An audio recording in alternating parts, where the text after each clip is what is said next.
Yeah, there we go. What's up, y'all?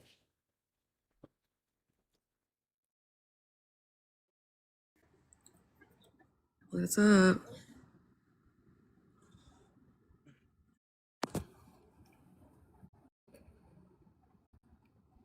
Didn't get a notification for the last video I posted. Oof. I don't know. Technology.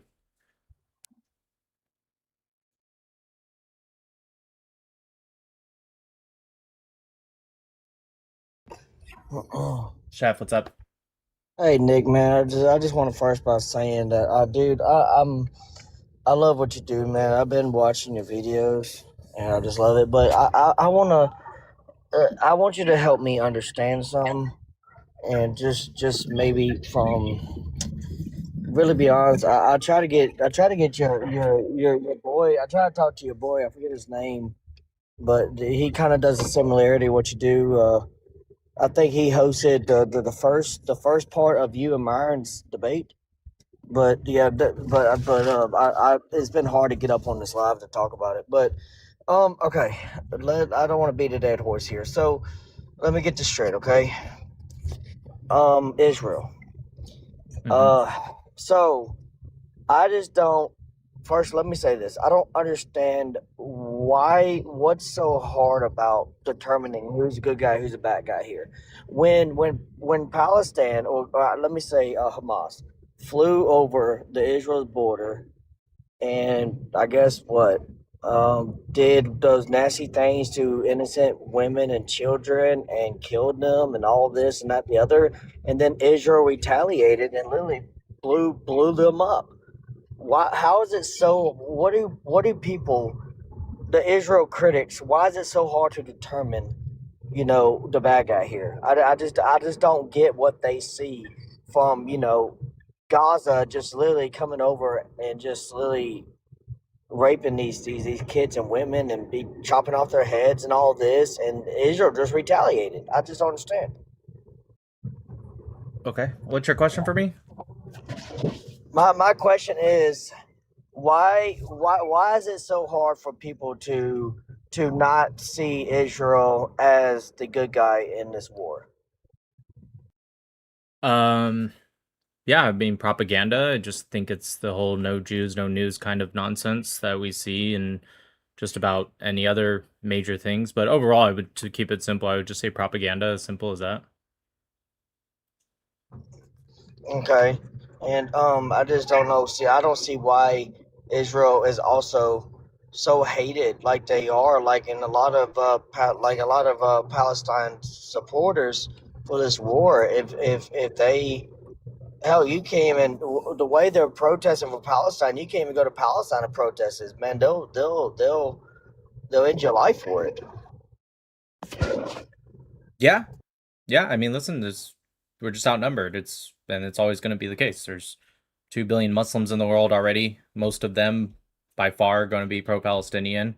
Then you add in all the leftists and socialists and Marxists and communists, and then you even have some people on the far right who they just don't like Jews, so they extend that to Israel. So yeah, I mean, we're just outnumbered. Well, thank you for your time, man. I don't want to hold you up your live, and I really appreciate you answering my question, man. No problem. Thank you.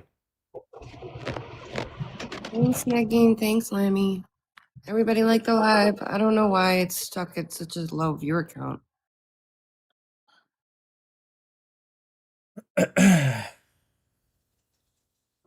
I don't know why you're stuck at such a low viewer count. You're usually way higher than this by now. Nah. Maybe people are just rolling in slowly. Maybe they're getting ready for 4th of July. Maybe today's just not the day. Bad enough. Yes, hello, Steve, what's up? I noticed like 2 days ago you said you're not the biggest fan of Yosef Mizrahi, so I just was curious why. Yeah, I think he doesn't speak. Did I not say it also along with me saying? Like No, everything you I just said said you're with not. it. You just said you're not the biggest fan. You didn't say why. No, I definitely said why. Okay, some of the things that he has said towards even other Jews. Even when he says things that some people have tried to tell me is out of context, I think the way he says things is they don't fall into a vacuum. Clearly, he has quite some influence, and so, a little bit of a mix between all of that. I hear. Okay. Like, do you agree with him when he said that 6 million Jews didn't die in the Holocaust? I just saw that clip. I didn't even actually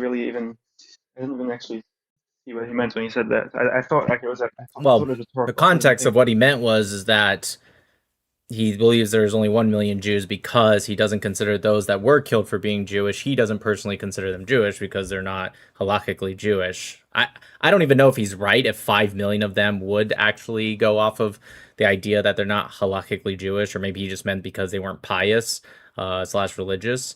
But, nonetheless, even if that is kind of what he meant, which I think that's what people said he meant, it's like, still, dude, it's like, really, is that really something you need to mention? Exactly. Like, is that really the thing that you need to mention when talking about the Holocaust? I hear what you're saying. I thought you were talking about like his debate style. I've never seen him debate. I have no idea. I don't particularly watch him. I don't know if Yeah, he has like maybe he's a good debater, maybe he's not. I don't know. What are we talking about? he has Rabbi a 3-hour debate Mizrahi. with a Christian. Oh, He has like a 3-hour debate with like a priest. Did he do well? I would say so.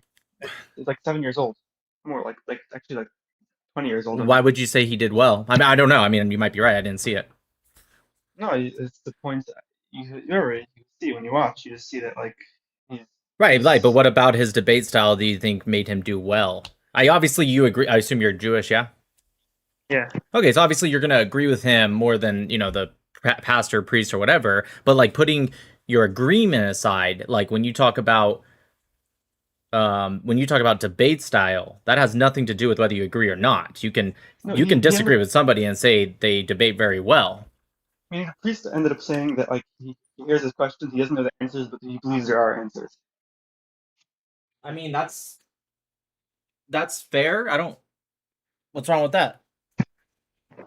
Well, right, but he says somebody got this question to the Pope, and the questions never came back either. So he says that he doesn't think there is answers for it. So Okay. Have to look into it, I guess. he also debated Sneeko.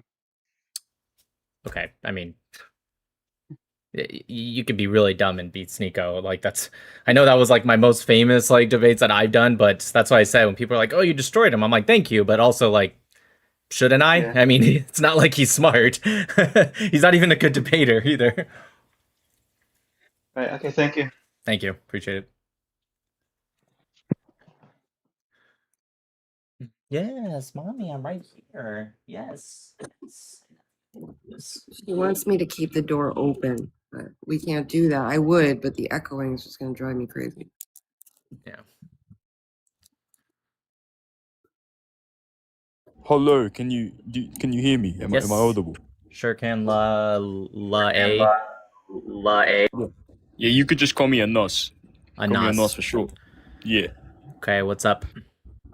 So it says 2 big problems for the world are leftism, and I'm assuming that means Islam, right? That's correct, yes.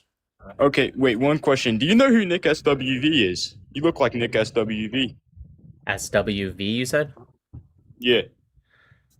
Can't say I do, sorry. Okay, well, that's fine. I would just say, about the thing that says Islam is a big problem for the world, I would say that it's difficult to, coherently designate Islam as a world historical pathology, right? Because, I mean, Who established it as a historical pathology? Who did that? You did. When did I do that? You said that it's a big problem for the world. Right, so That's what does that have to do with pathology means. historical pathology? When did I do that? Yeah, because you're saying that within history it's a contradiction. When did I say that? You can laugh, said but it's a seriously, when problem. did I say that? Yes, I agree. That's not the same thing as historically it's a contradiction. Yes, it is. Okay, what's your semantic No, that's interpretation not. of historical pathology? Quit raising your voice at me. Okay, first off, I'm not raising my voice. Second off, if I wanted to, I will. You're just, if you're scared to debate, don't try to get kicked off. I'm not alright? scared to debate. Okay, then relax and don't tell me what to do on my live. If you don't like it, you can go to a different live. That being said, when did I say anything about historical pathology? When did I say historically it contradicts? When did I ever say that? Well, that's my interpretation of two biggest problems. How? Sorry if I So, misinterpreted that. so two big problems for the world. You agree that's in present tense. So how is your interpretation that you read that sentence and you hear me saying historically it's Because that's my contradictory? semantic interpretation of Okay, the but statement. and what I'm asking you for your logic on why you think that. I don't care Yeah, if do you know something what a historic. Harusalski- One second. I'm not done. I don't really particularly care if something was historically contradictory. When I talk about something, it's because today I see it as a problem. Like, for example, I think the Christians did a lot of bad things during the Crusades, for example, but I'm not going to talk about it because unless I get on a time machine, there's not really much we can do about it. I care about how they act today. Okay, so whatever. So look, do you know what a Harusalski pre-dimensional construction is? I want in you to model get theory? into why you want to have the discussion instead of asking me questions and interrogating me. Well, okay, I'll tell you why. Simply, right? Okay, so do you know what the biblical axiom of extensions is? Right, because its referential field is I already don't constrained care. within the convention. Don't care. I'm telling you why it's not a big problem. I'm telling you why your statement produces a contradiction, mate. So if you say that you don't care, that automatically means that you're running away, and I won by intellectually molesting if you. that makes sense that you go straight to molestation as a Muslim, but no, that's not particularly what I'm going off of. I'm talking about the Actually, I'm actions not a of. Muslim. I'm Okay. not a Muslim, by the way. Okay, that's great. Anyways, so where I'm coming from is the contemporary times, right? And how Muslims act based off of the words of what you find in Islam and Sunnah, etc. Yeah, so first of all, you're talking about the Sunnah, right? What is the Sunnah? Can you give a formal definition of the Sunnah? Yeah, within again, terms when of I'm the talking local- about Sunnah, I'm going beyond just the Quran. I'm just talking about the Hadith and also the studies of the companions, etc. Okay, but I'm telling you why. Even if you think those are problematic, you would still get a contradiction because of the biblical axiom of extensions. Yeah, again, I don't get a contradiction because my place is coming from how I see you know what the biblical You have axiom to of let me extension is? finish. You have to let me finish, okay? The reason I don't care about that and I'm not coming from that place, what you're trying to do is you're trying to force that so that way you can make up an argument I never made. My argument is coming from the contemporary actions in a disproportionate manner of how Muslims act based off of the teachings of Islam versus what I see amongst other ideologies. So Okay, if you said a disagree disproportionate or manner. agree, No, okay. What's your interpretation on disproportionate manner? Can you cash that out for me real quick? Bobby Tommy, thank you. yeah, again, you just keep asking me questions instead of telling me Yeah, if you because I agree with need me clarity, or disagree. right? I If need you don't clarity. understand It's what I called mean, then that's not clarification. my problem. It's pretty not that I basic. don't I'm not understand, it's that saying. I need Okay, so clarity. if You you know, there's a do difference. understand it, then you don't need Look at it. clarity. Okay, what's the argument for that? You can get clarity for something and understand what it means at face value, right? So that's already a blunder number one, buddy. Nick Yeah, SWV. I Do you want to respond to understand. the freaking argument or what, buddy? I don't know why you're so mad. Chill. Like, just chill. Listen, if you're not You're here killing to the vibe, tell me, honestly. if you're not here to argue against me, one, just calm down a little bit. I don't know why you're so aggressive. I can tell you're Muslim, but just relax. It's okay. So anyways, do you agree with me that the actions are different and disproportionately bad? Or do you not Oh, agree with me? I don't accept actions being disproportionate in any sense, so no, I would actually Disproportionately disagree. bad. Okay, so why don't you? How many Islamic terrorist why don't I- attacks in the name of Islam have there I been don't since accept 2001? disproportionalism at all. That's already a Great. blunder on your end. It's not a blunder just because you don't accept disproportionism. Yeah, can That you doesn't motivate your particularly normative framework? man. Can you motivate that? Yeah, again, what I'm saying is based off of other ideologies, especially ones that are large enough for significant value, like Christianity would be. It's larger than Islam, but not significantly larger. And so I'm saying disproportionately comparable to, let's say, Christianity or Hinduism or Buddhism, right? There is disproportionate negativity coming from one camp and not the others. Yeah, why should I accept any sort of I don't disproportionate care if scale you or way of accept it or measuring? not. I don't Okay, so you particularly okay, so the care. argument doesn't apply to me, right? I'm If already it telling does you or what- doesn't, I don't particularly care. I'm telling you, and I Okay, have so you to. don't You care have about to objective relax. You reality. have to relax. That's not objective. That would be subjective because you're saying from your point of view it doesn't matter. That's literally subjective. You moron. No, Stop, it's not. It's objective. stop. It's not objective. It's not. Anyways, the reason I don't care if you accept it or not is because I have statistics that back that up.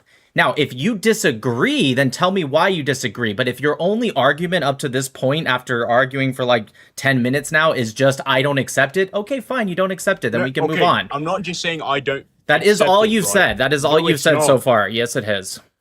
No, Anyways, not. I'm gonna Okay, move because you on wouldn't let me because finish. You okay, keep interrupting me, Nick SWV. I just relax. I'm gonna ask you to go take a breath, okay?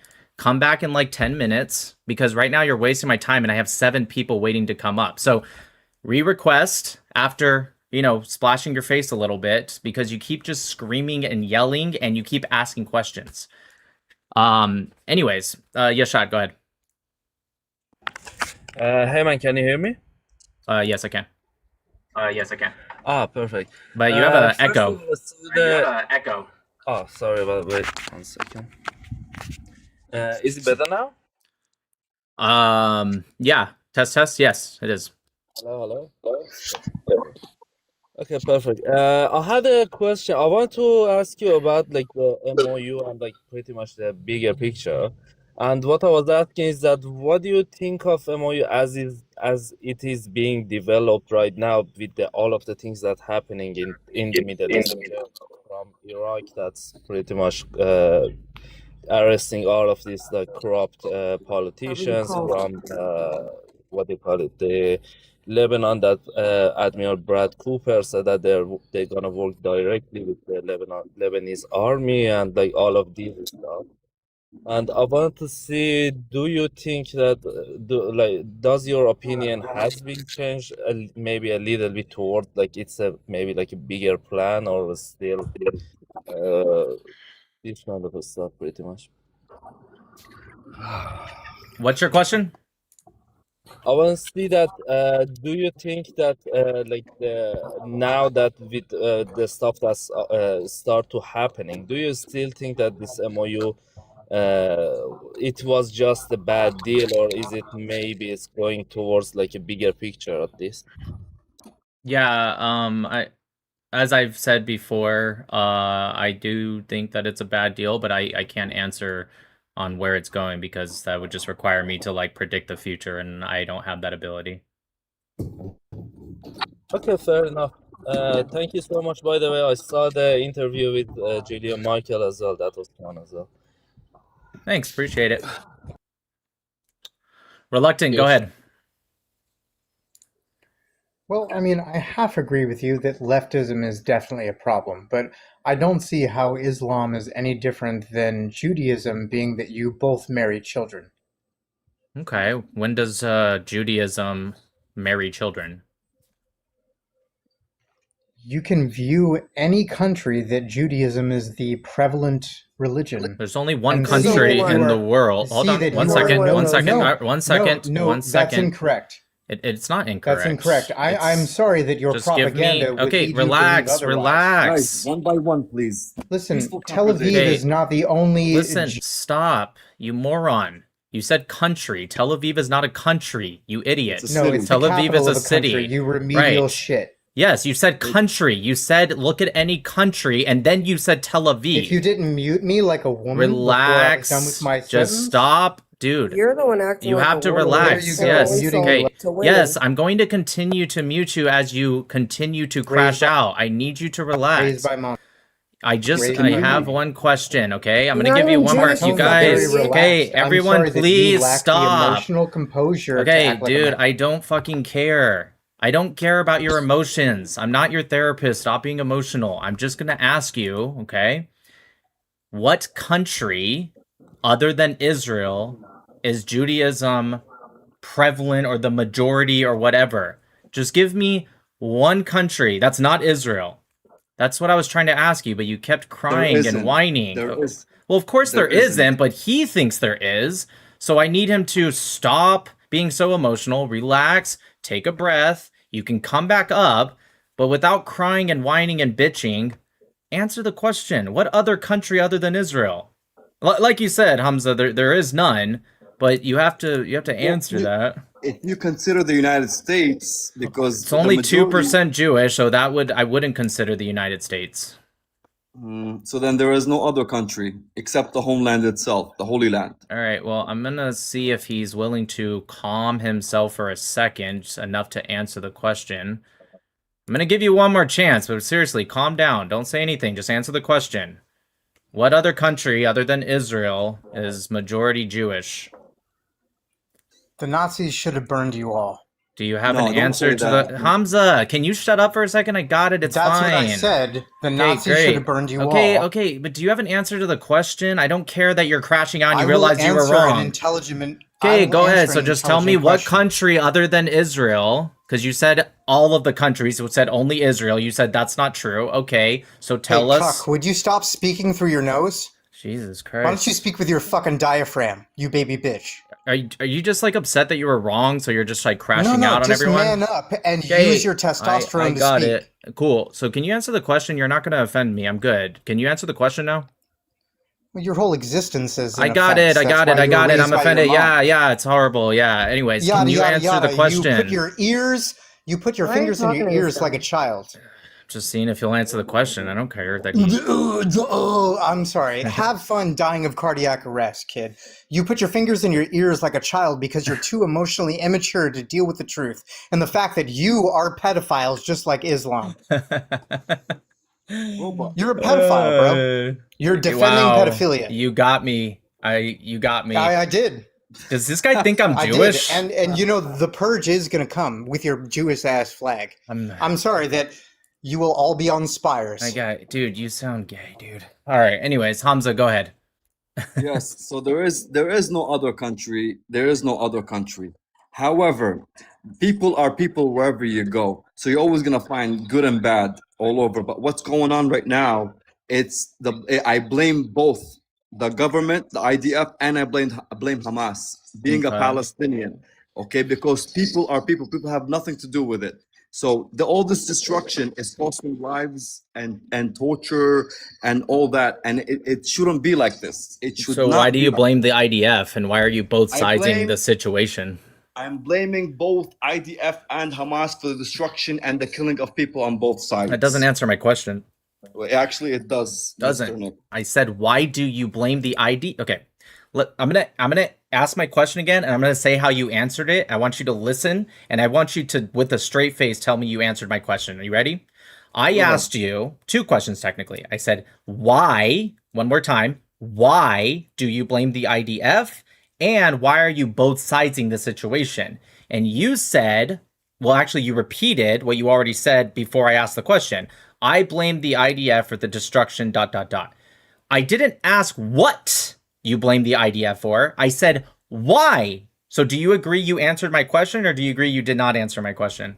I did not. I did not answer the question Thank you. fully. So let's try. You didn't answer it at all. So I'm going to try one more time. Why do... I'll just ask one question instead of two. Why do you blame the IDF? For negligence and destructions. Okay, now we're getting somewhere. So what negligence have they done? A lot of different things. Give me something Torture, specific. Tortures in the prison. You don't see the people when they go in and they come out. They come out unhealthy. How do you know that's due to torture? Because they burned the Palestinian people on acid at the end. In the end, all of them, or is this just an example? What do you mean by that? Yes. Well, not all of them. There's different. Okay, how torture many of methods. them? A lot of them. Okay, how many? Give me an idea. I don't have an exact number, but it's Just a give lot. me an idea. How many So Palestinian prisoners are there? A lot. How A lot many? of Palestinians. Like I would say around 100,000 Palestinian. Definitely prisoners. not. There's 10,000. It's nowhere near 100,000. And how do you know that accurate source? Because B'Tselem, who's extremely anti-Israel, has an entire database. You can look this up. Unless you think they're lying in favor of Israel. Can you explain to me why you would think B'Tselem is lying in favor of Israel? Because I don't recognize Israel as a state, nor do I recognize Saudi Arabia as a state. Okay, You cannot name a country after a okay, person, stop, brother. stop. I don't care. We can talk about that, but how the fuck does that answer my question? I said, why would B'Tselem be lying in favor of Israel? And you just went off on some random, well, I don't recognize Saudi Arabia and Israel. I don't give a shit. I don't even know how that's possibly even coming close to answering my question.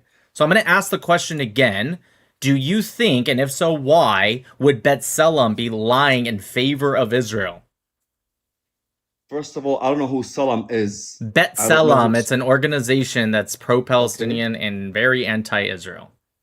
Regardless, it doesn't matter if you know who it is or isn't. I'm telling you my source of where I get how many prisoners there are. Now, if for some reason you don't agree with that source, Okay, then provide your own or explain why. You don't just get to come up here with your feelings and say, well, I feel like I don't like that source.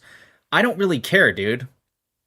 But the factual thing that I'm trying to get to, You haven't gotten to any destruction on facts yet. both. Facts require numbers and statistics, right? Brother, You haven't we given see me it. that. But You we see said the that at the destruction. end of a prison serving, right, Yes. that they throw Yes. acid on the faces of the Palestinians. No, There's they dip them all in they dip the whole body in acid. And I've okay. seen it. So you're saying that they dip the bodies of all the or most of the Palestinians or a significant number of the Palestinians? You didn't really Yes, say a significant number. Okay, Yes. so that means of the 10,000 prisoners, right? Mhm. I would say significant generally means like 70%. So you believe 7,000 Palestinians have been currently dipped in acid.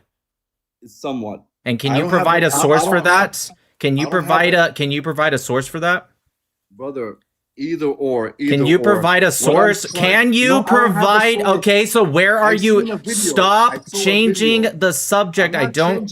Okay. Listen, We're on the same dude, page. dude, we're not even on the same book, dude.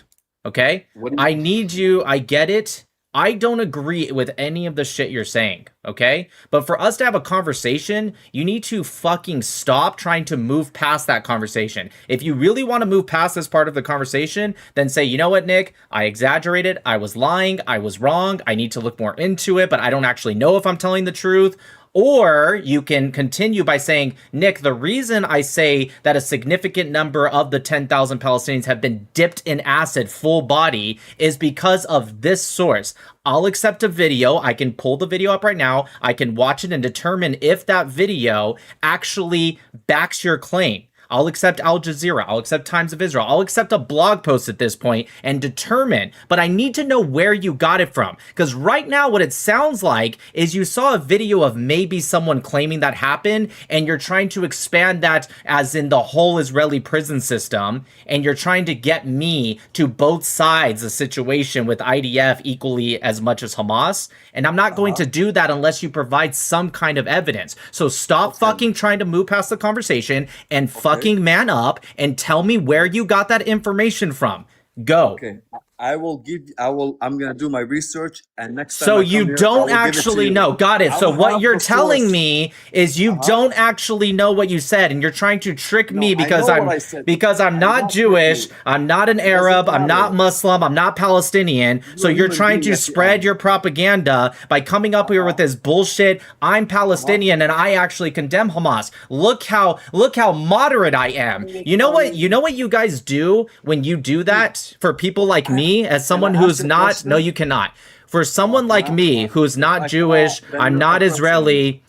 For someone like me who's not Jewish and not Israeli, do you know how much harm people like you do to your people? Because when you come up and you say, I'm actually a moderate, Nick, I condemn Hamas, I get a glimpse of like, oh, nice. Finally, a Palestinian. Not only do they come up, 99% of them are so extreme. I love to talk to them. And then I find out you make up this bullshit lie to a blood libel against the Jewish people. And then it makes me feel not like you the guys Jewish you people. guys make me feel like you're all the same.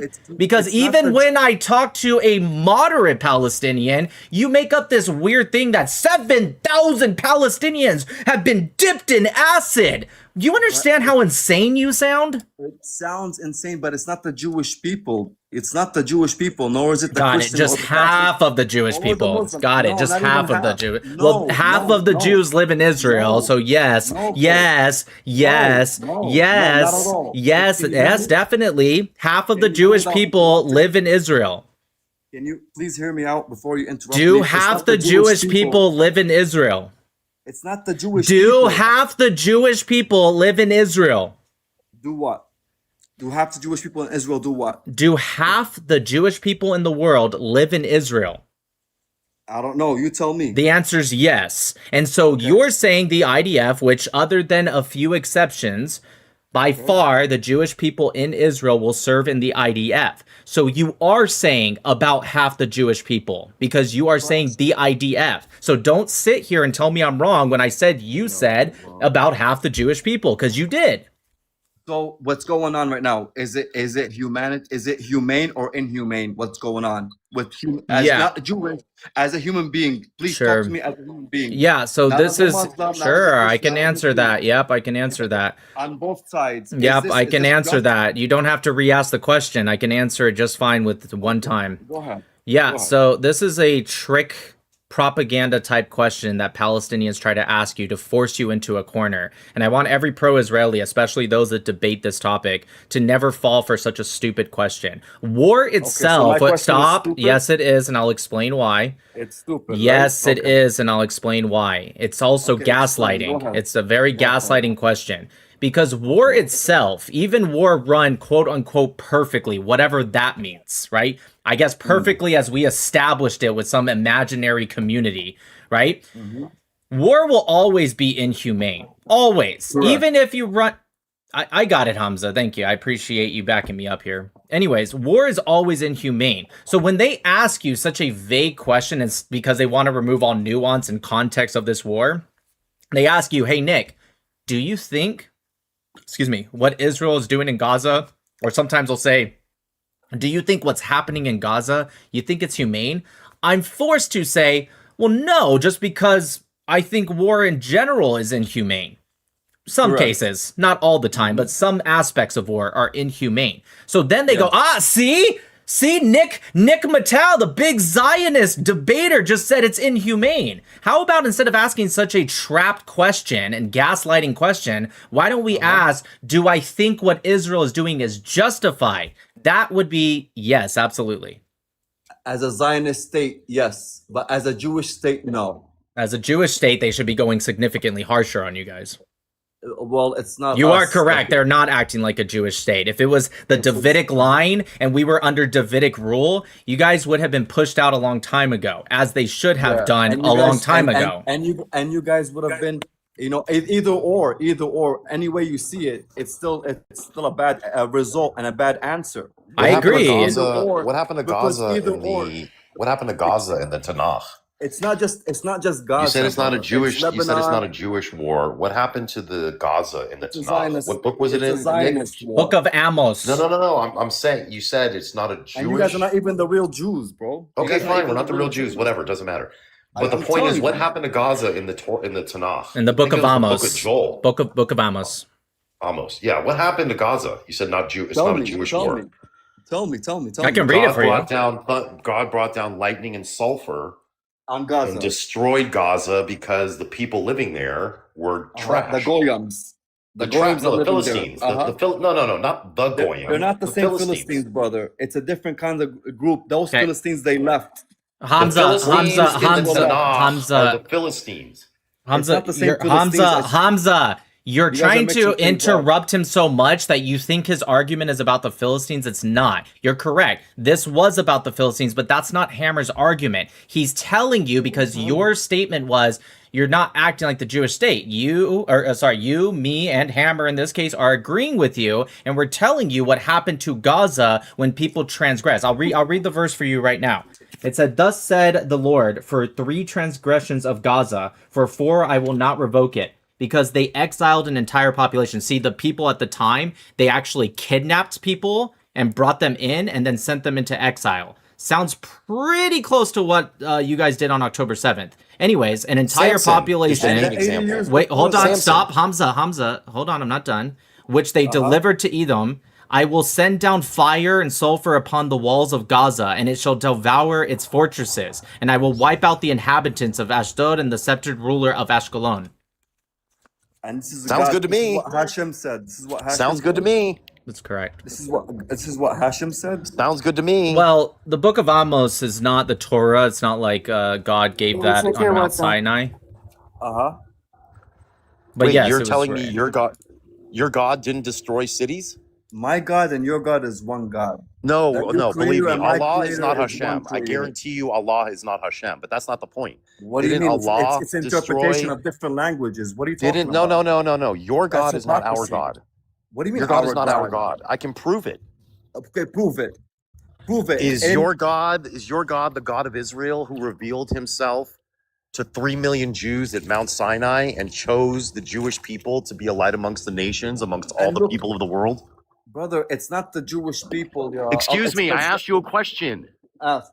No, it wasn't. No. Well, then we don't have the same God, because that's what our God said. That's what Okay, Hashem I said. don't believe in multiple gods. I believe in one God, one creator. You believe, yeah, that's fine. You believe in your God. Yes. I believe in my God. That's They're fine. just not the same because my God chose the Jewish people and revealed himself to 3 million Israelites at Mount Sinai when he With revealed the interpretation. Torah. My Correct. God also judges all people based on their morality, not on their belief system. My God doesn't say you need to be a Jew to get to the next world. Your God says if you're not a Muslim, you're going to hellfire. We don't have the same God. Well, the thing is, My it's- God doesn't have 2 right hands and 1 shin. My God is not handicapped. You have a Okay. handicapped, somewhat mentally defective God who obviously has physical handicaps. If we were going to the mall, This is a my destruction. Hashem would be Okay. parking in the valet and your Uh-huh. Allah would be parking in a handicap spot. Oh my God. Have you ever been to Palestine? Thanks, Tommy. I've been to Have you ever- Gaza, bro. Have you? No, I haven't been in Gaza. But I have. I've been I on the have. outskirts of Gaza. Yes, I have. I've been in north, Gaza. south, east, west of Palestine. I've and been the in Zionist state. Gaza. I've been in Gaza. I've been in Jericho. I've been in Okay. Bethlehem. I've been Okay. inside the Dome of the Rock, dude. Me too. Great. too. So have I. So what? What does that And matter? the old church. And the, What does and the that have to temple. do with your God But- having 2 right hands Because and a what I'm trying. Because Why does your brother- God have 2 right hands? Brother, can I explain? I let you talk. I did not interrupt, right? Let me explain. What I'm trying to get to is it's not the Jewish people. Jewish people, I grew up with Jewish people and Christian and Catholic. There's nothing, and Muslims. There's nothing Great. wrong with Mazel tov. I'm happy for you. Why does Oh your my God have 2 God. right hands? My God has 2 right hands. Yeah, Dude, that's what the all Hadith it says. The said- Hadith you says said- your God has 2 right hands. Why? Can I explain the point that you asked the question? Let me explain. I didn't ask you a question. The only question I you asked did. you is You why said does your God Hashem- have 2 right hands? I don't care See how who you ignorant grew. you are? I don't care Just who let you me grew talk. up with. I don't care that you were friends with the real Jews. I don't care. Dude. I just want to know why does Dude. your God Can you have 2 please right not hands? corner me and let me explain myself, or do you want to like keep oppressing me and just saying that you're right, you're right, you're right? My Hashem, I'll oppress my Hashem, you. my I'll Hashem. oppress you. I don't care. That doesn't bother me. I don't Okay. mind that. Well, as an American, you can't, but it's okay. It's fine. I'll Anyhow, oppress you because I'm better than you. But can you explain to me nobody's why? better than nobody. I'm Nobody's better than you. We are all the I am same. better than We you. all, And I we am- all eat. Not piss, only and am I shit the better than same you, way. You, I'm better Trump, than and the rest of Allah. the world. Okay. I'm better than Allah because I have a right hand and a left hand. I'm not a handicap. Oh, so answer my question. So Why I does don't have a Allah right two- hand and left hand, is what Yeah. you're trying to say? Right. Dude, you're Why all does right. Allah have 2 right Uh-huh. hands? Why does Allah have 2 right hands? I don't know why he has 2 right hands. I know everybody has a right and a left. Guys, Not keep Allah. making the live. Man, Not Allah. Allah has 2 right hands. Why is that? Okay, but the only thing, just to answer the thing that you said that you would go to hell if you're not Muslim, it's because you would have to say, I bear witness that there is no God but God, and I Muhammad know is his why. I don't final care. prophet I- and listen, messenger. Muhammad was You're even not from getting Is- it, dude. You're not I getting am. it. Let me get to the point. No, What no, I'm no. trying Let to- me get to the point. I don't care Oh that you my think I'm going to God. have. Just listen. Oh my God! Just let me listen. Finish. I Just listened listen. enough. Let me. No, no, answer no. you. Listen some more because you don't get it. Kelly. No, I get don't it way more care. than you. I don't care that you think I'm going to hell. It's fine. I don't care I either. get it. Dude, It's let me up finish. to you as a person. Let Like me you said finish. morality. You Let said me finish. morality. No, I did not say morality. You said morality. You Let just me- said- I you never said the word morality. Okay, go ahead. Go ahead. I'm talking little children. I Go ahead. said Uh-huh. I don't Go ahead. care that you Mhm. think I'm going to hellfire for not being a Muslim. I get it. It doesn't bother me. My point was that we don't have the same God. My God doesn't. No, I'm not lost. My God does not demand that you follow the Jewish line to go to the afterlife. Your God says if you're not a Muslim, not if you believe a certain thing, if you're not a Muslim, meaning you don't accept Muhammad as a final prophet, you don't accept Allah, you don't take the Shahada, you don't do any of that bullshit, I'm Uh-huh. going to hell. I don't care. It doesn't bother me. I'm fine. Okay. My point is that Mhm. proves we don't have the same God, but you're not smart enough. I'm not. And smart you don't enough. have the Okay. intellectual ability to have a discussion on that level. You're constantly bringing it back to emotional arguments. I No, don't care. See, but you I'm didn't going let to me Hellfire. continue. I'm great. I'm going to Hellfire. It's okay. I live in Vegas. I love the heat. I'm fine with it. I have a place in Vegas, by the way. Great. Anyhow, on Great. East It's a Sahara perfect Avenue. place. So if you want to Perfect come meet place you, for I a can come Muslim. meet you, and we can have Perfect a place for a debate. Muslim. Perfect place for a Perfect place Muslim. for a Alcohol, Muslim. gambling, women, and pork. What a great Who place said for a Muslim I to don't be. gamble, I don't drink alcohol, and I definitely don't eat pork. How do you think the Muslim? Where do you think the Muslim? Why are learned how you to changing pray? the subject to No, the no, no, fact no. that we don't have the same God? I'm continuing the Do conversation. we have the same God? intellectually. Yes or no? Do we have the same Of- God? Yes or no? Yes, we do. Why does my God say you don't have to be a Muslim to get to the afterlife? Because it was Or my it God was the doesn't Old say you have to be a Testament. Jew to get to the afterlife. How come when Jesus Christ came, you guys Excuse didn't me, I don't care about recognize him? Jesus. I'm not a Christian. I'm And, asking and how then when we share. Muhammad came, you guys didn't recognize him. My Because, God thinks first of that all, my are you God from- thinks you and Nick, non-Jews, Goyim, are Mhm. going to get to the afterlife. Your God thinks me and Nick are going to hellfire. How can that be the same God?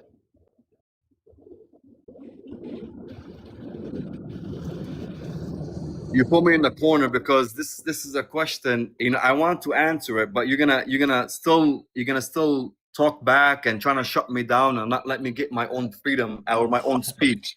Okay. Yeah. All I want to say is I'm telling you, Oh. dude, it's kind of sad, but you whine it's more sad. It than is sad. It is sad. it's because sad we're that you killing whine more than because we're killing- Muhammad. It's, You whine listen, more. Listen, You listen, please, brother, please. We are killing each other.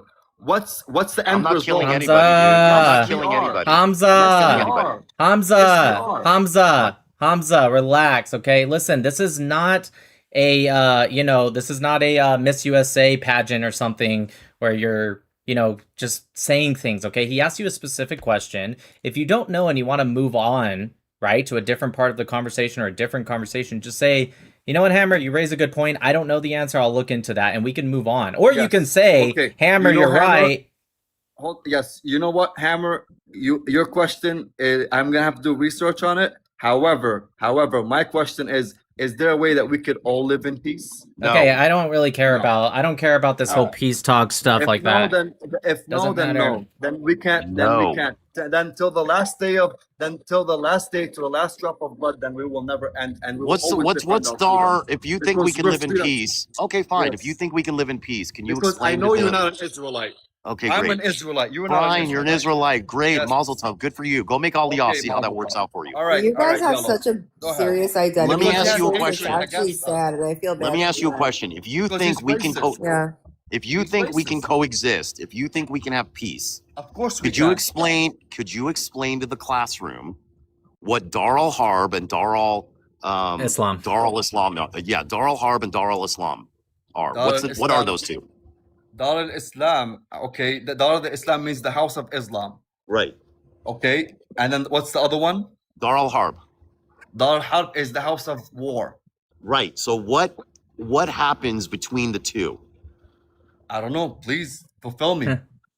No. Because you have the answers, right? No. Please talk. You have the answers because you're making me look like I'm stupid. But go ahead. I'm not. No Believe problem. me, I'm not gonna doing agree with you. anything. I'm I'm gonna not agree doing. with you. I'm gonna not agree doing with you. anything of the sort. You're doing that all on your own. Okay, I'm gonna agree with you until the Like point. Is Dar al Islam supposed Uh-huh. to be in a state of jihad with Dar al Harb? I don't know how to answer that question for you. Yeah, you Okay. just I'm answer it sorry. like this. You say yes. You can Yes, also say Dar I'm al-Islam. not gonna say no because I Dar don't al know. Islam is Uh-huh. supposed to be in jihad Okay. with Dar al Harb, and until Dar al Harb is brought under the flag, under the Uh-huh. banner of Dar al Islam, there is supposed to be continuous jihad. So explain to me how you think we can live peacefully when me, Uh-huh. Nick, Donnie, are part of Dar al Harb, which you need to be a jihad with. How do But we you how know- do we make that peaceful? But you know what jihad stands for? The word jihad, what it means? yes, we do. Yes, Can you we just do. explain? What Can't does it mean actually to you? answer Struggle. It questions. means How can you struggle. Now, can you answer? Listen, I'm talking to you about Dar al Harb and Dar al Islam, which you don't know. You don't think I know what jihad means? Bro, I know Yes. more about Islam than you do. I promise You you. don't, because if you know what jihad means, anything can be jihad. Anything can be jihad. The jihad Or that did you I'm forget? Or did discussing you is forget war, al-Nakba? physical war. That's the jihad that I'm talking, not the Okay. inner struggle, Okay. actual physical violence and war. Okay, So which how do I you am against. coexist peacefully Which when I am Dar against. al-Islam is supposed to conquer Dar al-Harb? Okay. Okay, thank you. Thank you How for do you make that? for How do you make enlightening that us. peaceful? How do you make that peaceful? Well, because I'm trying to make peace with you, but you want war. You guys We want don't to take have the war. country. There's no war because- between you and I. But there is no war. But the people that you're trying to represent in a way, I represent me. I represent me. Only Okay, me. then why are you representing destruction? I represent Okay. me. Okay, all right. We're not getting anywhere with this. Hamza, what are the 4 different types of jihad according to the Prophet Muhammad? Thank you. I'm gonna go down because I don't see that there's. Okay, gonna if you be don't know, any- just say I don't know. You don't. This isn't Yeah, an airport. I don't You know. don't. I don't Okay. know. So I don't if you know. want to go down, you're an adult. You can. But I'm going to tell everyone. There's jihad with the self, right? That's jihad al nafs, and then there's jihad bil lisan, which is jihad with speech or through speech, and then there's jihad through wealth, which is jihad bil mal, and then the one I wanted to ask you about, which is what Dar al Islam and Dar al Harb is, jihad through jihad bis saif. Do you know what jihad bis saif is? Safe means a sword. Correct. Which is- So there's jihad through the sword or physical fighting. Sometimes it's jihad well, bis qital, correct. jihad bis saif, but like you said, perfectly, you nailed it. So it literally, that's the jihad that Hammer's talking about. And by the way, you knew that's what he's talking about. You're just Yeah, but trying to he's- stop. You're just trying to play dumb by saying, well, Hammer, technically, jihad could be jihad with self or jihad through speech. Do you think if something's called Dar al-Harb, it means jihad through speech or jihad through wealth, which is jihad bil mal? Do you think that's what he's talking about? Obviously not. What did you say Dar al-Harb meant? House of what? Of war. What kind of war? A spiritual war? Well, what's It could funny be- it could- is in Hebrew, that word actually means sword. So it's actually kind of ironic because jihad bisaif is jihad struggle through or with the sword. You know what bothered me the most when he said Allah? He said that Allah, He's not our God, but in He's right. Hebrew- It's not your God. Okay. But if it's the same word, I'm just gonna show you how interpretation differs. Because in Hebrew, Allahu is who? Who's Allahu? Allahu? Yeah, in Hebrew, what You're is trying God? to say Allahu? Besides Hashem? You mean Elohim? Allahu? Wait. Alihim. I'm sorry, Alihim. Elohim? Elohim. Elohim. Yeah, Elohim. Allah. No, it's And not then- Allah. No, see what you're doing No. right now? Same Hold word. on. No, It's the same stop. word. Hamza. No, it's not. Stop, okay? Look it up. Stop. We're trying to tell you, but you won't shut the fuck up for a second. So what you're trying to do is you're trying to put Allah in by mispronouncing Elohim. You said No, Allah. Elohim Shut is the fuck Allah. up first. Okay. If you interrupt me one more time. So it's not Allahu, it's not Allahim, it's Elohim. So what is your point? You're saying because the words sound similar? Yes, because they both derive from Semitic languages. What's your point? That The doesn't point mean is, it's the same it's- God. Oh my God. But it's the Literally same no name. connection to those words linguistically It's the same at thing. all. No, But it's the not. same. Yes, it is. Look it No, up. it's not. I just Summer- did, bro. I In, just in did. Sumerian. There's no Hamza, correlation linguistically at all. Hamza, In let me just Aramaic. ask you, Hamza, The fuck? Hamza. If let me ask you a question, right? Do the Hindus, right? Do they have a god, not your god, but a god or multiple gods? And some of the Hindus believe in 1 or 3, some believe in more, but do they have a god/gods? Correct. Right. The word in English is God. Just because the words would be the same or even sound similar, that doesn't make it the same God. So even if you were correct and the Hebrew word for God sounded, I guess, close enough to Allah, which that just means it makes sense because the etymology, right? Because they both derive from Semitic, or they both are Semitic languages and they have similar roots. That doesn't mean anything. How does, even if let's pretend it was the exact same word. Let's pretend the Hebrew word for God was Allah. Let's just pretend it was exactly the same. How does that mean that you have the same God? It doesn't. That just means the words derive from the same thing. That doesn't mean that's the same God. The Greeks had a lot of gods. It's not the same God.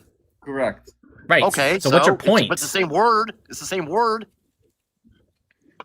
Do you understand your point is ridiculous now? Doesn't matter. I understand where you guys are coming from, but you guys are not understanding where I'm coming from. I'm coming from that is I just want a peaceful. We could live together. Okay, stop, as dude. If human you beings, change the dude. subject to go back to kumbaya bullshit, I don't care.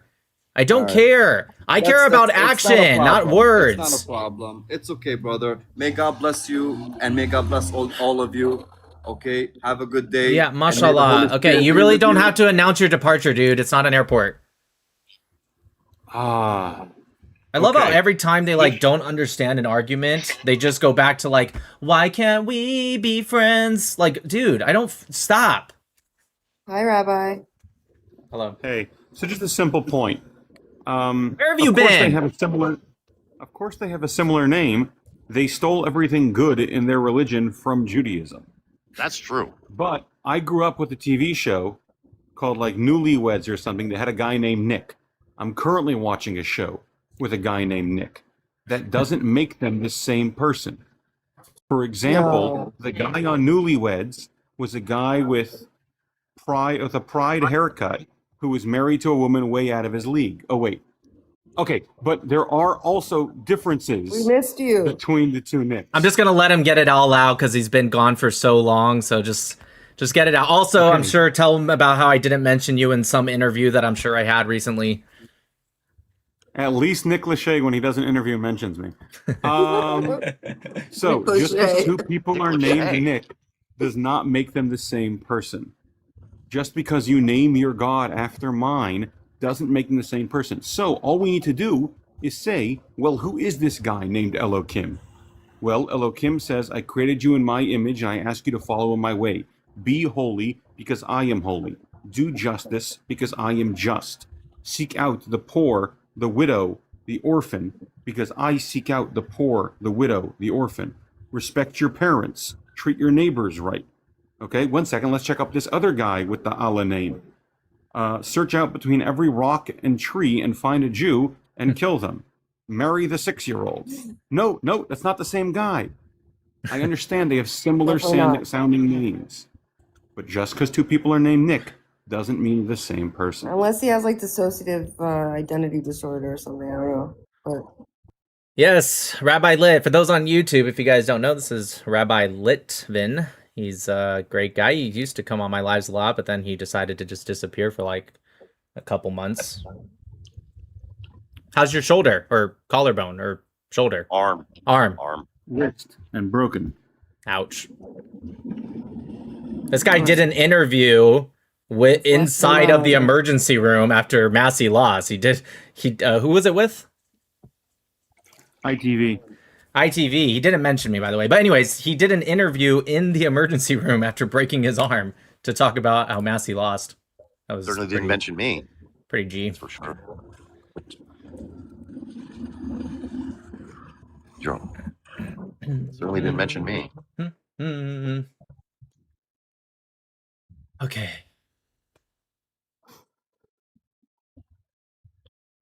Where's the multi? Why is it not letting me open multi-guest requests? There we go.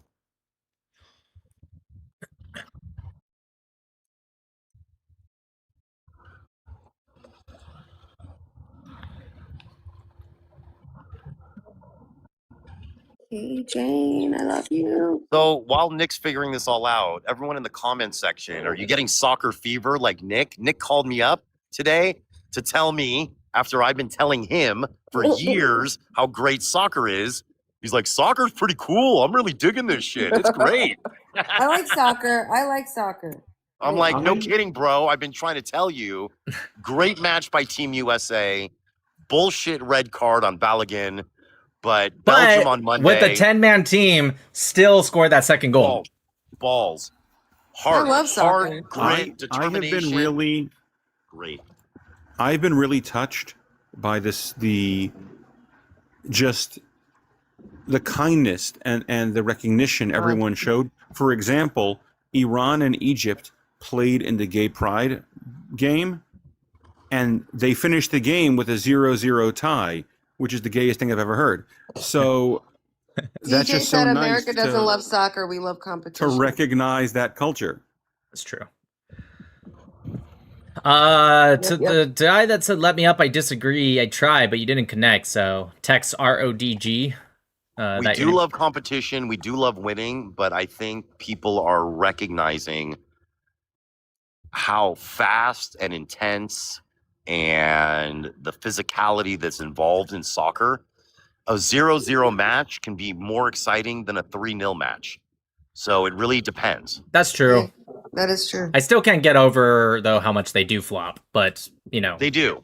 But you also got to understand a lot of it isn't necessarily flopping. Remember, they're not wearing plastic spikes. Those are metal spikes. They're wearing metal, not plastic. Like my kid plays soccer, you know that. Yeah. They don't wear metal, they wear plastic. Right. So when you get stomped on by those metal spikes, that shit fucking hurts. It That's fair. really hurts. Now, Listen. some of it is flopping, I admit, but some of it is You like, can- that hurts. You can say soccer is a silly game, and you would be right, but is anyone not excited to watch Morocco versus France? Who I am. has the better North Africans, Morocco or France? France It is a good, dude. fascinating question. France is really Wait, good. is dude. Algeria in the mix? No, they're out. Algeria's out. It's just a question between France and Um, Morocco of who has the better North Africans. Somebody sent me a World Cup. While I catch up with these super chat texts, you're up on the panel, but you have the red bars, so make sure you have No, he's on coffee cup. yeah, you gotta make sure your internet's strong, or we're not gonna be able to talk with you because it's just gonna be cutting out the whole time. So figure that out while I read these super chats. McFly, 2 billion Muslims and they're still losing the long-term war. Yep. Emil says, very good combo between you and Jillian. Thank you. Oh yeah, for those who don't know, my Jillian Michaels episode is up. Ned Doug, why do they chimp out so fast over nothing? Scream says, please ask him who is the first Palestinian leader. Sorry, probably should have asked that. Real Sal, he wouldn't have answered it anyways. Nick, hold up the Coke Zero can and say this Coke Zero will give you debate skills. Then wink at the cam. The check will be in the mail. Duke F, thanks for the super chat. Real Sal says, aloha, Nick. Talofa. Jordan says, please debate Anna Kasparian. It's football, Yanks. Okay, I'd love to debate Anna Kasparian. Maybe one day that'll happen, but I doubt she would just accept a one-on-one. As for it's football, look, yes, it is, but I did look into a couple things. Soccer, turns out that actually comes from the UK. England. Yeah, it comes from Yeah. England. England was, now I don't know where Jordan's from, to be fair, but Sorry. England is literally the one that said, is literally the one that created that word soccer. That being said, I also looked into, because I was curious, why do we call American football football? Because it's hardly played with the feet, right? It And was more back then. Well, no, actually, I mean, yes, but the reason actually is because there was actually so little games that were played with, hands. And so the reason they called it football is because with your feet, I mean, whatever. And so the reason they called it football is because they were using their feet so much in terms of like running up and down a field. And so that's actually why American football. But today it doesn't make a lot of sense because like most sports are like that. Something like that. Well, Anyways, it's true, but it's also when American football was first created, they didn't throw the ball. They only ran the ball. There was no forward pass. The forward pass came much later, and the way they scored was the drop kick. In other words, they kicked a field goal during the game. Yeah. Like they didn't line up to kick a field goal. The guy would be running down the field and he would just kick the ball. Yeah, it's like rugby. Between the uprights. Yeah, very much like rugby. Then when they developed the forward pass, they stopped doing the drop kick because they were able to advance the ball down the field. Yeah. Chaim says, Elohim, Echerim in Torah, Avodah Zarah. Penny Pincher says, if we win the World Cup, it's called soccer. We're not going to win the World Cup, but that's awesome. We're not going to win the World Cup. IDF kills children. This guy keeps giving me money. I like it. So yeah, I'll read it. He says, hi, fellow. They are really good hosts, though. It's the amount of videos that people are making that have never been to America. That's makes true. me very patriotic and proud. Says, hi, fellow juice bags. Please, we need to ban Menzitza Bepe, direct oral suctioning. It's the same one from yesterday. Come on, if you're gonna, I mean, again, I'll take your money, but don't say the exact same thing. Say the poor infants from being violated. I'm with you, man.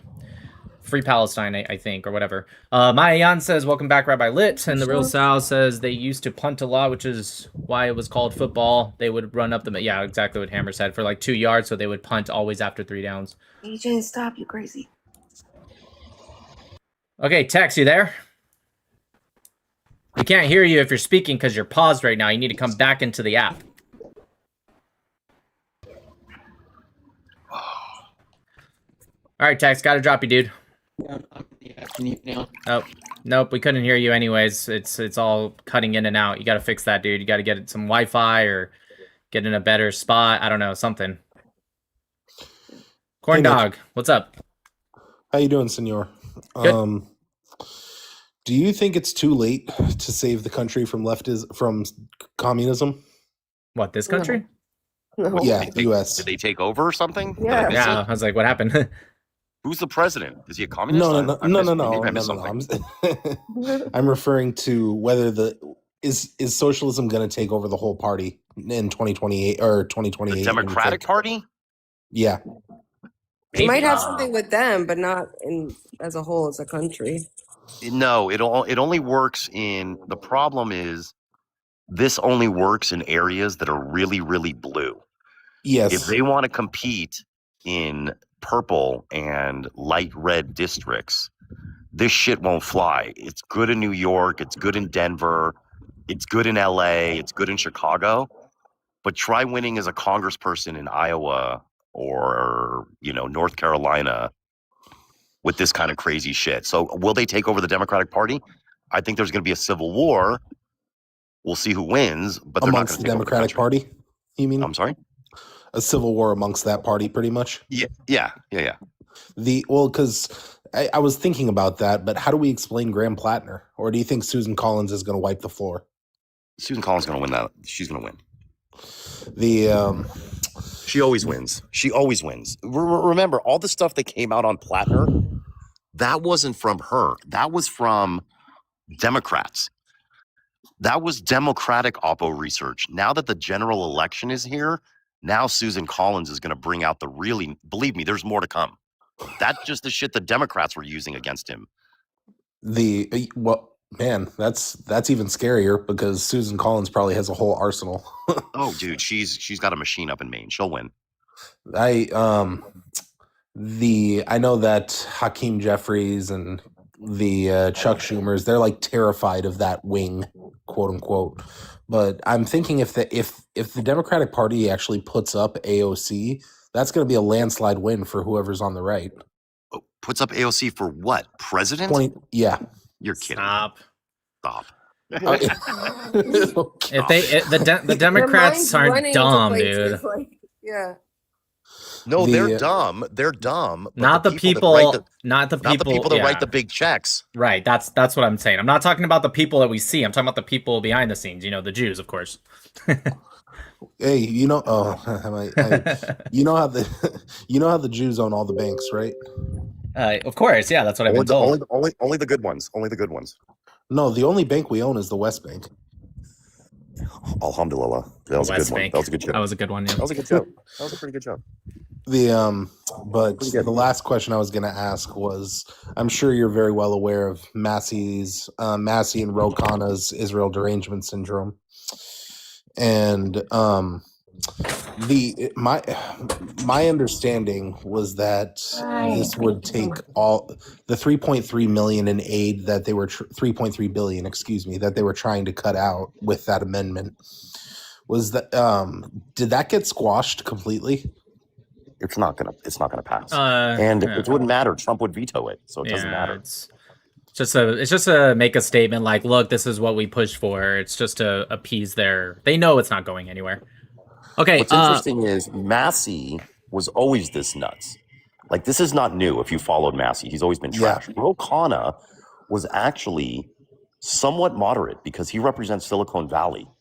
So he had some very capitalist instincts. And now he supports the wealth tax. He supports all these socialist nonsense programs. He's veering very far left. Massey's just being Massey. That's just who he is. I mean, Ro Khanna specifically, the way I like to think about him is like a what Cenk Uygur would look like if he was in office. No, Rokan is much smarter than Cenk Uygur. Rokan is not a dumb guy. Hey Nick. Matt, no, dude. You have to turn that stuff down, and it's also not your turn to speak yet. I won't go on too much longer. I just wanted to ask. Yeah, Nick doesn't like it. politics. He likes Middle East. So Well, move no, on. I don't Next. mind, but we disagree. So there's just, it's I if you disagreed, I'd love to debate, but you already agree with everything. Straw Hat, go ahead. Hey, you hear me? Yes. Hey, I have a question. Got to speak up a little bit, but what's your question? What is your biggest criticism of Christianity? My biggest criticism? Yes. I think if I had to pick, I would say that and I get it, because a lot of the actual real Christians are more focused on what's important, and that's a good thing. But I hope the Christian community needs to open up their eyes and realize that there is a pretty evil force trying to infiltrate them in the name of Christianity that doesn't represent true Christianity. In fact, these same people that are very influential, that call themselves Christians, don't even know the most basic stuff in Christianity. They need to actually actively come out and say, this is not us, you're wrong. And I'm not saying they're not doing it because they are like afraid to call these people out. I think a lot of them legitimately are just, like I said, it's a good thing, but they're just focused on what's important, and they don't even really know, at least to the extent that this is happening. But that would probably be my biggest criticism, is they need to really come together and unite and realize what's happening inside of their community. The problem with the question is there's so many denominations of Christianity that you can't. That's true. Put a blanket. Like, you can't compare the Episcopalians, who are like leftist, lunatic, trans, LBGT, whatever, crazies. You can't compare them to evangelicals. You can't compare evangelicals to mainline Catholics. You can't compare mainline Catholics to Lutherans and Methodists. They all have a different variation on what they believe. So, right, I could say I have a problem with the Vatican, but that's not all Christians. So yeah, that's true. Yeah, like Episcopalians are taking Christians away from Christianity. The church, the Talarico, the guy running for Senate in Texas, the church that says that God has 6 genders, and that there are 6 genders, and God is non-binary, and God loves abortion. That is not real Christianity. But that's not the way the majority of Christians think. Okay. What would be the reason why you're not a Christian anymore? Don't agree with it? It's the same reason. Wouldn't that be the same reason for anyone?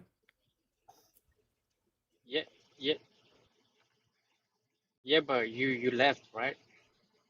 I mean, I was baptized as a baby. It's not like I had much of a say. Okay. But yeah, I guess technically that's true. You're right. Well, why did you left?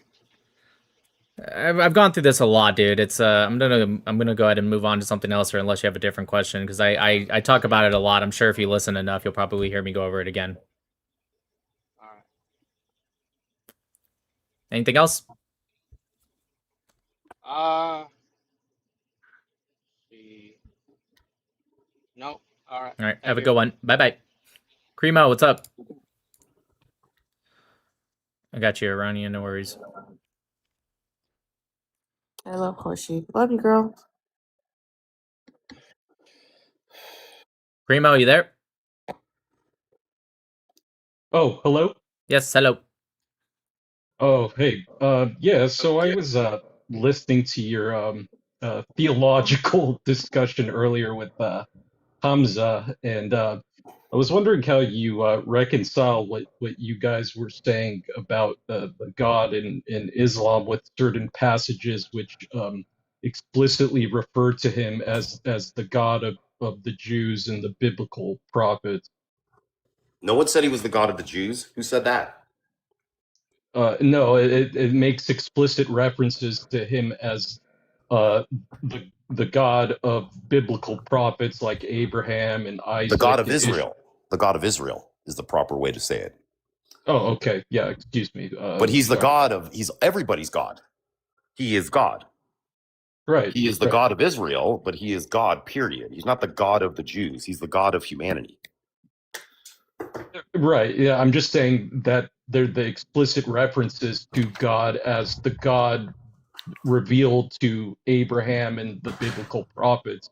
There are explicit references to that in the Quran. So, So what's your question? because I think that you guys were almost trying to say like it's a different God. It is a whereas different God. in the It is a Quran, different God. there's explicit language saying it's the same God as Yeah, somebody mentioned in can the say that they're the same God, just like how Hamza said it. That doesn't make it accurate. Now, what we can do is use objective evidence based off of the words of the Quran in this case to actually determine if that statement is true or not. And that's what Hammer did. I agree with you. There are statements that are made that says it's the same God. Of course there are. But we're saying it's not based off of the evidence that's presented, right? For example, here's one that Hammer didn't bring up, but I know he knows about. I know you're not Muslim. Wait, are you Muslim? by background, yes. Oh, okay, so maybe you'll know a little bit more than the average person. Do Muslims do they believe in the God that gave the 10 Commandments on Mount Sinai? Well, yeah, I mean, Moses is definitely a prophet in Islam. Right, but do you believe in the 10 sorry. Commandments as a Muslim? No, the 10 Commandments I don't believe are in the Quran. Yeah. Okay. From my understanding. Does your God tell the people to follow the 10 Commandments?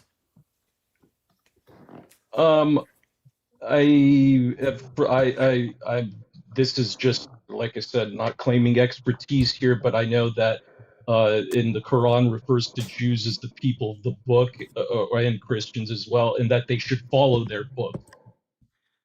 Okay, so you believe that the 10 Commandments is for them, but not you. Well, assuming you were a Muslim. I know you said by background, but are you saying that you should not follow the 10 Commandments?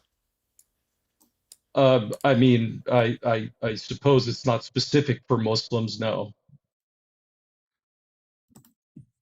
Okay. Wait a second. Hold on. It is very simple. There's a 3-question test to prove whether or not Allah is the God of Israel.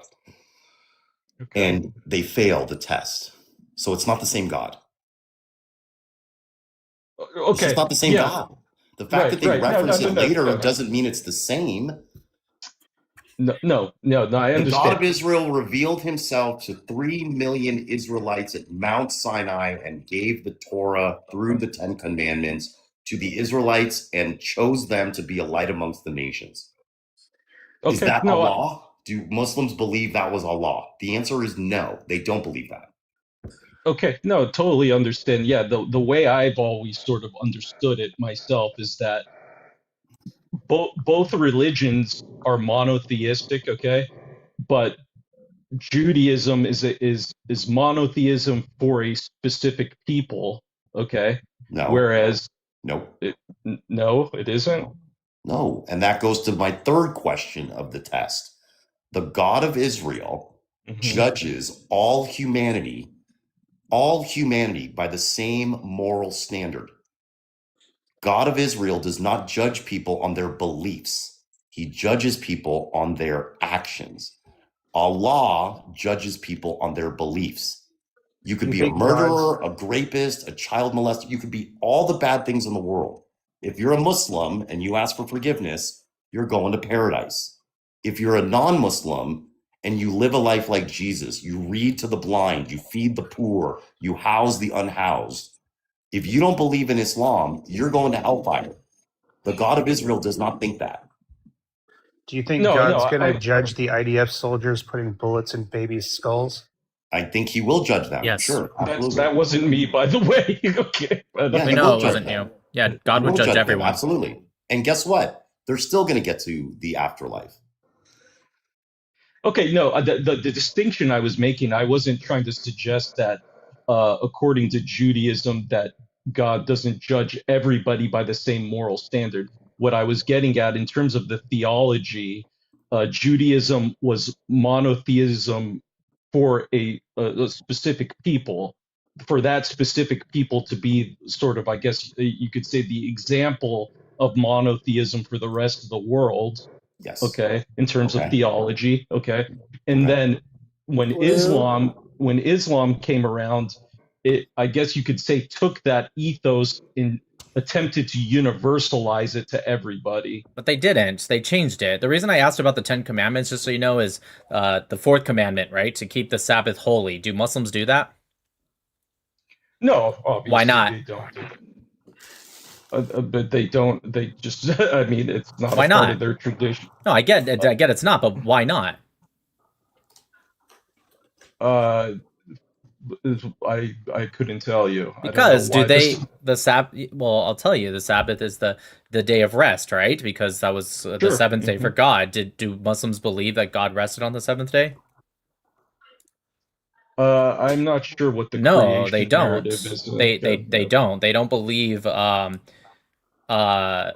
a in Quran in Surah Kaf, Surah 50, ayah 38. It specifically says in the Quranic text that we did certainly create the heavens and earth and what is between them in 6 days, and there touched us no weariness. So they believe, well, why would God get tired? He's God, so there's no reason for him to rest. Now, obviously, that's ridiculous because we don't believe God rested because he has to. We believe it because that's just what he did, not because he has to do it. It's as silly as saying, well, why would he take 6 days to create the world? He's God. He can do it in one snap. Yeah, he could, but it's not about, what he can or can't do. It's about just what he did. And so, but that nonetheless, that's what Muslims believe. And so it's not the same God also in that concept. I just wanted to give you the reason why I brought up the 10 Commandments. It wasn't for nothing. Sure, yeah. I think it's like also kind of similar to how I think in the beginning of the Islamic tradition, Jerusalem was initially the direction of prayer, but then it was changed to Mecca after Mecca was conquered. Like I said, things like that changed where there was this attempt to sort of co-opt the Jewish tradition, but as the religion sort of grew, it became, I guess, more distinct from Judaism in the Jewish tradition, is what I'm getting at. Okay. I personally believe that the early Muslims were actually just the heretic Christians, like the Gnostics, etc., and they actually deviated from that, personally. Okay. No, the distinction that they created, the distinction they created between the two is that Judaism is not universal. We don't think everyone needs to be a Jew. Right. We're perfectly comfortable with a world filled with Goyim. Right. Absolutely. They aren't comfortable with a world filled with non-Muslims. Okay. That's all right. true. All right. Just like I said, wanted to clear that up. Thank you. Thank you. Oh, where did Okay, that bye. fire guy go? Why'd he run away? Hey, fire guy, whatever. Why'd you run away? Right. Like you purposely waited to Hello? purposely waited it for it to be your turn and then you ran away. Interesting. Okay, Daniel, what's Hello? up? Yes, hello. Hey, how are you? Yeah, I'm good, Daniel. How are you? I'm good as well. I just wanted to note something about the discussion about Allah and the Jewish and Christian God. What I wanted to say is that the main difference and what basically makes Allah not the same God as the Jewish and Christian God is the fact that Islam doesn't have a covenantal model with God. Islam is about domination and subjugation to God. But if you see the Jewish and Christian scriptures, even if it seems that they're more different sometimes, is the fact that the covenant is the main story of the scriptures. And Islam doesn't have it. It's about subjugation. It's about submission. That's a good point. They're missing the covenant with God element to their story. Yeah. That's a good point. Okay, thank you. Okay, you're welcome. Have a good one. Bye. Thank you for letting me think it. Absolutely. Hey, Nick. Yes, Before what's I up? got here, did you get a chance to talk about the Committee to Protect Journalists and their new report? I did not talk about that, no. I sent you an article about it. The Community Protect Journalists, which is the first one that started putting out this list of journalists that Israel killed and supposedly targeted. They've been silently editing their list as Hamas has been, putting out player cards for all their martyrs, and they're being cross-referenced as journalists and nurses and part of Hamas. So they secretly took off about 30 people from their list without telling anyone. Wow. I sent you the article on it. You can read it later. Yeah. They took out 30 people, didn't tell anyone? Yeah. Well, they got caught and confronted with it, but what is it? Let's see here. It says, Interesting. Alana says, thank you for the super chat. Please pray for Rabbi Albert Itzkowitz and his family. He was shot doing a crossword puzzle in Casena Peak, New York. I think I said that right. He owned our bakery, a volunteer EMT at 75, and the rabbi for our local Jewish nursery home. Jeez. Rabbi Albert Itzkowitz? Let me look this up.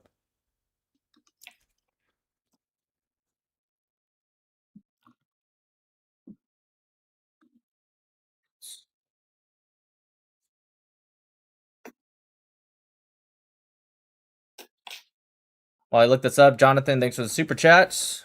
Nick, a few days ago, you said Israel could potentially annex the West Bank and offer Palestinians money to relocate, but Arab countries don't seem to want them.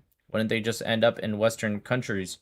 That's a good point. Yeah, that's not particularly what I would want at all. I guess the Arab countries, I think it'd be a win-win though, because if you did implement this plan, it didn't work out, you go back to the square one anyways, but then you have another thing to show that the Arabs actively said, nope, we're not accepting any of you guys. We all know that that's already true anyways, but it just adds to another aspect, because some aspects they could say, well, the reason we reject the Palestinians is not because, it's not because we don't like them. We love them. They're great, but we just don't want to, stop them from their fight. But if a Palestinian is straight up accepting money and being like, you know what, I'm done. I'd love to leave, go to Jordan or Lebanon or Syria or Iraq or wherever. At that point, you are now saying, no, we still don't want you. So that would be pretty interesting. But that's a good question. And you're right. I don't particularly want the Palestinians in Western countries either. I hear Somaliland's great this time of year. oh, no. I'm sorry. My people don't want them. My people, we do not want them. They are not allowed in my country. Sorry. I'm talking to the king here. No, sorry, Bob. Just send them to another Muslim country and have other Muslims just take them all out, because then the world won't care, because, the world seems to not give a shit if Muslims are fighting other Muslims. Pact of Shakush. You dismiss it. You minimize it. It's not harsh enough. It's the only path to peace. It's not harsh enough. Oh, yeah, right. Thanks, Ruben, for the membership. Appreciate that. Nick, do you plan on bringing people in? I'm in your Discord waiting channel. I sort of want to talk about the West Bank. Sorry, I wasn't in Discord. I'm sorry about that. Yeah, I can bring you guys in. I tried to pull away from the Discord stuff because unfortunately the panel can't hear you guys, but if you've been waiting, I don't want you to wait much longer.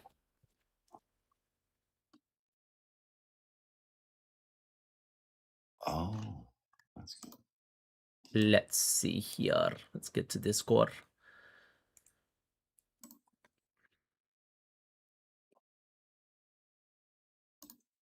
Want to get your take on how you feel about the violence and whatnot. Okay.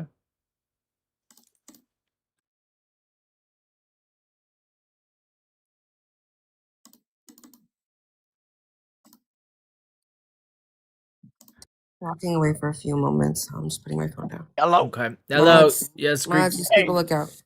Yes, go ahead, Greek Hey, word. how you doing, man? Yeah, good. Oh, cool, dude. Hello. Let me mute your stream really quick. Okay.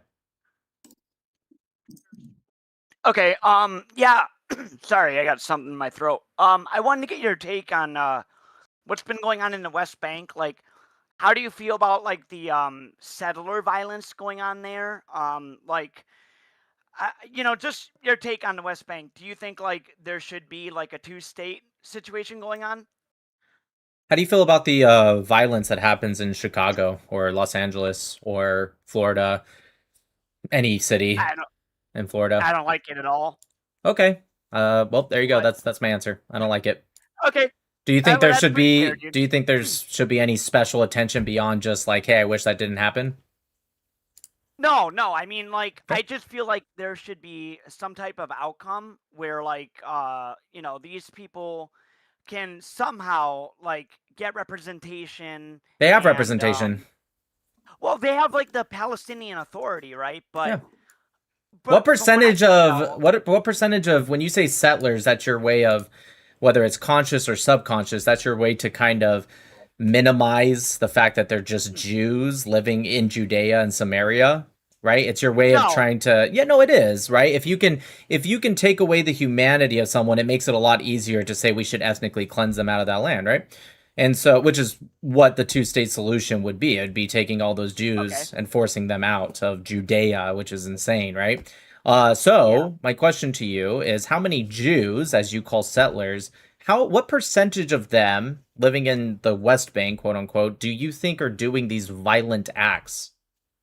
I don't really know, but I know Just that take a there's, guess. Like a lot what of videos. what percentage would you say? There's about 550 to 700,000 Jews in Judea Samaria. So what percentage of them do you think are going around doing these violent acts? Which I want to make clear, if someone truly is unprovoked just doing violence, whether it be murder or even just like burning or whatever, I condemn that. That shouldn't happen. But what percentage of it do you think is happening? Yeah, I've seen like a lot of videos of like the settler violence happening, but then I've also seen videos of like, Jewish people being like, "Hey, we don't like that shit.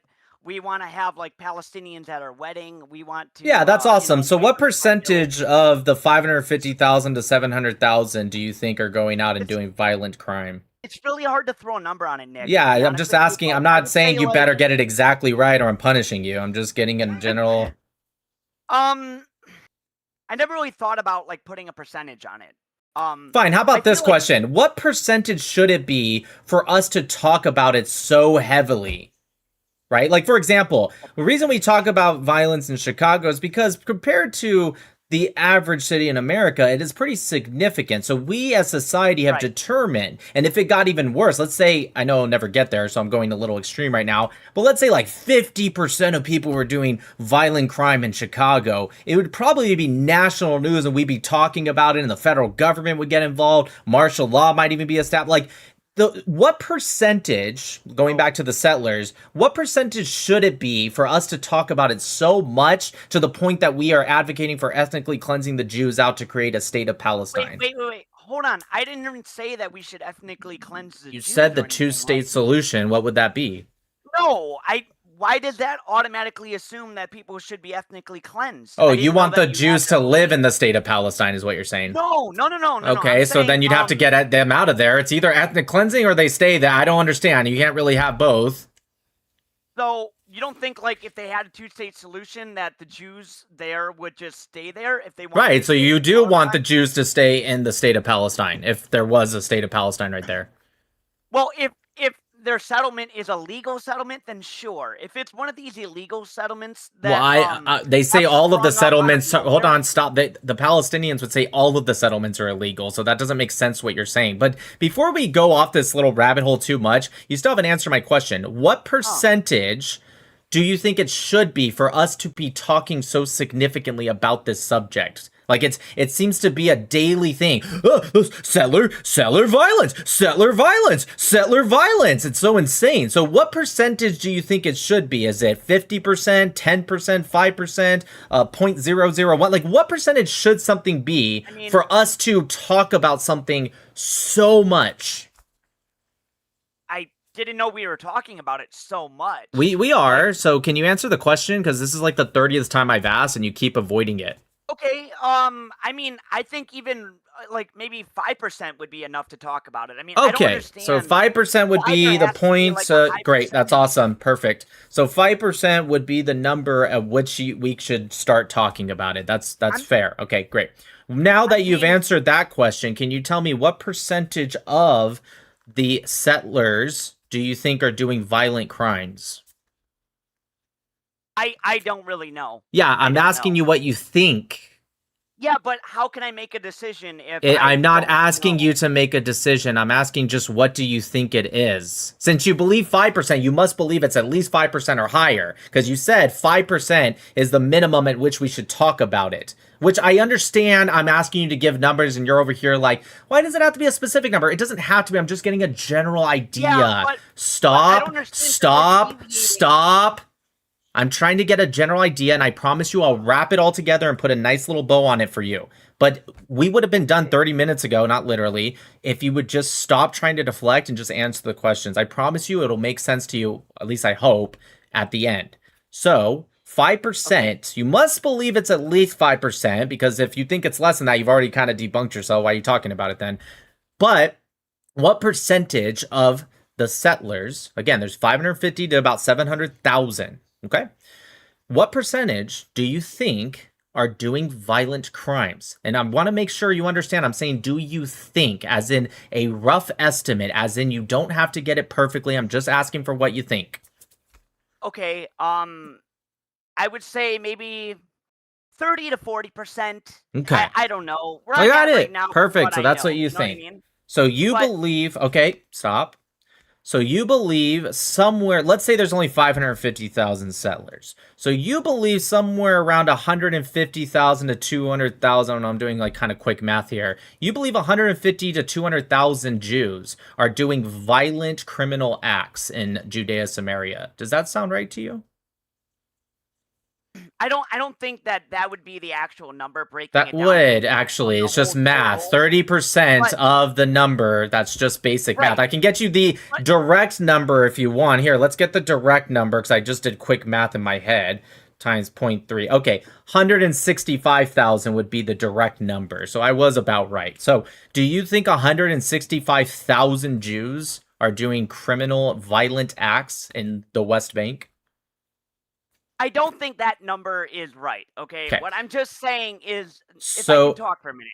You Can I just talk cannot, for, like, because a you're I'd love to, but you're kind of trying to derail the whole point I'm trying to make. So the point I'm trying to make is, just so you know, it's about less than 500 Jews.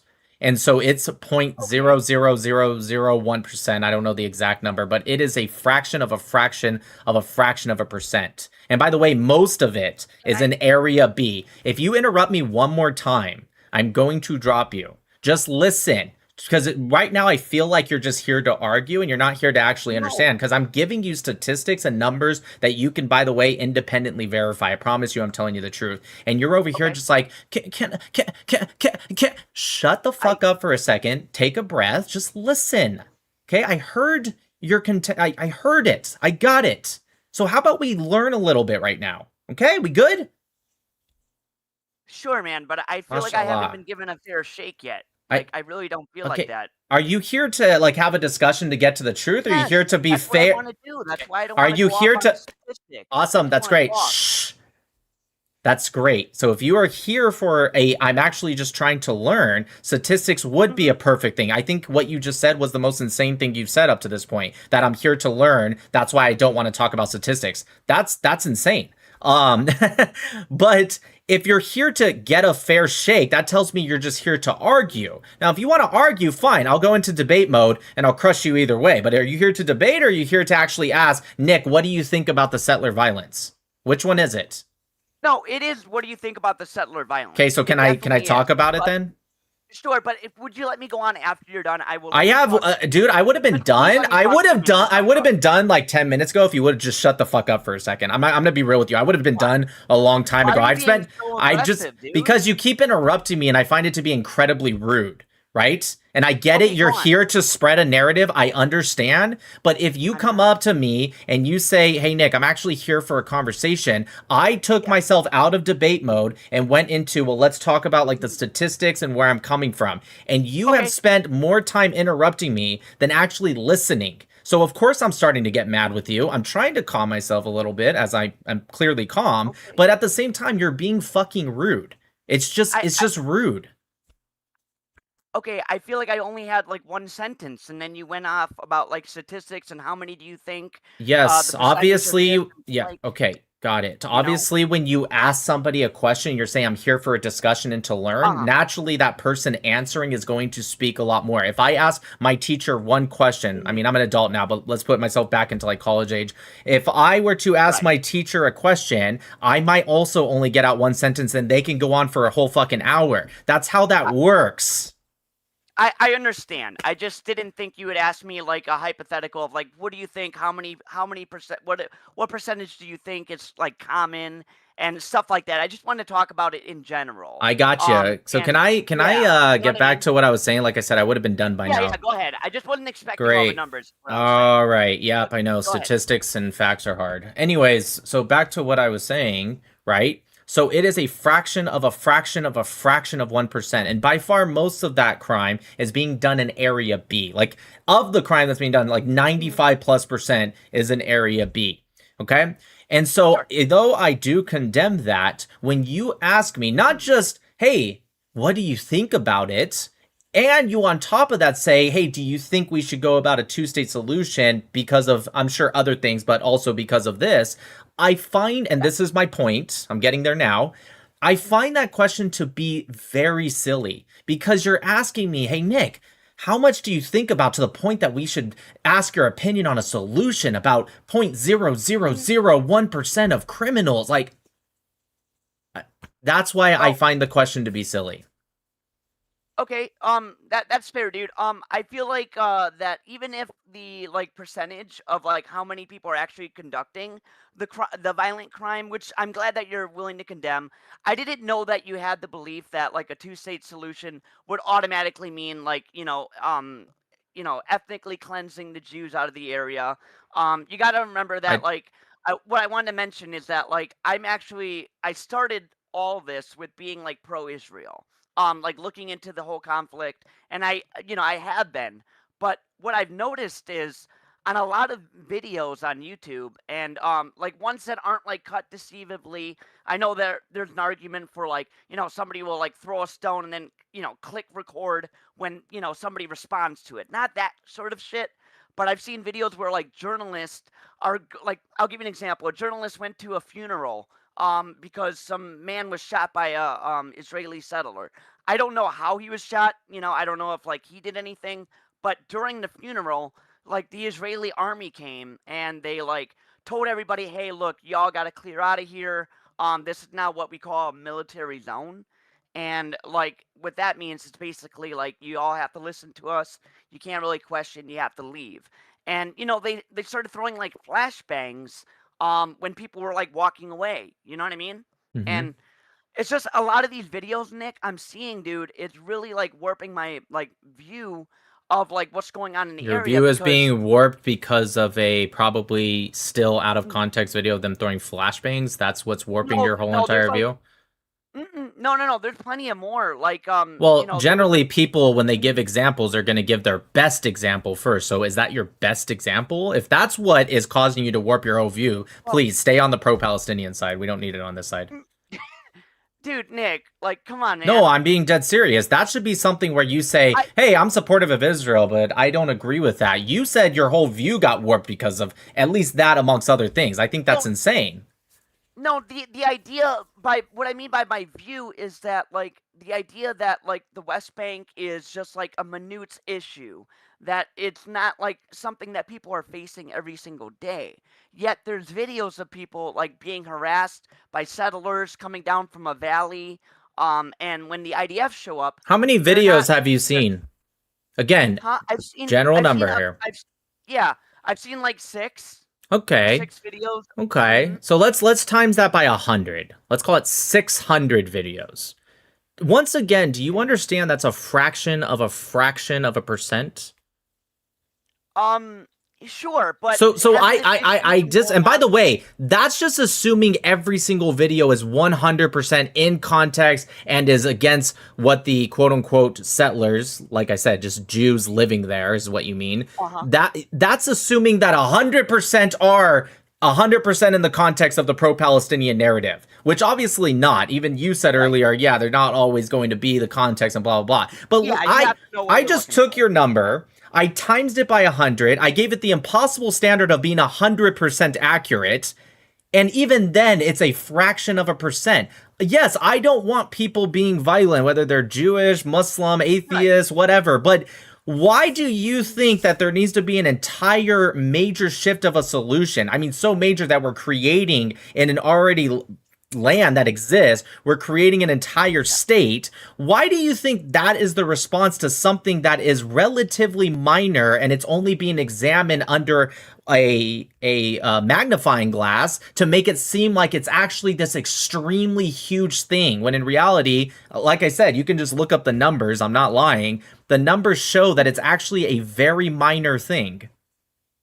Okay. Well, when I brought up the two-state solution, I really I was asking you if you feel like is that something that would help resolve the issue. That was No. the reason for me bringing it up. I No, wasn't saying sure, that I was my position now. So my answer is no, and that's because every single time in history, literally, that the Palestinians have been given more autonomy, which, by the way, even if you believe the Palestinians have existed since, the dinosaurs, the only people in history that have ever given them autonomy are the Jews. Because even if you believe the Palestinians were actually a unique ethnic group that existed prior to the 1960s, it didn't. But if you believe that, the British didn't, the Ottomans didn't, the Mamluks didn't, right? The Islamic Caliphate didn't, the Crusaders didn't, and so on, all the way back to the Romans and before, the Persians, the Greeks, etc. So the only people that have given them autonomy would be the Jews. And even a Palestinian would have to admit that to be true. Now, what was I going with this? Oh, right. So every single time in history that they've been given more autonomy, have they gotten less extreme and violent and terrorism, or have they gone more towards extremism, violence, and terrorism? I would say gone more. So why would giving them an entire state not lead to an extreme version of that even? Well, the reason why I feel that is because I think that throughout history, and in that region specifically, like you got to remember that like when the Jews came over, it was more of like the Zionist idea was more of like a colonial idea. Many of the early Zionists admitted that a lot like Muslims would have to be expelled to create this state. When you say many, do you mean very cherry-picked quotes? What do you mean by cherry-picked quotes? Like, Cherry-picked quotes. You said many. I don't know exactly what. Like 2 or 3. Right, you think that's many when the Zionist leaders, if you're just picking any Zionist leaders, are in the dozens to even 100 plus? Do you think 2 or 3 is not cherry-picking? Well, I mean, it could be, but I was looking at people the major leaders actually said the opposite of that. Even the ones you're cherry picking, which I know some of these quotes. Yeah, like Ben Gurion specifically said that it would actually be good if Jews and Arabs were allies with each other because we have a lot to offer them as they have a lot to offer us. Yeah. Speaking of Ben Gurion, is it true that he said that like if he was Palestinian, he wouldn't have accepted the partition, or was it the Oslo? I can't remember exactly which document. Definitely not Oslo, but was that something that was like found out like secondhand? Yeah, right? so Like, what he said was, and this is another very cherry-picked quote, and people ignore the context.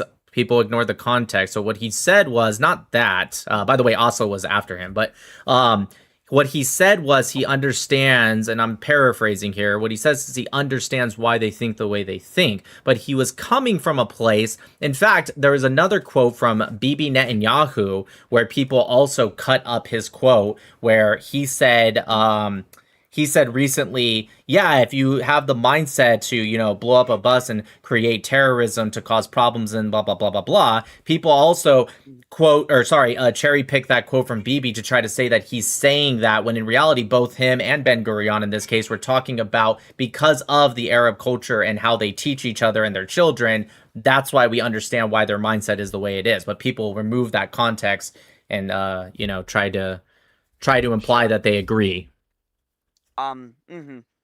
Well, like you mentioned, I think you believe in having like a one-state solution. Do you feel like if that happened with the West Bank and like it was all annexed into Israel, do you think the Arabs there would like, have like protection? Do you think like their situation there would get better? Do you believe that? Are they? Are Like, you do you talking think they about would have more Israeli Arabs, like those that are Israeli Yeah, well, like citizens? the people. No, I mean the Palestinians who are in these, enclaves that are in the West Bank. Do you think like their life would improve? Do you think like they wouldn't have any discrimination? They could, have the same path to like a good life that like a Are normal they Israeli would Israeli have? citizens? If we're talking about like a one-state solution situation, I would imagine that they would yes get Just Israeli do you citizenship. think that the Israeli Arabs today that have Israeli citizenship, do you think that they also have equal rights and pathways to success as an Israeli Jew? Yeah, yeah. Okay, so does that Definitely. answer your question? Well, but it's different for them though because they were born in the society. We're talking about a people who have been like occupied or that have been like, under really stringent conditions due to their government, due to Israel. So like how do you feel like they would assimilate? You know what I mean? I'd like to hear your take on that. Like, do you think they would be like, okay, like So, okay, I think that's their decision to make. They can either learn to assimilate and help the country, and they can be great citizens of the state of Israel, just like people like Yosef Haddad, who's an Arab who loves his country and has helped his country and continues to help his country. They can decide that they don't want to help Israel, but they also aren't really terrorists, so they can leave. Nobody's forcing them to stay. Hey, no hard feelings. There's the door. Or they can choose to fight Israel and try to undermine it, and then they could die. So it's really up to but them. yeah, it's up to them. But like I said, I know that you agree with it being a one-state solution. So like, do you think that it would go like swimmingly? Do you think like all these people would be like, okay, No, no, not at all. I think the Arab yeah, culture in these areas have taught their uh-huh. children for terrorism and barbarism. I don't really want them in the land, to be honest with you. Now, if they're truly somebody that rejects this terrorism and barbarism and really wants to help the land, regardless if it's called Israel, Palestine, or whatever, then sure, absolutely. I have nothing against them just simply because they're Arabs or they're Muslim or they're atheist. I don't have anything against people. I have a thing against, values, bad values. Right, right, okay, Same thing that's with if good. a Good. I Jewish never. person had that ideology, I would want them to be either dead or arrested if they did. It just so happens to be that Jews aren't the ones doing that. But hypothetically, if they did, then same thing. It's not Well, because they're a Jew. I think it should be different. yeah. Well, you said that Jews aren't really doing that, but like you got to remember the videos that I've seen.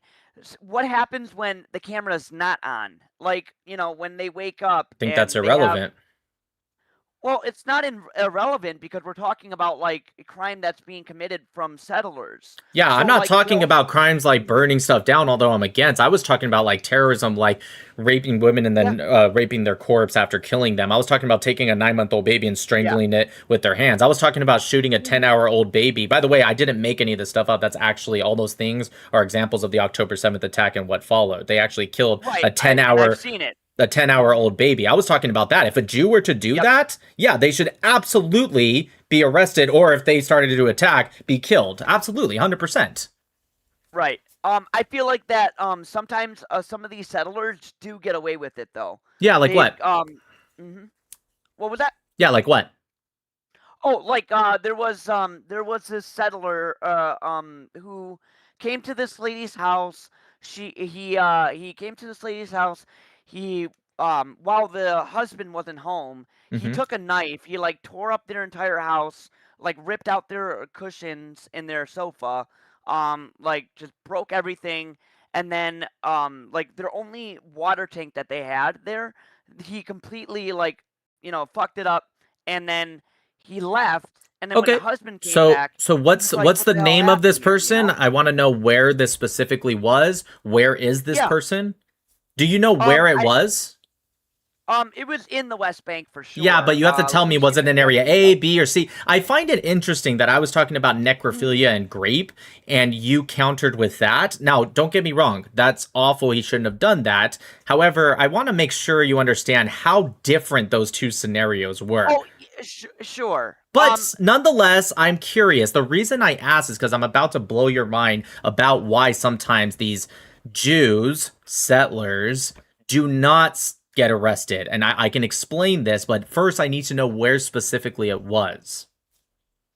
Yeah. Let me see if I can find the video, dude. I'm sorry, but I went through a couple of different. Well, I'm gonna videos need a just- name, not a video. I need a name so I can Yeah, look it up I'll in get the name of articles. the, I'll get the name of it really quick. Okay, I well, think it was from while you Channel 4 News. While you find that, I'm going to explain to people specifically why sometimes these, again, settlers, which, by the way, the Israeli government doesn't particularly like because it gives them a lot of problems because it causes resources to be diverted to them. And by the way, there's a lot of the time these settlers attack the IDF soldiers too. So this isn't exactly endorsed by Israel. However, the reason sometimes they don't get in trouble is because, remember earlier when I said 99% of this happens in, or 95+% happens in Area B? The reason is because some of these people, right, Jews that you call settlers, they understand the dynamic. Now, for those that don't understand the dynamic, Area B is controlled by the Palestinian Authority, and security is split between the PA and Israel. And so what happens is they come in and they do something in Area B. Now, the Palestinian Authority will respond naturally because the Arabs are the ones that are going to call their cops. They're not going to call the Israelis. And so they end up doing... Okay, yeah. I don't know where he went. Oh, no, wait, he's still... Never mind. You blanked out for a second on Discord, but you're still here. Anyways, really?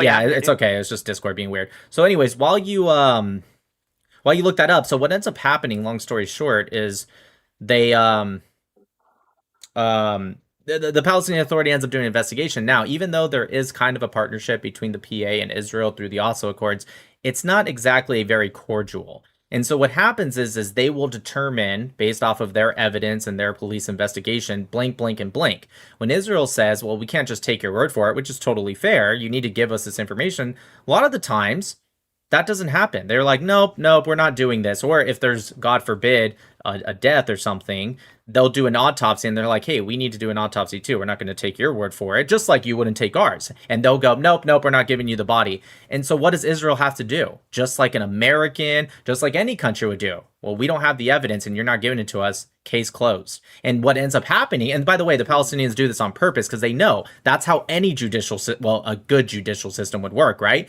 So what ends up happening is next day, Al Jazeera says, and this is why the Palestinians do it, Al Jazeera says,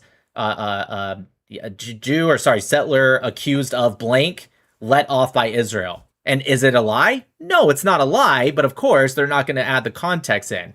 And so now I'm not going to say this specific case that's what happened, but I'm willing to bet that's almost exclusively what happened, or you're wrong about what happened with your story. One of the two. Right. Do you know who the Fogel family is? The Fogel, I do not.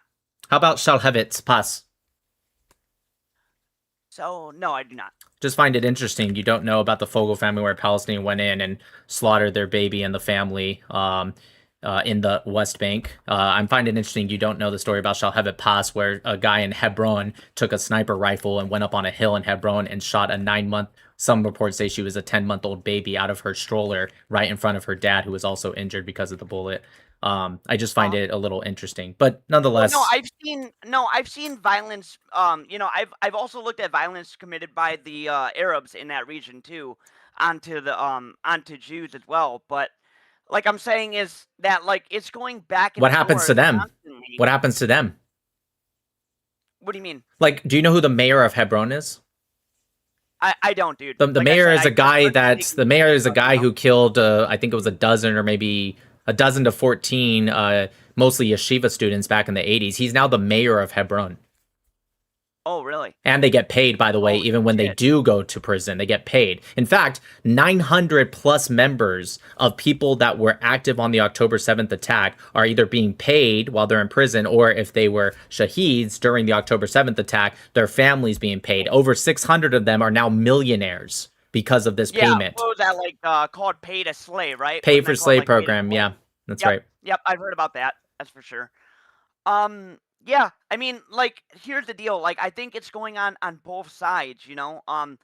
I don't think it's fair to put like a specific like how much more does it occur on one side than the other because I think it's both terrible. Oh, I actually have I that answer according to the B'Tselem, Yeah. which is an anti-Israel database. According to their database, Palestinian civilians unalive Israeli civilians at 9 times the rate that Israeli civilians unalive Palestinian civilians.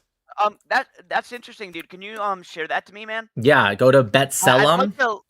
Just Google B'Tselem fatality database, and you can actually filter out the IDF and even like groups like the Palestinian Security Hamas just to look at civilians only. And if you want, you can look at the IDF, you can look at all that. You can filter it and you can see it. I can pull it up right now real quick just to show you what I was talking I've about. seen. It's crazy you mentioned B'Tselem because I've seen videos on YouTube from that channel, B'Tselem. Yep. And it's like IDF soldiers coming into people's houses. Yeah, they're very anti-Israel, which is why I like to use this source because then people can't just say, "Oh, well, that's biased." Yeah, I like that, dude. That's a good source. In this channel that we're in, do you have like a list of stuff that I could look at from the other side too, like from like Israeli crime or Palestinian? What's your question? I'm sorry. Oh no, you're good. I was just saying, like in this Discord channel, do you have like a spot where I can look at crime from both sides, like from like Israelis and Palestinians, or like pro? I guess in this channel, I don't particularly, I don't always get into the mix of like trying to look at anecdotal information unless it's to kind of have this conversation. Sure. So I'll put it up on YouTube. Let me put it up on TikTok as well. So here's the database. I know it's a little small, so I'll zoom in to each one individually. So as you can see on the top left, it says B'Tselem fatalities. And here are Palestinians unalived by Israeli civilians. As you can see, it's 129. Yep. And this goes all the way back to, I can get the exact date, but this is even way before October 7th. This is in total. And if you guys look over at Israeli civilians killed by Palestinians. Sorry, on YouTube, I see you guys are cut off. Hold on, let me move it. There we go. You see it's 935. Like I said, almost, not quite exactly, but almost 9 times the rate are Israeli civilians unalived by Palestinian civilians and vice versa. Interesting. I didn't know that there was a whole database on that. And how much stock do you put in to like the data being accurate? I mean, even if they're like pro Pally. Well, that's the thing, is if they are inaccurate, obviously I can't know for sure. I have to go with the best I can go with. But if they are inaccurate, it's going to be against Israel. So it could actually be even worse than 9 times. I'm simply saying that even by, right, even by a pro-Palestinian site, it's still about 9 times the rate. Okay, yeah. That's interesting. I'm glad I had a discussion with you because I can look at that now and compare numbers because numbers are important. But even it happening once is enough for me to go like, this is fucked up. There needs to be some sort of solution to like all this fighting, all this division. Should there be a 2-state solution in France?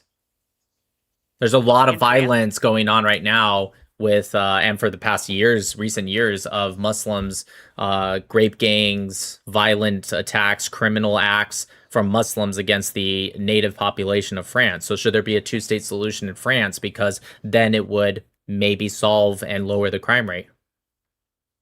No, Nick. Why no, not? There shouldn't be. Why are you laughing at that? You know why you're doing that. Why are you? Obviously. Can you explain why that's such a laughable thing? I don't understand. Yeah, because you're saying the situation in Paris is the same situation in Israel and Palestine when it's worse, I Palestine think, actually. were there. Wait, what? Go ahead, finish your sentence. Okay, I was gonna say the people of Palestine were there for a very long time. How long? And Go they ahead. have, How like, long? a stake to How the long? land. How long? Huh? How long?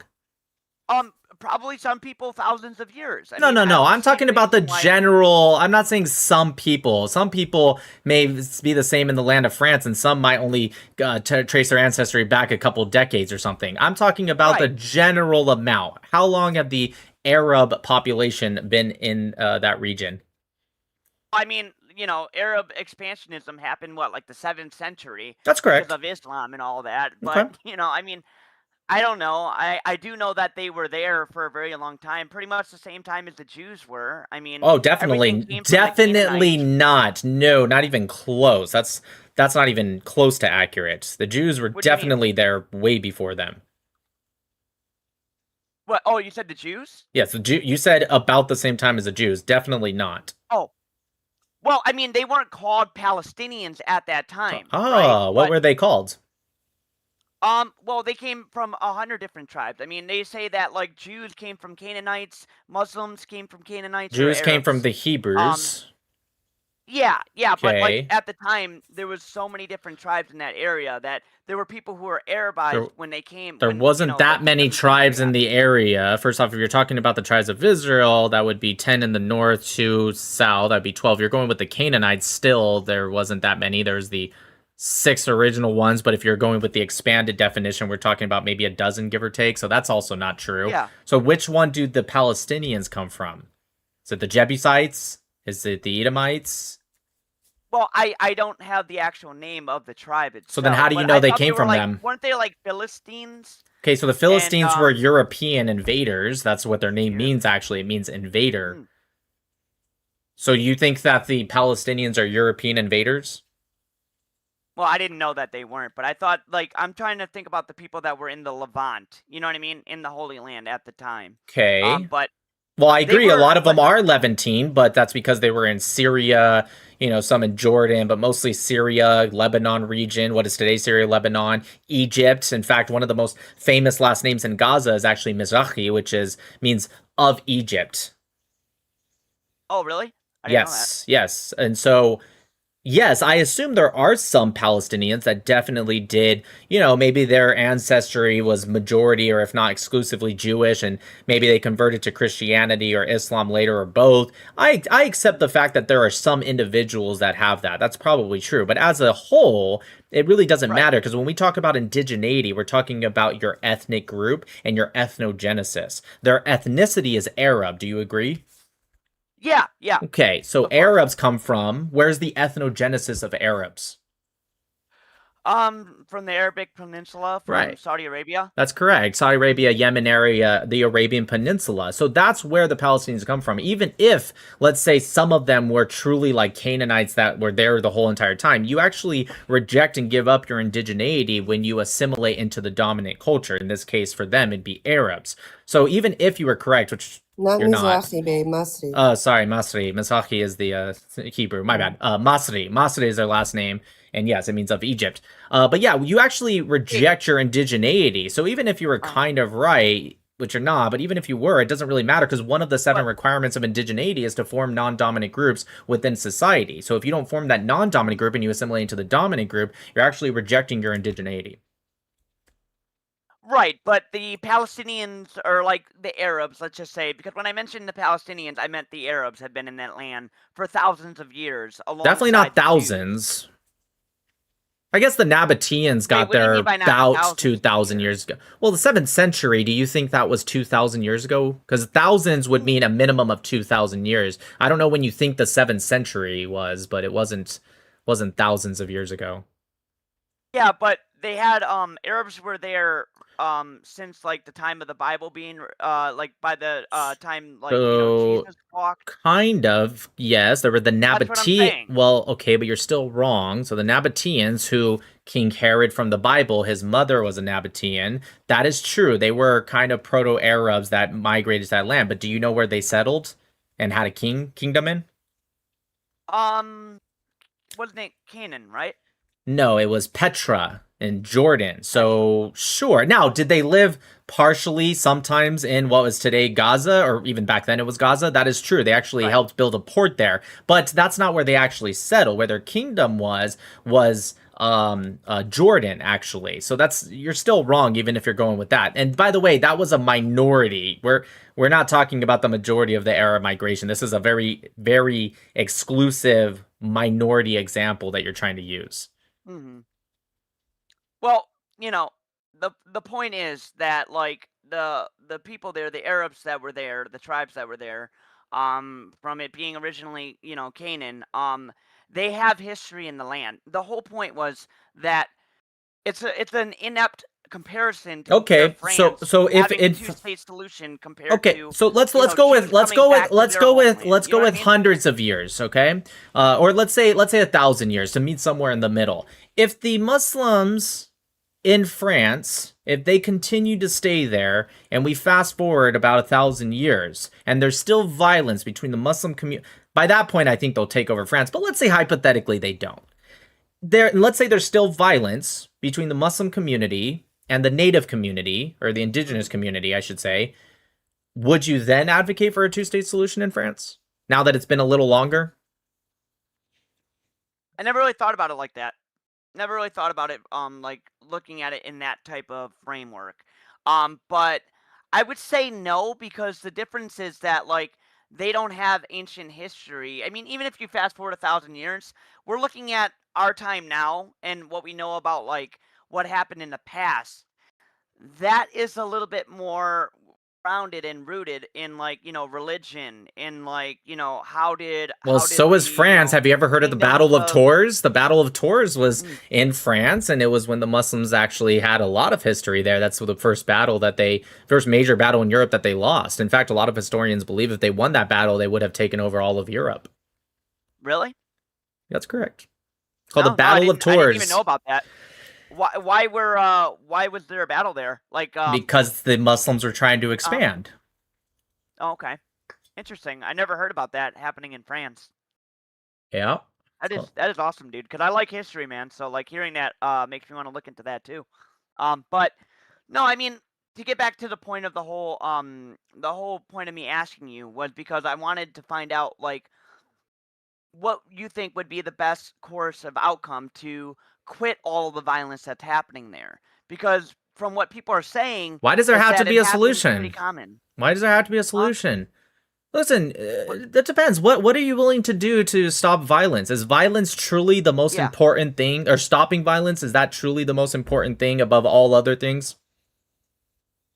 No, but it's probably the first thing. I mean, like, you want to make sure that you're safe, your children are safe. I'm just wondering, what are everyone you who willing to lives in your do? village is safe.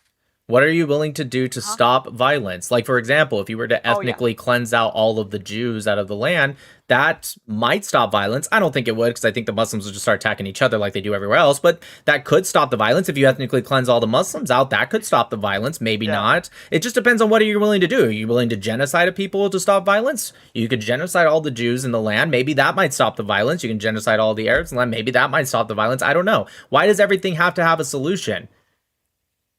Well, because people are suffering right now. Like, people are suffering really bad. The people who live in the West Bank don't live in, like, you know, don't live the same life that their people, you know, however miles away in Israel are living. Have You know you what I mean? have you They're- tried to they're really advocate? suffering. Have you tried to advocate for the pro-Palestinians to take the dick of Islam out of their throat and to stop enabling this extremist behavior? Because right now the Palestinians, they feel justified and enabled to make their own bed, and that bed is a bed of rubble and despair. And that's because of the actions that they do. And people like maybe you, I don't know all your beliefs, but at least people on your side are continuously enabling them and telling them that they're doing the right thing, quote unquote, by any means necessary. Yeah, no, I don't believe that, Nick. I don't believe that at all. Well, maybe you guys should have a shift in the pro-Pally movement.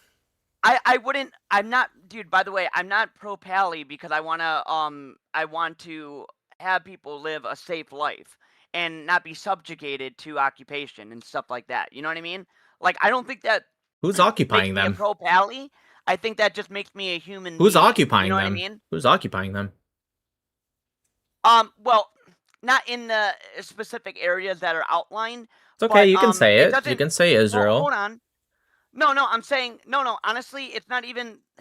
It's a tough one because, like, the government of Israel is, whenever they try to stop the settlers from advancing, they're not successful. Like, there's a lot of times where a bunch of settlements will, like, it'll come into an outpost and then it starts to massively grow. No, it doesn't. And what do you mean? No, it doesn't. These outposts that they put up illegally, right? And when I say illegally, I mean even by Israeli law, are always taken down by the Israeli government. Tell me one outpost that was put up against the will of the Israeli government. These, let's just say, these few younger settlers just started putting in, like, let's say, trailers or makeshift walls up in Area B, hypothetically. Tell me which one Tell me which one expanded extremely, or expanded at all, for that matter. Tell me which one. Yeah, I don't know the name. The answer of is it, none man. of them. All I The did- answer is none of them. No. I seen a video of it happening though, Nick. I saw a video. I promise of, you, no, that's not true. So you're saying that there are no settlements that are happening in the West Bank where like So, somebody will stick a fucking flag? No, that's a completely Then different why- thing. then why have the That's a settlements completely different thing than what you said. First off, I find it interesting that you said you saw 6 videos. You've already said I saw a video 4 times. You only got 2 more videos left, so be careful. But that being said, I didn't say settlements have not expanded, and I think they should. However, the settlements that have expanded are settlements that have existed for decades, and they're expanding just due to natural population growth, birth, etc. You said, and I quote, that they're putting up illegal settlements even against the will of the Israeli government, and the Israeli government has failed to take them down, and they've expanded, like what some of them do in Area B. I said that's not true, and they get taken down every time. Yes, the Israeli government has signed off on expansion, again, most of the time just due to natural birthing rate, but the expansion of settlements, that's not what you said. Well, that is what I said, because why then are settlements increasing then? And why did Trump himself tell Netanyahu, hey man, if you could just stop with the settlements a little bit, in like a stupid goofy voice? It's obvious fact that You think Trump is an authority or a smart figure when it comes to the ins and outs of Area A, B, and C in the Oslo Accords? I don't think he's like an expert on the matter, but So I do why know would that you he use him recognizes as that. okay? Are you going to disagree that there's been settlements that have been unauthorized that have grown? I do disagree with that 100%. And all you have to do to debunk me is just tell me which one. When you say unauthorized, you mean by the Israeli government, and I would love for you to tell me which one that was unauthorized by Israel that just expanded like crazy. Then I would have to Google it, but I don't. But you already made the claim, so that means you. No, I don't give a shit. But you made the claim already, so you must already know. What do you have to Google? You already made the claim. Well, I know that a bunch of new settlements have been formed, and new settlements mean that like, don't they have to go through the process of like asking Israel? Do you know when the last new settlement has been built? Not an expansion of an existing settlement, a new one. No. Dude, it was like the 90s. I think maybe late 80s, early 90s. Babe, can I just have 10 seconds? Well, I have a list here. If you want me to go ahead and give you a list of names. Hold on 1 sec, Greek Lord. I know you can't hear her, but someone on the panel, my wife, needs to say something, so just give it 10 seconds. Hold on. Daniel. Yeah, just to the TikTok chat. There are a lot of glitches recently, and I've been told like there are comments not being answered. Apparently, they're being erased and stuff. If you're not getting answered in the comments, don't take it personally. There's a lot of glitches happening, and it's not just you. So my bad. Anyway, sorry. I would also like to hear her take, if that would be okay. Like, I don't mind hearing. You're not going to be able to hear her while you're on Discord, but anyways, she's done. Go ahead. What were you going to say? Can I know what she said? No, it wasn't about you. She was telling people because some people were saying that their chat is not being like answered or something, and she was just telling people that TikTok's been glitching a lot lately. Okay, yeah, I just didn't want it to be like, you know, she said something to me. No, and I'm it's not. It's not about this. I don't no. want to be rude to your wife, dude. You're good. Thank you. Oh, what we're talking about? Oh yeah. About the outposts and or settlements that are new or that have that are labeled as illegal settlements. I don't know how to say these names, unfortunately. Like, you know what I mean? I don't want to even begin to try to pronounce these names. So, do you mind if I DM you? Just give me the newest one, the one that was the newest. Give me the date or at least year, and just tell me how to spell Let me it. see if they have. Let me see if they have dates on them.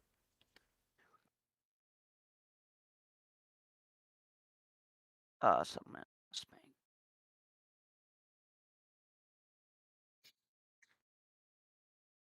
Okay, so late up. Let me see.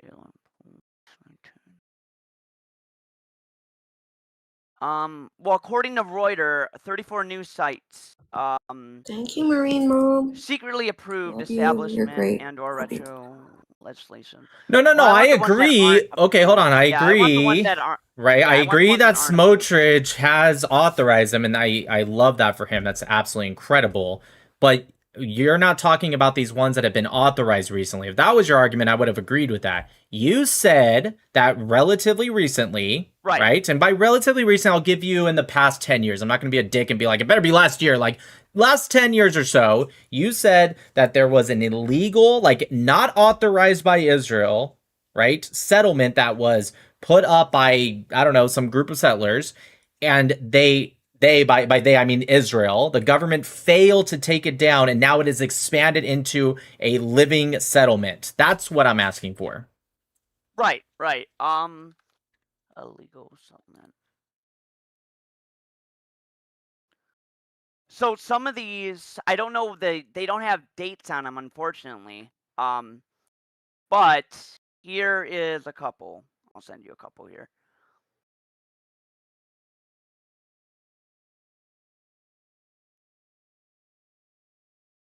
Oh, they're not really spaced out well. Let me see if so I'll edit some of them to separate the names.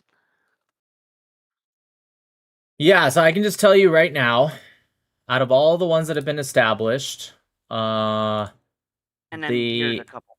the most recent one would be Amihai, which is an Israeli settlement organized as a communal settlement in the Shiloh settlement block in the West Bank. So even that one is technically an expansion of an already existing one.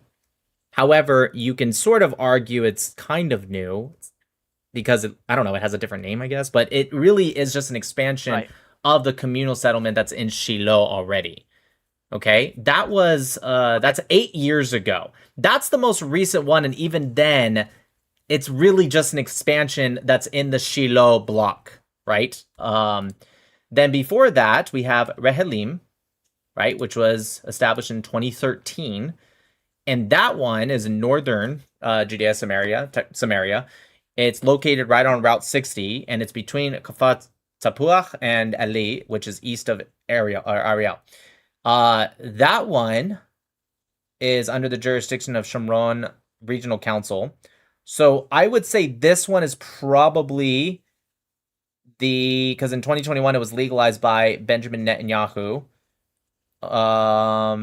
Where is it? Right. Yeah, 2021. So that one is probably your best example. That's probably the best example, and that was from 13 years ago. Well, do you agree that some of these places they start out at outposts that are illegal, and then eventually when they grow in population they then become legal? Because that definitely happens too, you know? And then at that point it's like you didn't have the permission to begin the settlement, and then now you've already got it grown, and now you're not going to go there and try to escort a huge population or a couple 100 people out of there because they're not going to leave. To be completely fair, I assume that does probably happen. That's probably true. If by illegal you mean per Israeli established law, that's probably true. I'm not gonna say that's literally never happened. Right. So yeah, sure. But again, back to the original question, so we don't get into this like deep rabbit hole.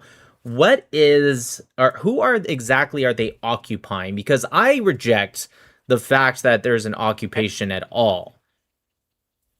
Right. By occupation, what I mean is that some of these areas have like a crap ton of checkpoints, and I get it that it has to do with Israeli security too. There was a lot of like well, per Oslo 2 in 1995, Area C is allowed to have the building of settlements. In fact, it was so vague that you can't really legally make an argument that settlements aren't allowed. So if the Israeli government wants to legalize what you call originally an illegal outpost, they can do that. The best argument you can have is maybe they're not following their own laws perfectly. Sure, maybe some are more aggressive against that than other prime ministers. Okay, fine, I'll give you that, but that's a pretty weak weak argument. But what I'm saying is, let's, instead of making these kind of weak or stronger arguments, why don't we just get back to the root of it? Why is, in what year did we just have to take this assumption that the West Bank was Palestinian land? Because if it's occupation, they must be occupying, in this case, you're saying Palestinian land. When did the West Bank become Palestinian land? Because from 49 to 67, it was controlled by Jordan, which gave it the name West Bank. Right, of course. Well, the land itself would be what they sort of put together in the partition plan. I think that's where, like, I believe that the whole thing started from. The rough estimate of like where the Jews will be and where the Arabs will be, and then from there is how we became how it started to get mapped out. And I think that like these areas. Okay, but that never went through. I agree with you. That was a hope and a dream that never went through. The Zionists accepted it, the Arabs didn't. So what I'm saying is at what point should I have said, or what point can you tell me that I should be saying this is Palestinian land because of blank and at this blank date? Right there was the start of it, like I said. But obviously over, the annexation of Jordan and the 6-Day War, the borders were changing constantly. But the area was Palestine, before the Jews started to like move in and well, first off, the word Palestine was a European word, and it was used by the Europeans. It was also equally Balad al-Shem. Also, Jordan, what is today Jordan, was also Palestine. Should the Palestinians be screaming free Palestine in Jordan, which, by the way, is 78% of the Palestinian region? It's not even like we're talking about a small sliver here. Because that's not where they're living right now, though, Nick. Actually, yes, they are. In fact, Jordan is 50 to 70% Palestinian. You're incorrect yet again. Wait, what do you mean? By like living there? Oh, well, Palestinians will live there. I'm sorry, I didn't mean like live. I mean they're not trying to claim it as Why part not? of Palestine. Why not?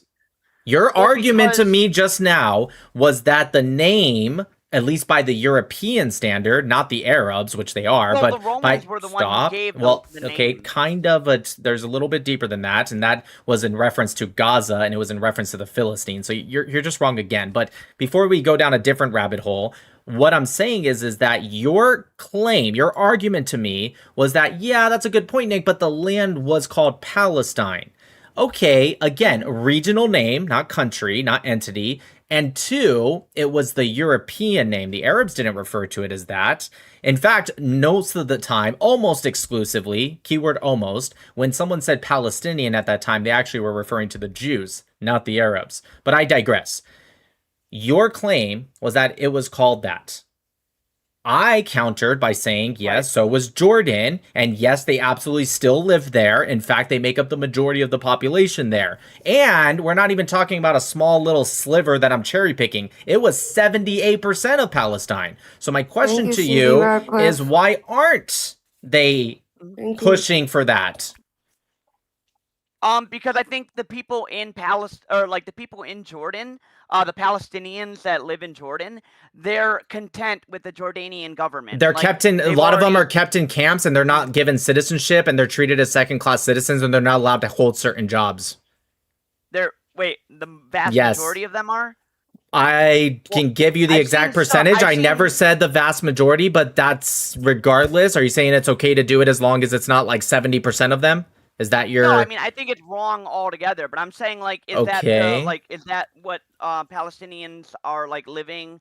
Like the vast majority of them in Jordan are living as. Well, like, I think a lot of actually, yes, I can give you the exact number. So I'm not going to use literally the word vast majority, but yeah, I think a lot of them are refugees. A lot of them do not get to have citizenship. Some of them do.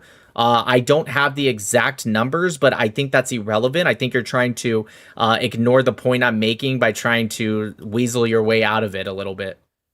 Wait, why? So what percentage would it be okay to do that to? Is it anything under vast majority? But now we're going back to percentage. I'm just saying. Well, like, the reason I I'm just ask is asking if because that- the reason I ask is because there's 2.1 million Arabs in Israel that have citizenship Right. and can have any job that they want. They can be in the government. They could technically be prime minister. I don't know if they get the votes, but by law they could be prime minister. So when you say, "Oh, well, the Palestinians are being subjugated in the West Bank," well, couldn't I just use the same argument? Well, it's not all of them. So why does it matter? Well, because the borders changed for like. We're not talking about borders changing. You're talking about those that are subjugated and are treated differently. Yeah, but I'm saying the lands of Palestine changed. It no longer includes Jordan. Why So not? That's why- my question. Why not? Is because that's the way things happen. Jordan eventually. So why can't we use that exact the same borders excuse for lined up. Israel? Why can't we use that exact same reason for Israel then? Things happen. It changed. They started a war. They lost the war. Right. And I'm completely okay with the one state. Perfect, solution, if great. that's the solution. We're on the Yeah, same page. I- Awesome. You think like I'm arguing against it? I don't care. I just want there to be a solution for them that they'd be happy with You too. guys, there's I a don't want them subscription to box you can open you in know, 2.5 minutes. get Top annexed left, whoever without opens being first. like agreeing wins. to it. I want them to go, okay, we're willing to put the guns down. You guys are willing to put the guns down. Let's get together and make If sure the people Jews were live to put the a guns normal life. down, if the Jews were to put the guns down, there would be genocided. They killed 1,200 people in 6 hours with just AKs, grenades, fire, RPGs, etc. In fact, a rate so high that if Israel had the same rate, they would have killed the death toll that Gaza is today. They would have gotten there in just 14 days if they killed at the same rate that the Palestinians did on October 7th. So if the Jews put the guns down, they would be genocided. If Hamas puts the guns down, and not just Hamas, PIJ, PFLP, DFLP, PRC, Army of Islam, Mujahideen brigades, Lions Den brigades, Jenin brigades, Al-Aqsa March, like there's so many terrorists that the Palestinians produce. If they were all to put their guns down, there would be peace. So don't give me this both sides situation like, oh yeah, you put the guns down, we put the guns down, we sing Kumbaya and have Kanafe together. That's not how it works, dude. Sure, like the atrocities obviously were fucking barbaric and completely wrong, dude, but you're also, I think you're also minimizing what had happened in that region since the start of Israel. I mean, You think you know more than me? no, I'm not saying that. I'm just Okay. saying why do you think that? All I said was I think you're minimizing. How do that, you like, know if I'm sure, minimizing maybe it on if that you day- don't know as much as me? How could you know possibly that I'm minimizing something? Can I answer you? Yeah. Okay, great. So the reason why is because sure, on that day, a lot of people were fucking killed. People were, taken hostage. It was awful. But throughout the years of Israel forming, a shit ton of people were killed. A shit ton of people were displaced. I mean, Why? it was just there were atrocities that were Why? committed during the Gaza war too. Why? Why? Wait, what do you mean by why? Because Like, you why? accused me of minimizing, which means I am trying to make something smaller or ignore key context to justify making something smaller, right? That's what minimizing generally is. Yeah, And the and I'm- irony is that you just did that. You said, well, you have to acknowledge a lot of people were displaced since 1948 and killed and atrocities. Yeah. Great. Why? Why were they displaced in 1948, 49, etc.? What happened? Please teach me. Well, I just mean that the entire conflict has resulted in deaths and displacement on Great. both Why? sides constantly, Nick. Great. Why were they displaced? Why were 60,000 Jews displaced in the first week of the war? What happened? Why were 850,000 Because an Jews entire- displaced because after the war? What happened? Okay, I mean, I think it's really what's the word for it? I think it's redundant because Great. clearly it happened because Why? because What it happened? happened because they declared war. Who's because they? I Arab- want to know. Oh, the MFC. Arabs. The Arabs declared war. Got it. Okay. So why are you putting? Okay, great. No. We're adding context, right? Remember, Yeah, but you you gotta let accused me- you gotta let me me expand, of Nick. You gotta let minimizing. me Well, I'm the one that's trying to force you to expand. You're the one trying to move past it. I'm the only one actively trying to expand. Right? Because you accused me of minimizing something. So I said, fair enough. Let's actually expand and talk about it. So 1948 was the fault of the Arabs. Got it. When was the next massive displacement that you were mentioning when you said displacement? The exact dates I don't know. but The I know, answer is like, 1967. 1967, almost there. 1968. I thought So that would what? be No, next. 1967, not 68, 67. What happened in 1967 that caused displacement? I don't know. Please teach me, oh teacher. Why are you trying to be like a debate Andy when all I'm trying to do is have a conversation? I'm trying to expand so Like, I do you don't get really accused care of that much minimizing. about being right? Yes, actually, I think we should all care about being right. That's 100% true. Yes, I Yeah, think it's but, like, important. So you don't- instead of filibustering, because I have to get to you mingle soon, instead of filibustering, can you answer? Because you said I was minimizing. I said, fair enough, let's expand. And I told you And why. so now I told you why, I'm because- trying to expand and you keep filibustering. So what happened in 1967 that caused this displacement that you are talking about? But okay, whatever, dude. The 1967 war happened. The 6-Day War. You already know the answer. So why are we talking So about whose something fault was that the has nothing to 6-Day do- War? Wait, who? What? Whose fault was the 6-Day War? I would say it was the Arabs. But Okay, can I great. So please that talk was for more also than a the minute? Arabs' fault. So this is my last question, I promise you. Can you name for me any time from 48, or heck, you can even go back to the late 1800s if you want, to this very day, where Israel did whatever it is you're saying, all these atrocities, displacement, mass murder, etc., where Israel did something, these atrocities, without it being a response? It was just, they woke up one day and said, we're going to start it. Can you give me any time, just one time in history where Israel did that? Dude, no, that is a complete straw man of my argument. It's not a straw man, because I'm just asking can I talk you. really That's not what a straw man is. Okay, I'm gonna talk really quick, okay? Can you answer the question? reason- You said why, right? Why was No, I saying I that said you were when. minimizing? No. We In got the way beginning, past that. like you said. You're going back 5 minutes ago. No, it wasn't even 5 minutes ago. It was a couple minutes ago, dude. What I was saying is that the reason why I said you were minimizing it is because you're looking at that day of October 7th, and you're not realizing that the entirety of the conflict itself has made death and innocent life lost. on I both agree sides, with you. dude. I agree with you, and Okay, that's what I'm so- trying to expand right now. I'm trying to see who made their bed and who's the one answering the bed. So can we get back to what I was already doing now that you just said something that I already knew 5 Well, minutes no, but ago? I told you. No, you didn't know. because Dude, you I asked me did and then you know. wanted to I knew expand. all of that. I wanted to expand because you're right. It didn't start on October 7th. I already knew that. I don't even know why you felt the need to stop just to say that again. So going back to what I was saying, so can you give me one time, just once, where Israel just decided to start something and it wasn't because of a response to blank? Can you just give me one time? Are we talking about just in Palestine alone, or like Congrats, neighboring countries? Well, that's what we're talking about. We're talking about the Palestinians. So let's try our best to stay on topic. We can talk about other things maybe another day, but since that's what the subject is, yes, in Palestine, Israel, you can even expand if you want to Hezbollah or the PLO in Lebanon, which is still Palestinians, but they were in Lebanon or Kuwait or Egypt or Jordan. Sure. But can you tell me one time that Israel, not responding, just woke up and decided we're going to start blank, this atrocity for whatever reason? No, I can't, because that was Got never my argument either, Nick.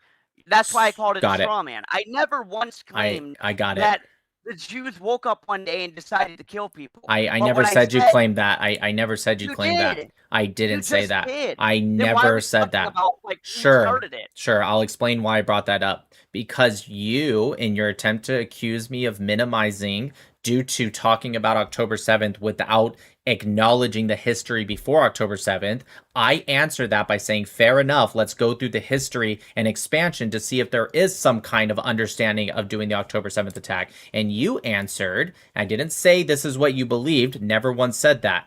But you have just proved through your own words that it was always them that actually started something, and the Jews/Israel has responded. So therefore, I never minimized October 7th.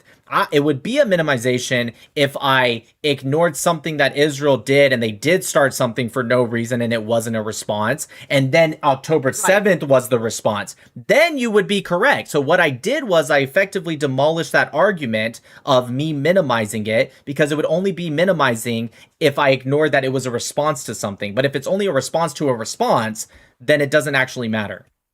But you were using the October 7th attack and saying that, like, you know, if Israel dropped their guns, there would be a mass murder and all that happening. So when no, Hamas you did, it would actually, be yeah, that's not what happened. You're starting to break out also, but that's not what happened. No, I'm trying to say that there's okay. people that are willing to do peace on both sides. Is what my ideal. I will get to image that of in a conflict. second. I got it, but you're incorrect. And why I brought up October 7th. October 7th was an example. I actually wasn't really bringing up October 7th. So you're actually incorrect. And if you don't believe me, go on YouTube and rewind it, and you would hear me What am say I it. incorrect about? Because you said I brought up October 7th, and I'm telling you it wasn't for the overall statement. It was actually just an example to prove my actual statement.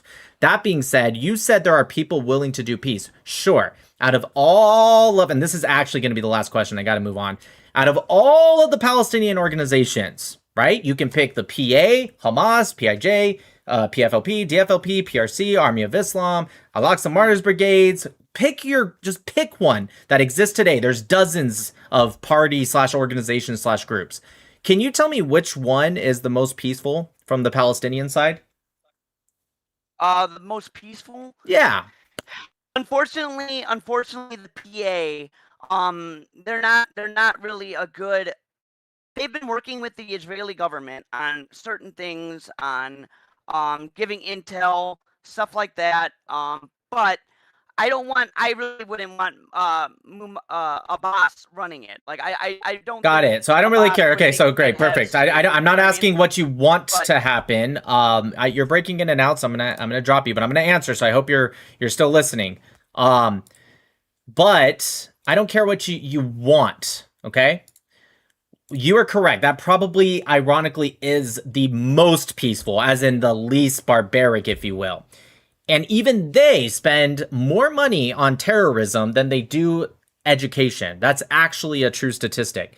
So when you said, obviously incorrectly, well, both sides have people that want peace, you couldn't name one on the Palestinian side. So I reject your premise completely.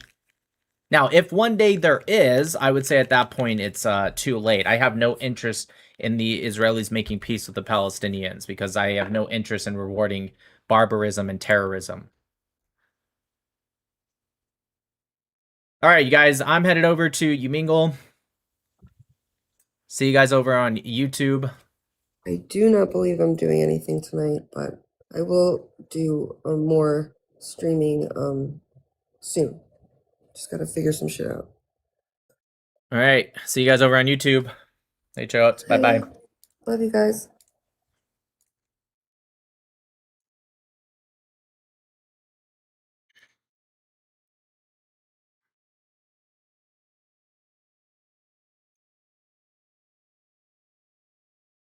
Oy. Fucking deep fried that dude. Feel bad. Not actually.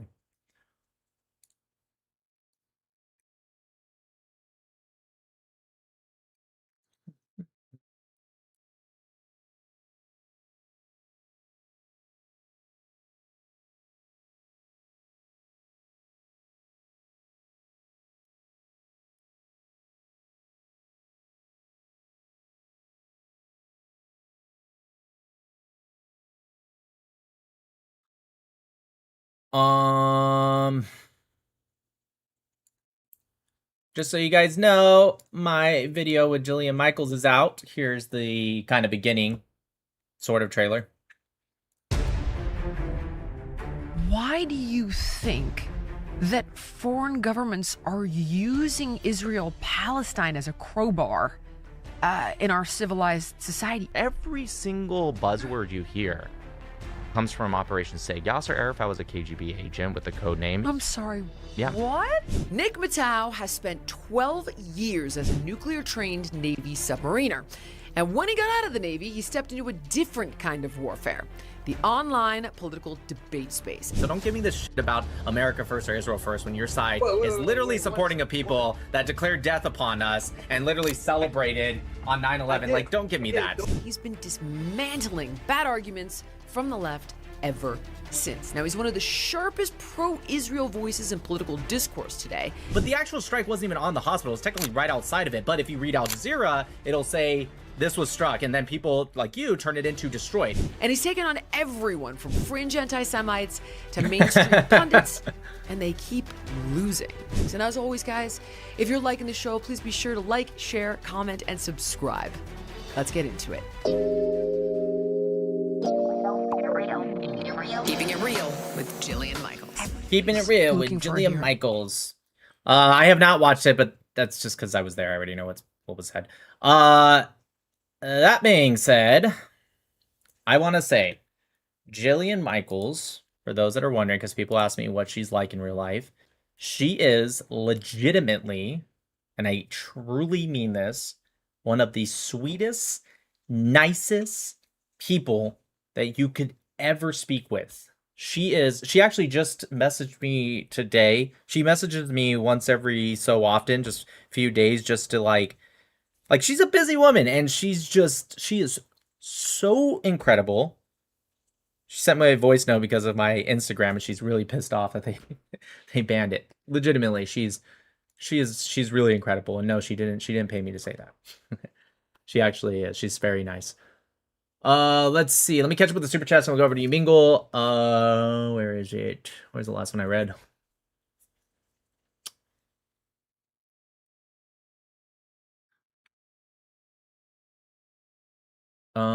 There it is. Ruben, I can't remember if I said, but thanks for the membership.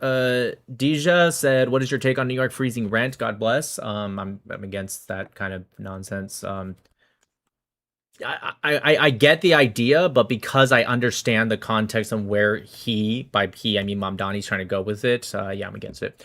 Already asked him whether he knows about the Fogel family or Shalhevet Pass. I did ask him because I saw your thing, but I didn't read it. So, and why it's the Jews who need fences around their towns in Judea, Samaria. Facts. Itamar says, I was guarding the settlers, quote unquote, for 120 plus days and saw for firsthand how this is not like the media shows. 100%.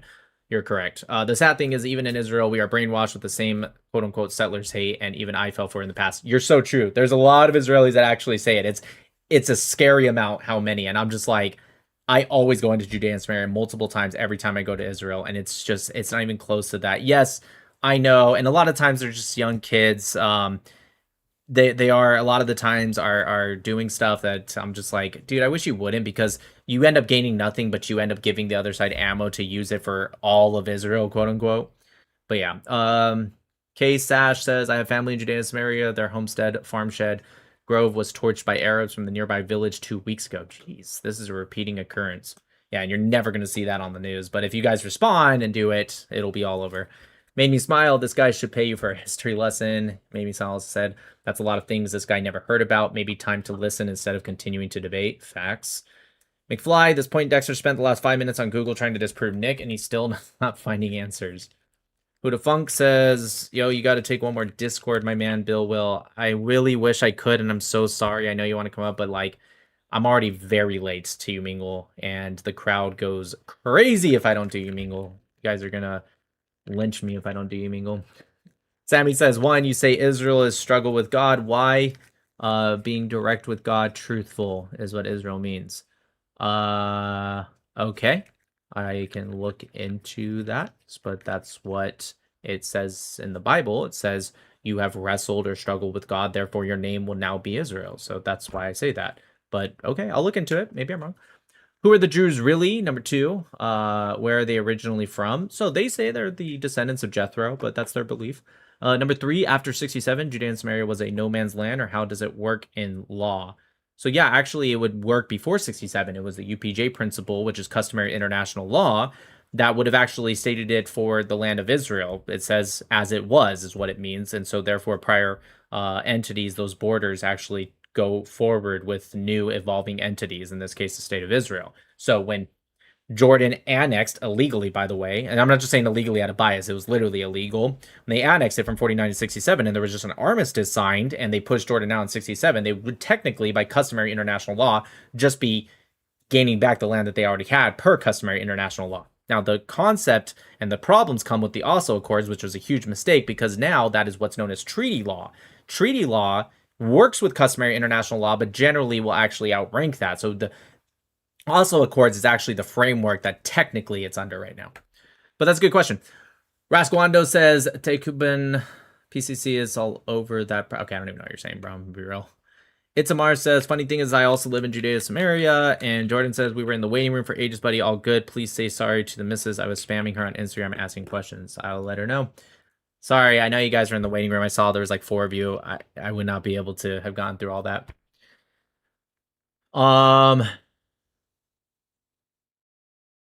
Okay. First, I want to show you guys this on X. This is hilarious. This one says, whoa, Candace Owens outs Daily Wire co-founder Jeremy Boring as a maniacal homosexual on the Sean Ryan podcast. No wonder Ben Shapiro teamed up with him. I love Jeremy Boring because just like this is the exact way to respond to this. He goes, man, I told her that in confidence. Like that's exactly how you should respond to stuff like this. Don't give it actual weight. Good job, Jeremy. Plot twist, he's actually being honest. He's actually, no, I really did tell her that in confidence.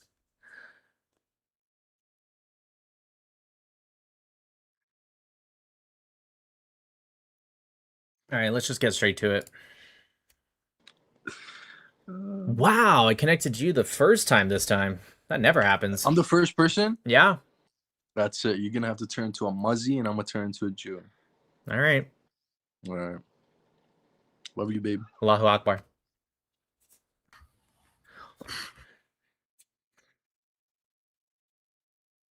يلا نيك عم اسرائيل خاي مساء الخير. باي باي. انا دلوقتي اصلا يعتبر بواقف بس لما يجي ينتصر بينشب شويه فاهم ده اللي جاني اللي كان وانت باين عليك انت كمان يعني. Nick Mattel, Bismillah, once again. Hello, what's up? I'm gonna go through because I'm already running late, but nice seeing you. Very quickly, I actually Yes. had the pleasure of listening to Caribs for once on your stream. Thank goodness. Well, you have a nice night. Thanks. Takbir, Allahu Akbar. Allahu Akbar. Hello. Wow, you have the Jordanian flag or Palestinian flag. Yes, sir. Nice. It looks brand new. Oh, wait, where'd you go? That's crazy. I got a question for you. How old are you first? No, it's not like a. No, but I'm streaming right now. Are you at least 18? Oh no. Okay, then I gotta move on. Sorry. Fuck Israel, free Palestine, Nick Mattel, bitch ass nigga. Hey, I have fans. They seem okay with. Hello. It's just the father they hate. What do you mean?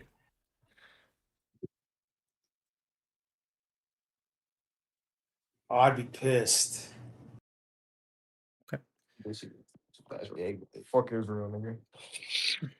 I'd be fucking. Why are you guys muted? Who's muted, nigga? You can hear it clearly. Are you speaking? Fuck. Shut up, bitch ass nigga. Can't tell if they're speaking. Hello? Shut up, nigga.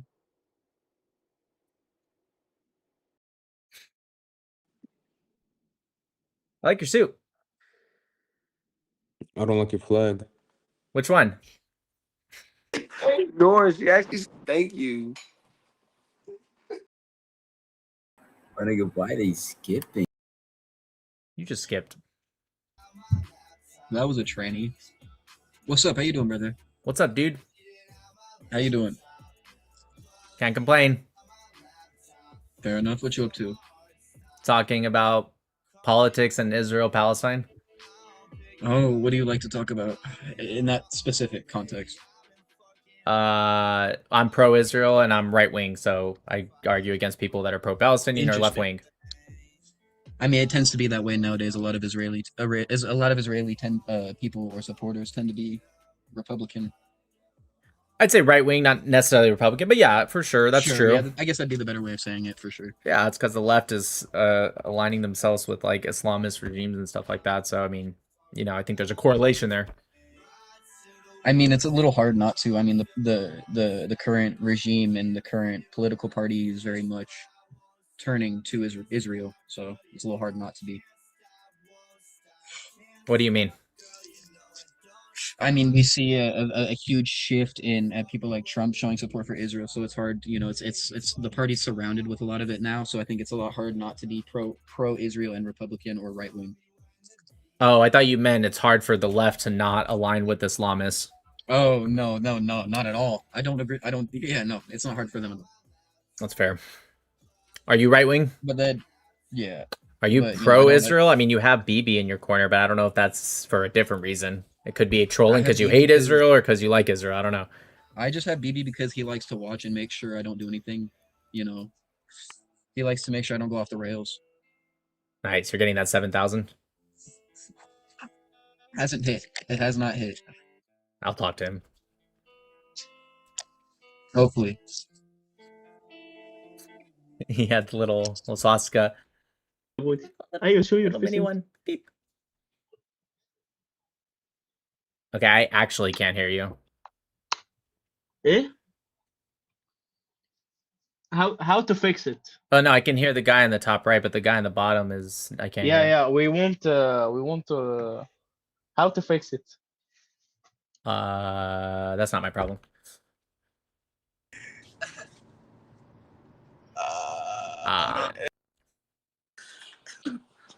Hey, I remember this guy. Okay, I'm confused. Hello. Do you remember me, bro? Do you remember me? I was in a car with all 4 of my friends. We That's were like cursing. 90% of the Arabs on this app, dude. Bro, fuck you though. You're a bitch ass nigga. Fuck Israel. Fuck you, stupid nigger. Why are you so close to his face? What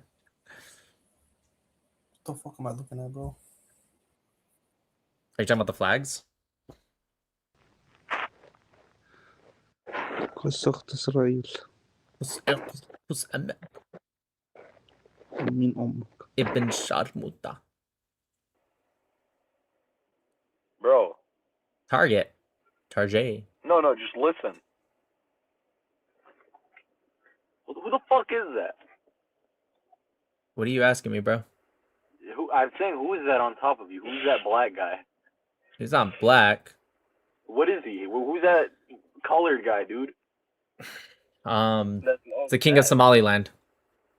The king of Somaliland. You have the king of Somaliland on your wall. Why is that? Can I ask? Yeah, he's my personal friend. He sent me the poster to put up. You know what? I love that. Yep. I love that. Keep supporting your friend. He's an Israel supporter. You're an Israel supporter. Tell me why. I studied the history of it, and I like it openly. I didn't know if I wanted to be pro-Palestinian or pro-Israel, and I just determined that based off of what I studied, that the Israel was more in the right. Not that they're perfect, but they're in the right. Yeah. I disagree, but you know. Why? I'm not on any side. I'm not on any side. I'm just not with killing in general, you know. Well, both sides have done killing, but one side is responding and one side initiates. One side's responding with a bit more harsh, you know. One side could be lying too. Well, that's true, but I looked at primary sources, so they couldn't. But that being said, you're right. It is more harsh, but I've never, Listen, brother. Are you Jewish? No, I'm Italian, but I've never judged. Christian?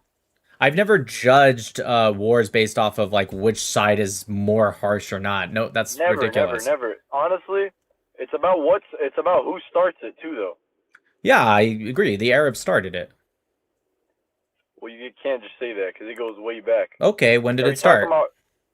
I don't know when it started, but I'm not that. You might be more knowledge than me. You know what I mean? I'm just not with the harsh killing. I'll leave my part of that. Well, if I know more, then wouldn't I be more likely to be right when I say the Arabs started it? Fuck no. Okay, can you explain why then? Because you're just another guy. No, I'm saying, can you explain why you think I'm wrong? Nigga, I don't know. I don't trust So you just I don't know. feel... Well, no. There's Yeah, a difference bro. between saying I don't know if you're right and saying I know you're not right. No, I'm not saying I know you're not right. You could be right. Yeah, I'll put it that way. But I don't stand with you, you know? That's just my... That's fair. No, that's totally fair. I couldn't debate with you, too. I promise you. I couldn't. But I just don't stand with you. That's fair. That's fair. Yeah, brother. Hell yeah, Alright. bro. Keep supporting what you support. What's the flag under it? Mexico? Definitely not Mexico. Yeah, I knew it was. That's Iran. It's not like the middle. Oh, Iran. You're Irani? No, I support the people of Iran. This is the pre-Islamic regime flag. This is not the current IRGC flag. Oh, nah. I don't study Iran either, bro. I'm gonna be honest with you. Are you Arab? You have a good night, dude. All right, I'm going. At least he was honest. Salam alaikum. Bro, I love how every Israeli puts Arabs like in this fucking rage bait people. Like, I'm not Israeli. move your head. No, like it doesn't matter. You just put Arabs because you want to be racist. Like, Well, yeah, I like to debate multiple things. I don't put just Arabs, but on top of the things. Wait, hold on 1 second. Yes, I am streaming, but I like to debate Israel Palestine. I also like to debate American politics. I basically hop in your house right now. I take That makes shit, sense. I'll be like, that's mine. Real quick, So- how old are you guys? All over 18? Yeah, I'm over 18. Okay. What's your question? I'm sorry. Okay, so basically, I come into your house right now. Okay. I got my religion. You don't believe in my religion. I don't care. You don't believe in my Right. religion. I believe in my religion. And my religion was like, oh, okay, I'm going to take this guy's house, blah, blah, blah. I Right. come and take your house. I'd be like, yo, you get the fuck out of here because that's Sure. my house now. You're asking what would I do? Yeah. Yeah, I would grab the gun that's right here and I would Yeah, defend my exactly. house. But That's that's not what what happened. But that's not what happened.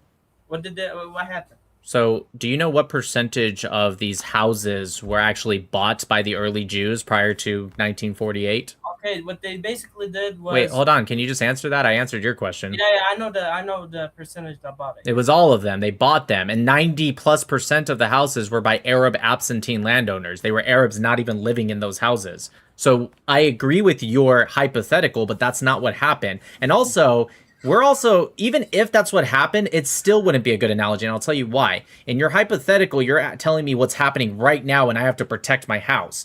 What you're advocating for is a people that, let's say you were right and that's how it happened. You're advocating for a people almost 80 years later to kill their great-grandchildren and their grandchildren and children because of what happened 80 years ago. So your hypothetical would still be wrong even if it was correct.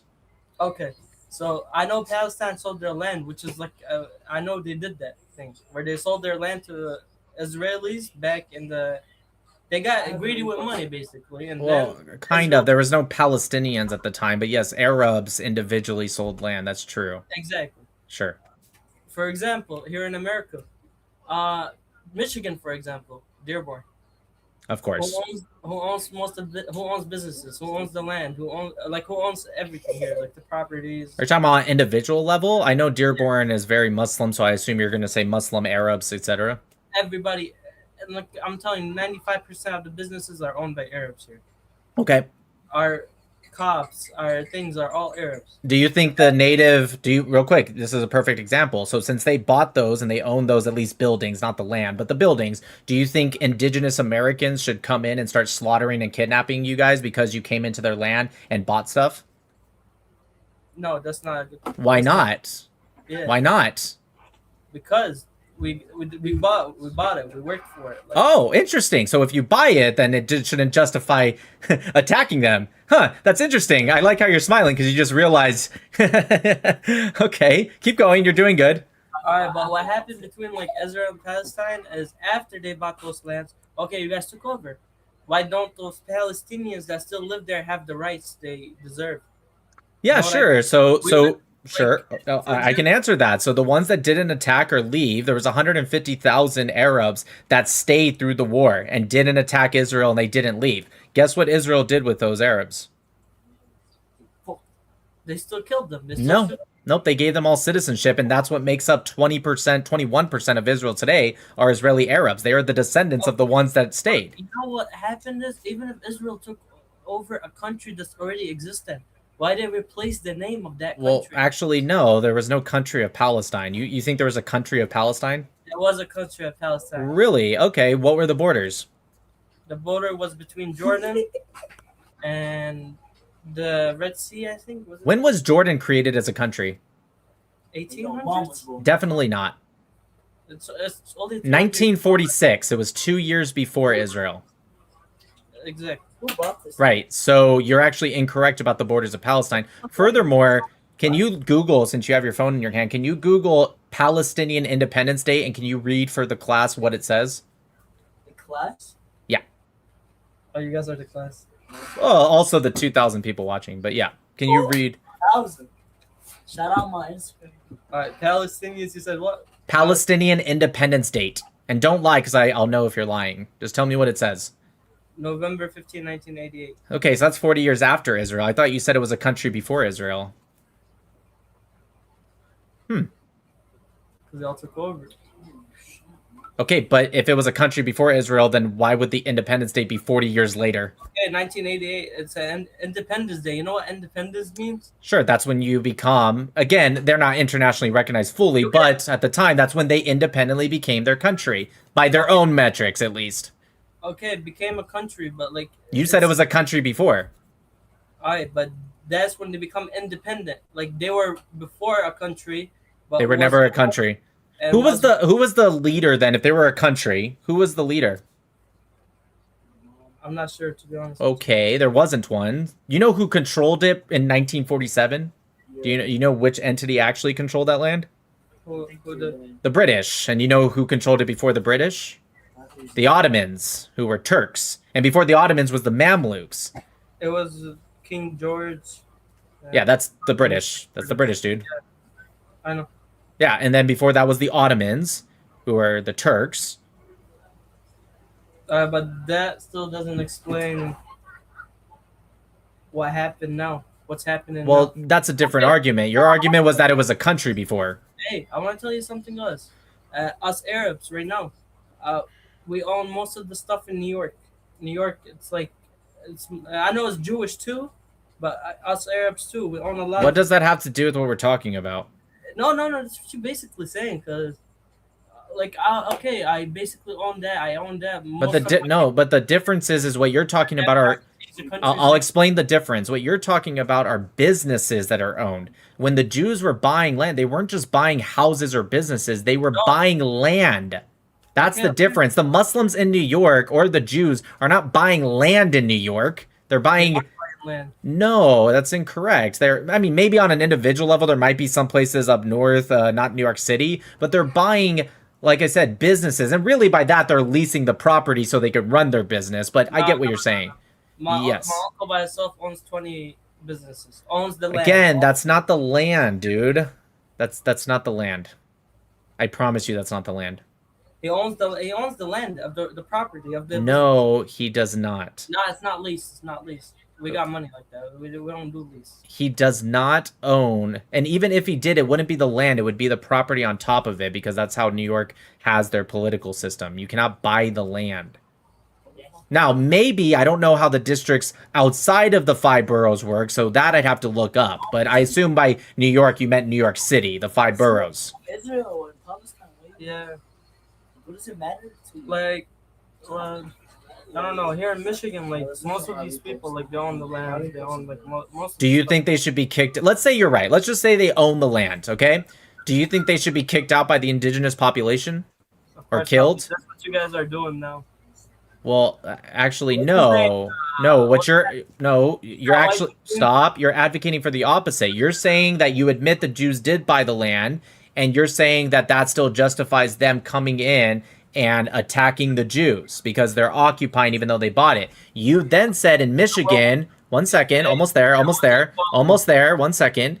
You're saying in Michigan they own all this land. So I asked you a simple question. Do you advocate for the indigenous population, although I don't find the Palestinians to be indigenous, but hypothetically, do you advocate for the indigenous population in America to go to your uncle's business and attack him because it's indigenously their land?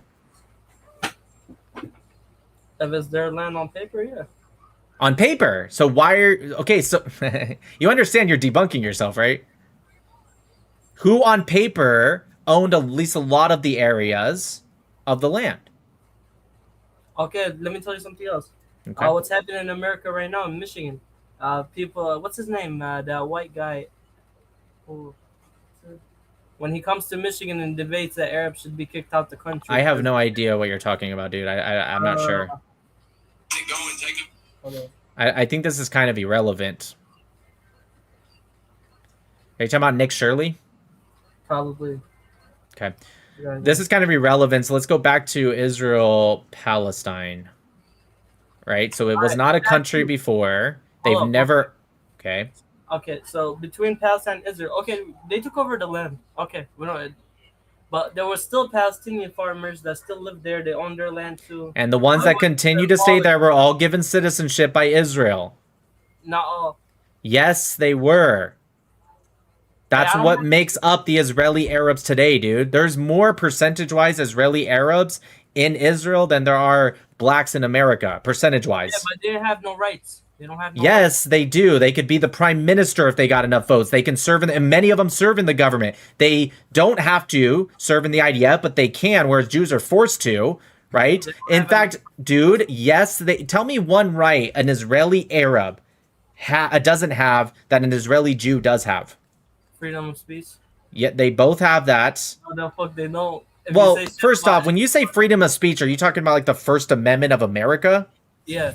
Well, that's America. That doesn't exist in any other country. But relative to what their freedom of speech is, it's the same whether they're Arab or Jew. But yes, the freedom of speech in America is going to be different than any country, not just Israel. So that's a dumb point. But nonetheless, they have the exact same rights, dude.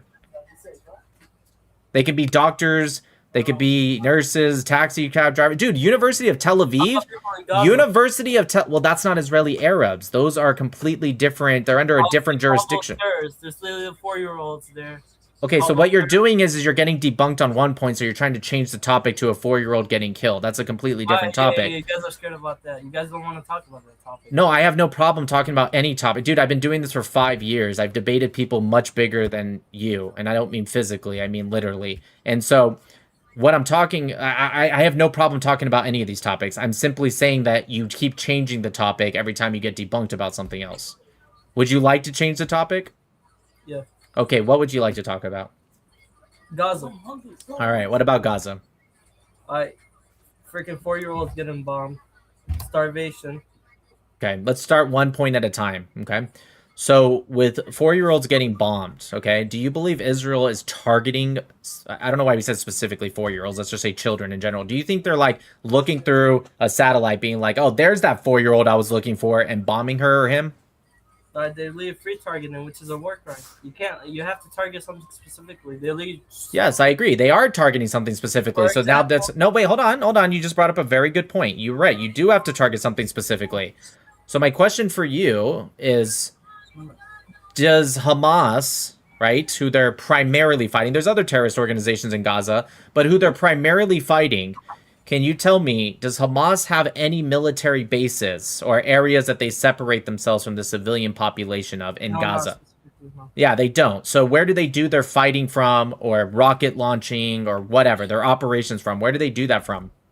Random civilian places. That's correct. And so do you agree that Hamas also doesn't wear uniforms when they fight, even though they do have uniforms, but when they fight, they choose not to wear uniforms? Yeah. Why would they choose that? What advantage does it serve to put on civilian clothes while you're fighting? Mix them with civilians. Exactly. So what is that called when you fight amongst the civilians pretending to be a civilian? What is that called? There's a specific phrase. Like a terrorist. Human shields. And so Yeah. when you say 4-year-olds are getting bombed, yeah, it's sad, and I blame Hamas 100%. I wish they would separate themselves from the population and fight like men, but unfortunately they don't. But that doesn't mean that you cannot continue with your military objectives. Now, there needs to be proportionality. Like, you can't just take out one Hamas guy and kill 150 civilians, right? But Israel does do that job very well. They show incredible proportionality. I agree with that, but like, I don't know. You said it was a war crime. It's not a war crime. It is a war crime. It is not. That was a war crime. Then every war in history would have been. In Lebanon, there was videos of them freaking throwing bombs at like a certain place, and then they wait like 10 minutes for like ambulance or stuff to show up, and then they throw the second bomb. Which There's a video of them bombing an ambulance in Lebanon. Yeah. Okay, let's look it up together. Video of Israel bombing an ambulance in Lebanon. They target it. Like they wait a few minutes Yeah, for let's like. just look. All right, maybe I haven't seen it. Let's see. I just wait how they bomb. They bomb something certain first, and then they wait like for something to show up, and then they bomb again. Same second. Hold on, I'm looking at this video that I think might. I don't know if it's going to show it or not. I'm looking though.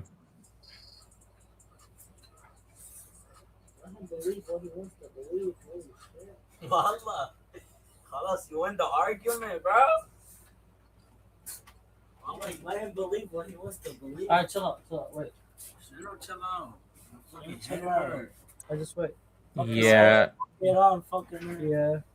No, what happened? Wallah, you win the fucking round. It's like rap battles, bro. You see how? Yeah, that didn't show that. It said it in the title, but then when you look at the video, it actually doesn't show an ambulance. But there was somebody wearing a vest that was bombed amongst other people. Now that being said, well, no, not exactly. That's completely different than what you said. But to answer at least that video, yeah, I'd have to understand what more there is. We know for a fact, because even Egypt themselves has admitted that these terrorist organizations like Hamas, or in Hezbollah in this case, have used ambulances and have even driven them themselves. Egypt actually rejected an ambulance trying to go into Egypt because it was filled with Hamas members inside of it.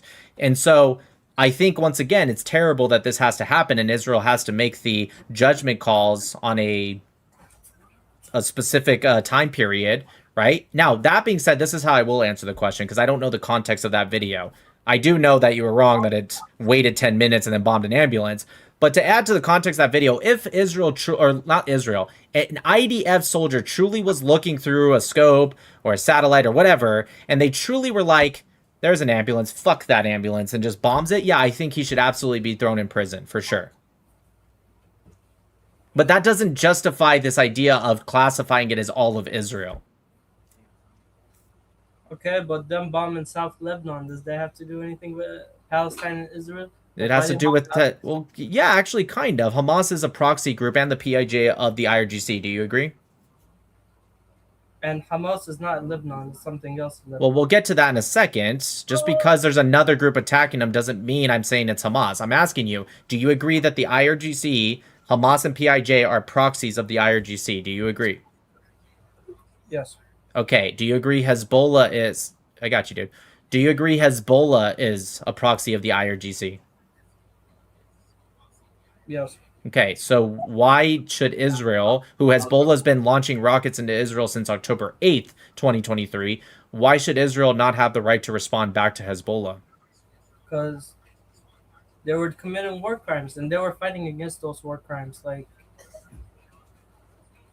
what is okay, that? so even Basically, okay, so even if you could explain that, which you haven't yet, that doesn't matter. That's not Hezbollah's job to determine what they can or cannot do. If a country attacks you, you have a right per Article 51 of the UN Charter to attack back.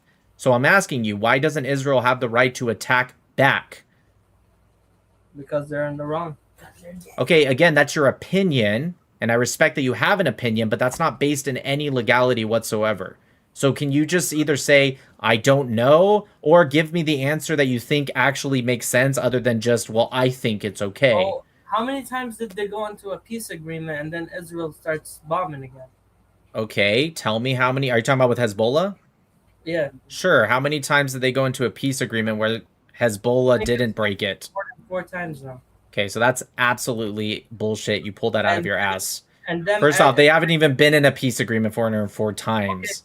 And them attacking South Syria right now, which has a new government, which has no power to fight Israel, and they still manage Israel to come into their... Yes, listen, if there's going to be proxy groups or militia groups, whether it be in Syria, Jordan, Iraq... Militia groups in Syria. There is, actually. See, this is how little you know. You just want to blame Israel without actually doing even the minuscule amount of research. And I feel bad for you because even I do the research from the pro-Pally narrative. You just want to take one side and say fuck everything else. I actually look into Al Jazeera and other pro-Palestinian sources, which is probably why I know more than you. But nonetheless, if Israel gets attacked, whether you like it or not, they have every right to respond back. In fact, Do you know? Did you know? You know where the Litani River is in Lebanon? Yeah.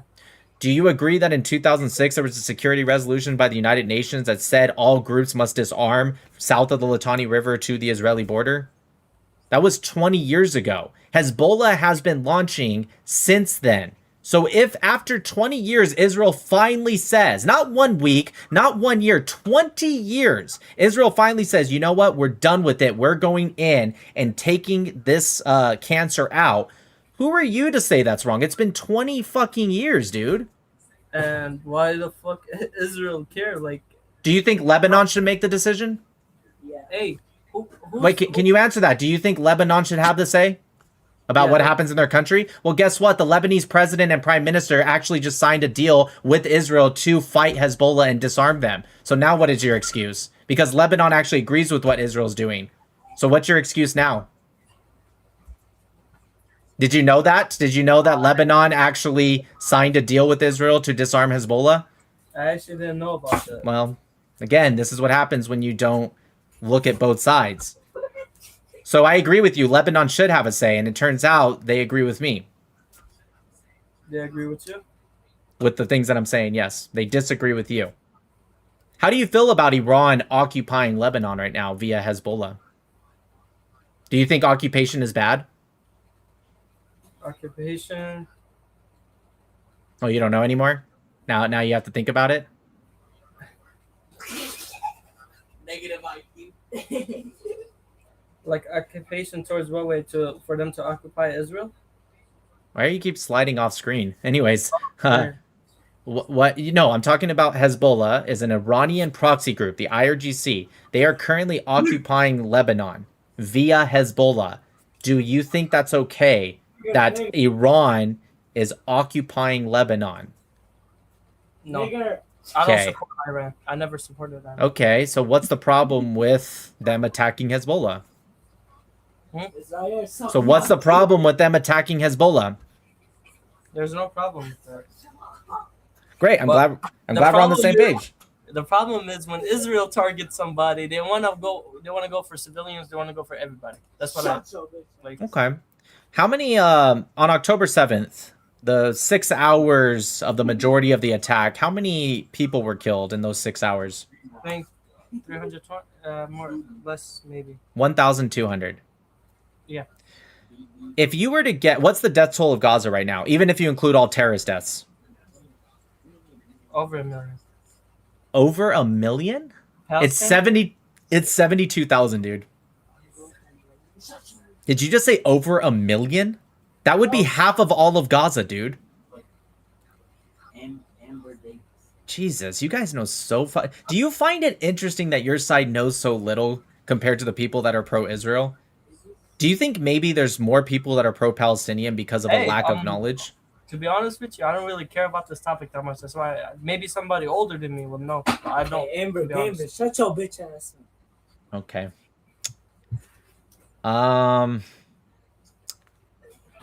Wow. Anyways, it's 72,000. I wanted to give you an understanding. It's been almost 3 years of war in Gaza. If Israel were to have killed at the same rate, not even a faster or higher rate, just the same rate that Hamas were killing people in Israel on October 7th, they would have reached the number of the death toll in just 14 days. It's been 3 years, or almost 3 years, not quite. I just want to give you that understanding that Hamas, with AK-47s, RPGs, grenades, that's it, and some fire, right? That's all they had. They don't have like fighter jets and stuff. They killed at a rate that was significantly more than what Israel has with fighter jets and drone strikes and satellites and missiles, tanks. Like, do you understand what I'm saying? Yeah, All right. I don't think you're paying attention anymore, so I hope you learned a little bit of something. Alright, Fuck you, Free nigga. Palestine. Fuck Israel.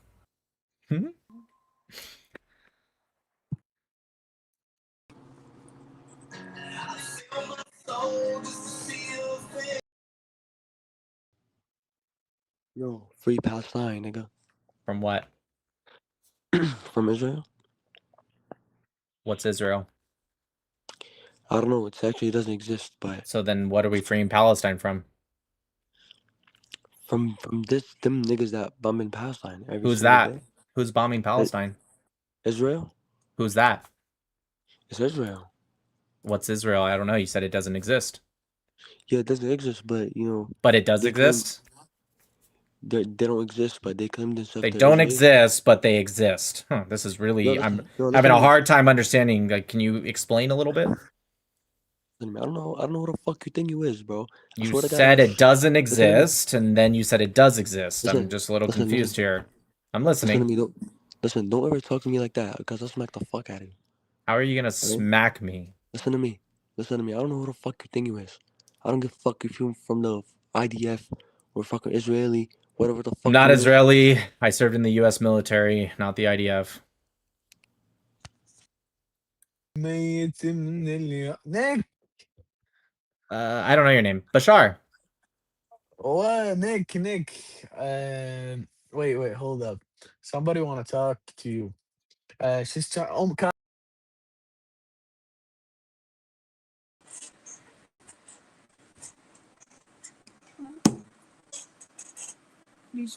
Hello. Do you support Trump? Do I support Trump? How old are you guys first? Why does it matter?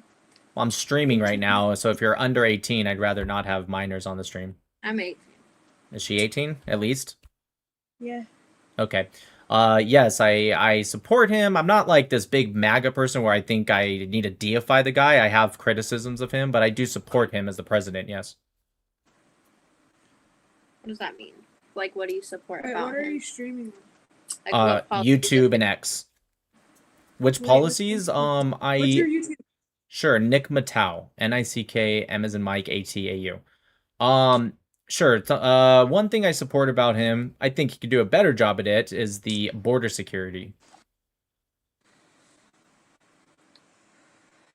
So you support like his whole ICE and everything? Wait, Yeah, I support ICE. what's your TikTok again? Spell it slowly. Not TikTok, YouTube. And it's Nick Oh, yeah, that's Matau. M as in Mike, ATAU. AT8. Okay, I found it. Ew. Universal. Okay. You support Israel? What the fuck? Why are you echoing? Oh, no. Fuck that. Nope. Get out, Jew.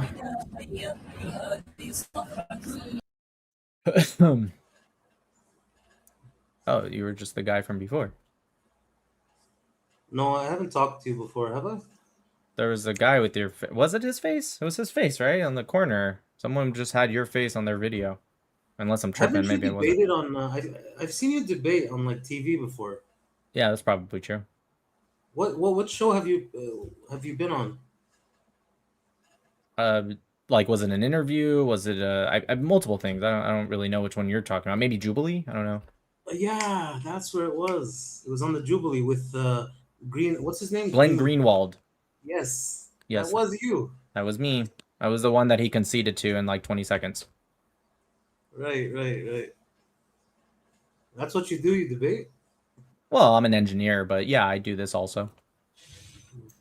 You believe in your position? Yeah, of course. Why would I? What?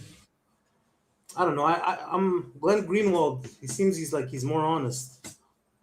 You think he's more honest? I think the facts back him up more, don't you? Well, his whole argument, at least against me, he had multiple claims with other people, but with me was that Trump was subservient to the Israel lobby. Right. He just put on Twitter like last week or a few days ago to last week the exact opposite because of how Trump is going with this MOU against Israel's desires. And so when you say that, you understand he himself essentially reversed his whole position that he said to me just like less than a month ago. You don't think Trump is subservient? Subservient? No, and neither did Glenn Greenwald because, again, he's the guy that he conceded to me in 20 seconds. So He switched his position. right. So sure, if you somehow looked at that and you thought the facts were on his side, I'd love to hear your reasoning for that.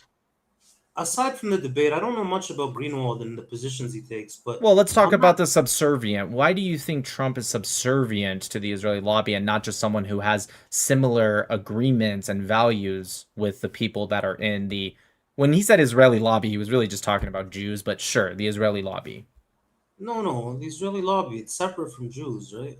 Well, he started bringing up people, and I've seen him outside of that debate bring up people that were just pro-Israel. So if you just take pro-Israelis and you call that the Israel lobby, which is disingenuous because they're Americans, right? Just because they happen to be Jewish or maybe a Christian that's pro-Israel, that doesn't mean they're not American. So it's already disingenuous to call it the Israel lobby. It would be similar if I said the Saudi Arabia lobby when I'm talking about Arab Americans. Wouldn't that be disingenuous? Yes, but the Saudi lobby would register under FARA, wouldn't they?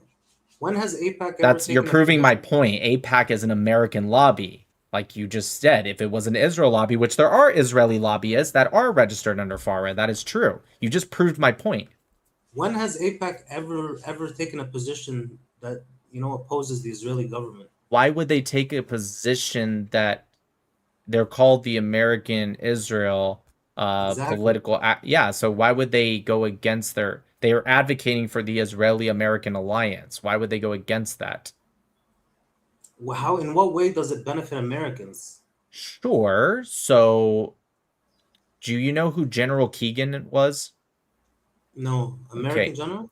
He was, yes. He said that, I'm going to go off a few different lists, but here's one thing. He said that the intelligence we get from Israel is equal to about 5 CIAs worth of intelligence.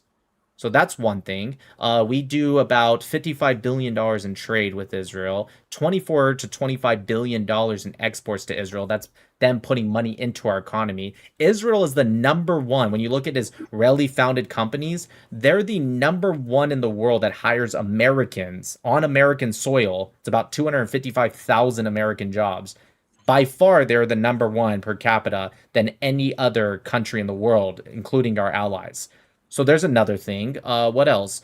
Medical technology, military technology, the trophy system that we use so heavily, that was invented by Israel, given to us. The U.S. Marine Corps upgraded their missile defense system because of a computer chip that was invented by Israel. They're our only ally that spends as much percentage-wise on their GDP on R&D, research and development, by far than all of our allies, which is extremely important, especially in such a volatile zone. And we benefit from that as much as they do. The Bird and Bard system from 1977 has added tens of billions of dollars to our economy, and it's funded over 1,200 innovation projects, both Israeli and American. But the average American doesn't benefit much from these deals, do they? I mean, when Well, the I US just told you it was 255,000 American jobs, which also helps the economy, which would also trickle down to the average American. But no, I'm not saying Israel's coming out and going to your... Well, you're in Egypt, but are you an American? I'm Canadian. Okay, so I don't even know why you're asking. You're not even American. But let's say you were American. No, Israel's not coming to your house and saying, here's $50. But yes, of course it benefits America and Americans by that logic. I'm just curious. If America sneezes, Canada catches a cold, right? It's pretty closely related. Well, yeah, we do a lot of deals with you guys. In fact, most of our foreign oil comes from Canada. So what exactly is your point? I'm not advocating for the Canadian alliance to go away. You're advocating for the Israeli alliance to go away. No, I'm opposed to, there's so many problems within America, right? Hundreds of billions go to Israel. You don't think that money could be better Hundreds spent of at billions doesn't go to Israel. I mean, over the course of the entire history, yeah, it's been about 150 to 200 billion dollars. But a lot of that, most of that does come back in our economy. And if you include all the things I said, it actually comes back into our economy tenfold, if not more. So I'm not really sure what your point is. My point is, whether it's the Democrats or Republicans, they don't represent their base. Their base are opposed to sending foreign aid to Israel, Egypt, anywhere. Why are you... Okay, there you go. Because you keep harping on Israel, things we get back. We've sent more. If you isolate the Arab world, we've sent way more to the Arab world than we have Israel. And we don't get much back. I'll give Saudi Arabia. They buy a lot of our weapons. In fact, we send more military weaponry to Saudi Arabia than anyone, actually. But other than maybe them and some stuff with the UAE, I actually enjoy some of those relationships. I'll give Qatar, even though I don't like them personally, at least our CENTCOM base is there. But the Arab world as a whole, we get very little from them. So if you're arguing for like, are you arguing that America should be like isolated completely and we need to cut off all foreign aid? No, I'm arguing against just Israel. Got it. Yeah. No. The disproportionate influence they have over your government. Okay, again, back to the original topic. How do you know it's so disproportionate influence and it's not just that we have similar values that are already aligned? So when someone like Miriam Adelson goes to Trump and says, "Hey, I'd like to see this," why do you think it's that he's subservient and it's not just him being like, "Actually, that is a good point. I'll sign that in." Like the embassy moving to Jerusalem. I was going to mention that. Right. How do you know it's because of subservience and it's not just because Trump agreed with it already? You know how much problems that would cause It caused zero problems. They already did it back in his first term. This was a long time ago, and it did nothing different. There was no difference. Just the other Can you answer what I just asked? How do you know he did it out of subservience and not just because he agreed already? Because how does it serve American interests? Again, you are changing the subject because you're trying not to answer the question. I will get to that in a second, but before I do, can you answer my question? How do you know he did it out of subservience? Meaning he didn't really want to do it, but he has to because he's subservient to them. How do you know he didn't just do it because he agreed with it? I don't know. How could I possibly? Okay, so then why are you making the argument that he's subservient? You can just not like his policies. That doesn't mean he's doing it out of subservience. That's the claim a lot of Americans make, no? Israel has blackmail on them. Most Americans agree with abortion. I don't particularly give a shit what most Americans do. If you have a case, make the argument. Whether you're the only person in the world making the argument, I will listen just the same. Don't give me this, oh, it's a popular opinion, so therefore I'm right. I don't care. Doesn't democracy matter? The voice of the people? No, actually, I am not for a true democracy, and neither is America. We're a republic. We're not a democracy. Yes, we have democratic values, and we have a democracy. But when you're talking about a true democracy in terms of straight popularity, no, that's the worst system you can have in a country of 330 million people. The voice of the people it doesn't matter. I think what you're doing is straw manning my argument. I didn't say the voice of the people didn't matter. In a republic, the voice of the people are represented through electorate votes and stuff like that. So no, I don't think the voice of the people don't matter. What I said is I'm against the idea that we should just do something because it's over 50% in popularity. Then that's not representative of the people, right? That's the problem with the current Republican Party. So 80% of their base has one position, and in Congress, they take 80% to the other side. Okay, so what you're saying, right? You're saying that if something was 51%, America should do it. I don't know what the number is, but if the majority, 51% would be the majority, literally. Then yes, Congress should represent that base. They should, the representatives from each county should represent that majority. In Congress, right? Well, sure, but you're not talking about that. You're talking about on a federal level here. We're not talking about state level. But that being said, if you truly think that, then I'm glad you're Canadian and you'll never, ever be in our politics because that's an insane position to have. People change their minds left and right. That means that every fucking day, if not every week, we're going to be having new votes and then it might actually change. Let's say, what would you do if, let's say we had your system and 55% believed in blank, all right? Then the government implements it the next day.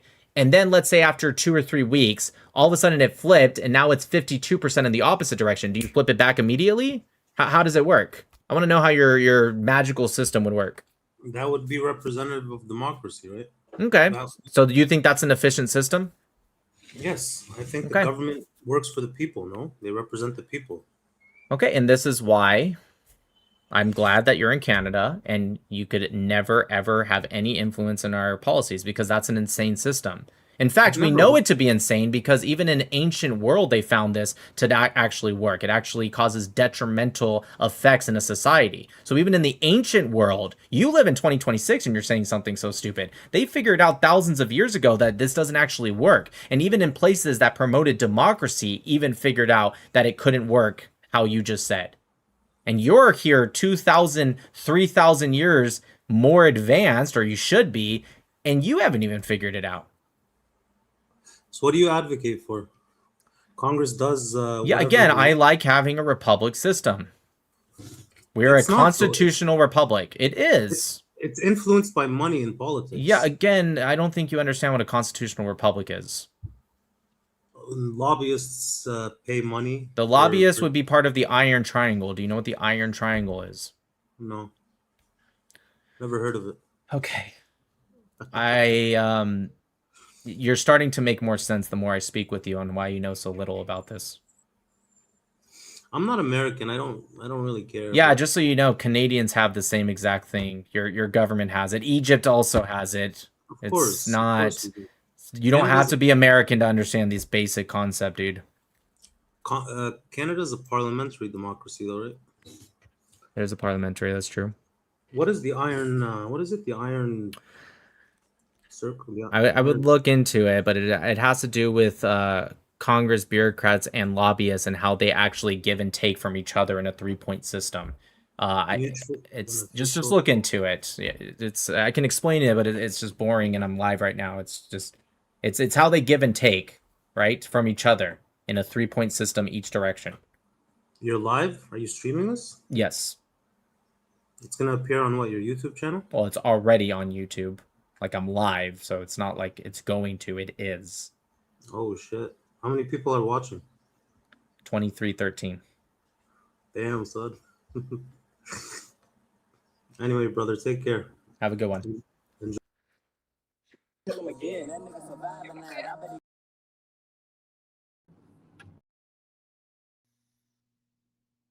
Hello. Oh, wow. Disgusting. Yeah, I can hear you. No, I said disgusting. Yeah, I can hear you. Not good for you.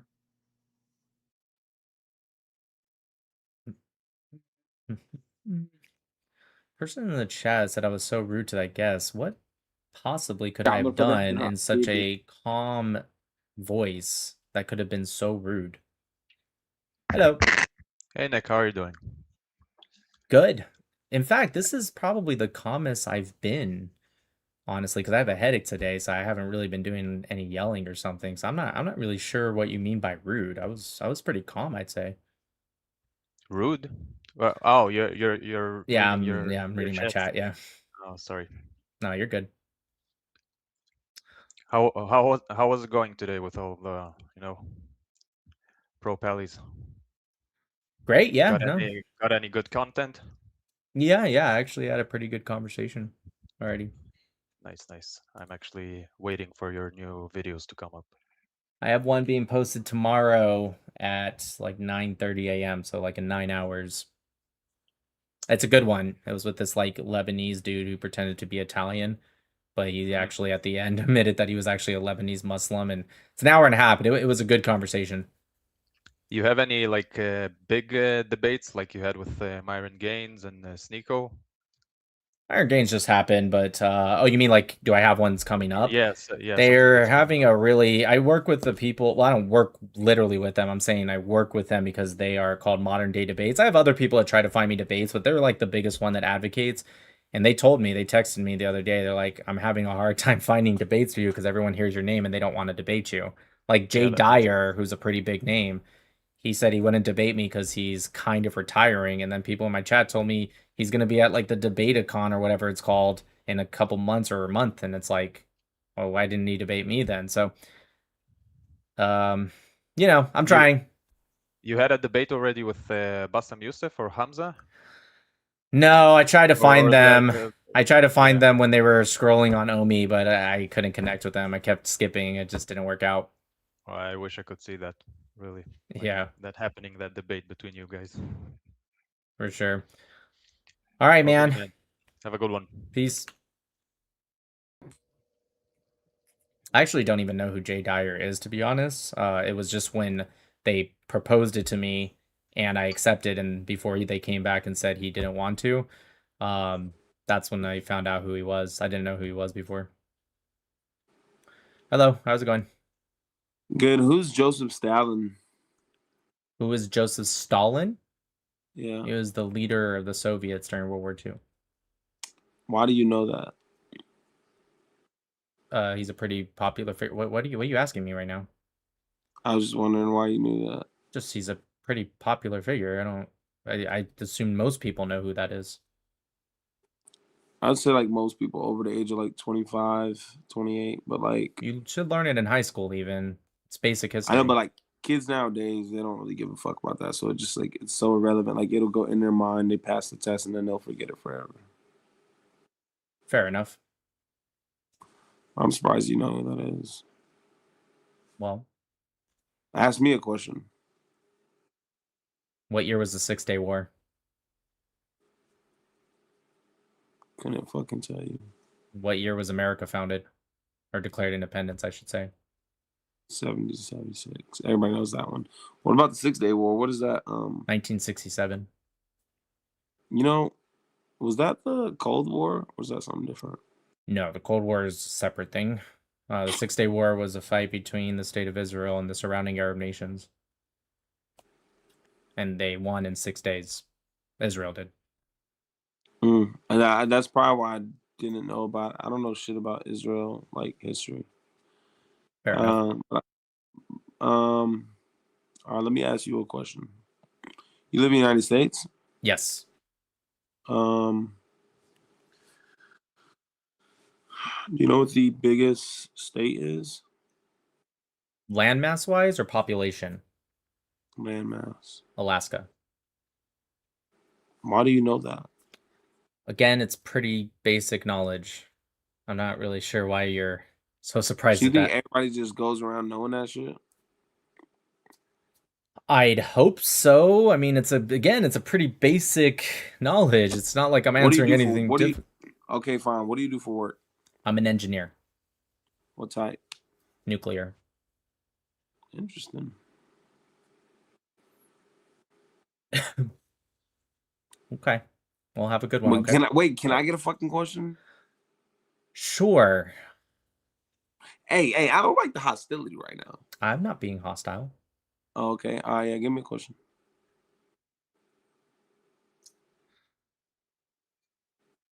What state is the nation's capital in?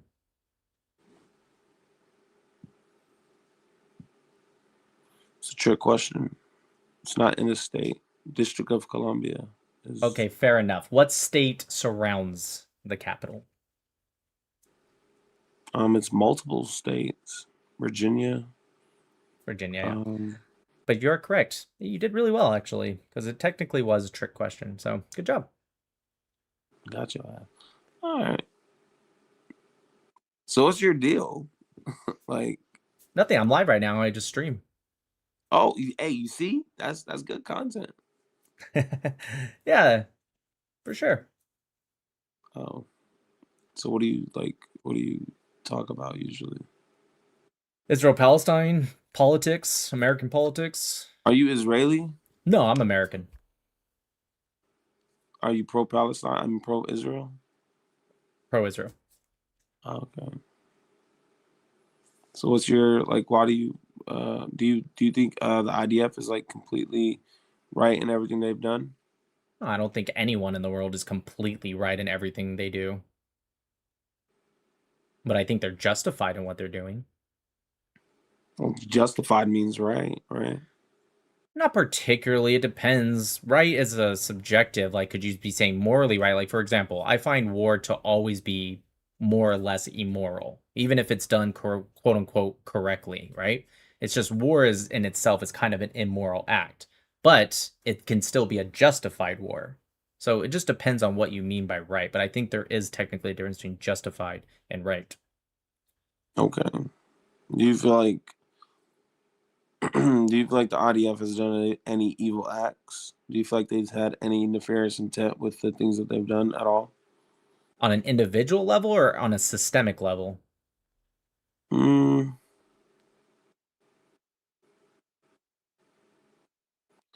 Well, it's the same thing because you can't point out one soldier and then you can't say like Sure you can. I mean, yeah, you can, but it's just kind of like at the end of the day, it's not to say that like one bad apple spoils the bunch, but at the same time, yeah, it's kind of how it works. It's not how that's it a works at all. I was in the U.S. military for 12 years. When I was in Japan during my first or second deployment, I don't remember which. We weren't allowed to leave the base during that one because a year before that there was a Marine in Japan who hired a hooker and then he killed her, right? Do you think that the US military is killing Japanese hookers, or would you say that that individual did something? Well, this is the thing, is that the United States military is like what, 100 times the size of the IDF? I think the point still stands. We also have killed significantly more and done more, if you will, wrong things than the IDF has. So your point really doesn't make much sense. Okay, well, I guess what I'm trying to say is that. Well, can you answer that question though? Ask me the question again? Sure. So because that Marine did something very evil and wrong, would you say, well, one apple kind of spoils the whole bunch? Would you say that same thing? Or would you say, no, that was just someone who did something wrong? I would say, being that, yes, it's not just one apple. He's one of many apples, and that mostly, like, you know, the military is like good people, but because there's such a So you think the US military was murdering Japanese hookers? So you would say that the US military was murdering Japanese hookers?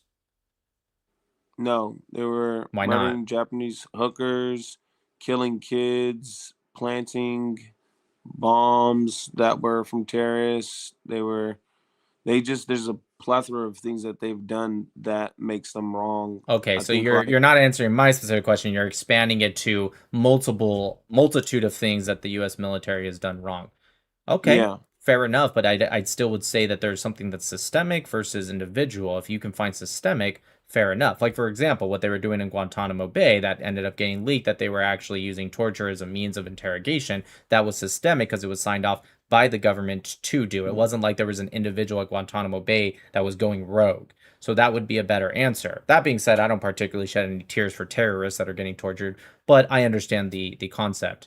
However, there are individuals who do stuff wrong. So to answer your original question, yes, I think the IDF on an individual level, of course, there's probably people who have done something wrong. And if they do and an investigation shows it, I hope they get punished. But is the IDF or Israel as a systemic reasoning doing something wrong? No, not at all. So the reason why I think that they're doing something wrong systemically is because there are no repercussions for the individuals who have done things Of course wrong. there is. For example, there were multiple paramedics shot, the ambulances that were shot at, and People had to actually step down from their position. Some went to jail. There's people that lost rank. Of course, there's repercussions. I'm not going to say all the time. In the justice system in any country, there's times where people get away with stuff. That's true. Do you feel like more often than not, those IDF soldiers get away with stuff? I'm not here to particularly answer something that we don't actually know. I like to go based off of statistics and facts. If I had to answer, like if you're forcing me, I would say no. I think most, if they truly are caught, are punished more or less. But I could be wrong. I don't think there's any way for either of us to know. True. Do you know what Leavenworth is? What is it? Leavenworth. Do you know what that is? Fort Leavenworth. It's a U.S. It's a U.S. disciplinary barracks. Essentially it's a military prison, if you will. Israel has that. I had to look up the name because I don't know what they call theirs. They have a few. Ophir Prison, Megiddo, Hitziot Prison. Anyways, the point is that they have also military prisons, and they're filled. So why would, and by the way, that means Israeli soldiers who did something wrong are arrested by Israel and put in this, more or less. Sometimes only put in for a week because they didn't do something serious, or longer if they did something serious. Why would those prisons exist if Israel didn't punish their wrongdoers? Makes sense. There you go. So clearly they do. What if, this is hypothetical, I know you said you like to speak about data and all that other good stuff, but what if the people that they're so-called punishing are the ones that are, they don't agree with how we're doing things and they see us as evil and they don't want to serve for their Israeli, because I think in Israel, like, you have to serve in the military. based off of certain things. Like you got to do at least 2 years if you're a man and all this other shit. Like what Women if they're too. like, okay, huh? Women too. Oh, I'm just like, what if they do a year and they're like, yo, fuck this shit. Like I don't agree with y'all. I'm sure that there is some examples of that, but that would be public knowledge, and so you would see that, but it would definitely be the minority. But I'm sure that has happened. I'm not going to pretend like that's never happened in the history of Israel, but you're using a minority of an example to justify Yeah. the actual point. No, I mean I still agree that there's probably people who there are soldiers who have done wrong things. Let's say on the opposite end, the other side's military, the military wing of Hamas, have they ever sent any of their men to prison for, let's say, doing something evil like raping somebody, necrophilia, killing a 9-month-old baby with their bare hand via strangling, etc., etc.? Has Hamas ever been like, hey, that doesn't represent our values? No, but I didn't really see proof of any of that stuff. Okay. Which one? I mean, is there proof of any of that? Like, yes, there physical, is. hard evidence? Yes, there's forensic reports on. Well, which one were you talking about? The rapes? Any of them. So for the rapes, there was actually an independent UN investigation, which the UN isn't exactly pro-Israel, and even they found that there were 6 different locations where they definitively did prove via forensic scientific evidence, not just that, testimony, videos, etc., where they proved that rape and necrophilia occurred. So yes, there is proof for sure.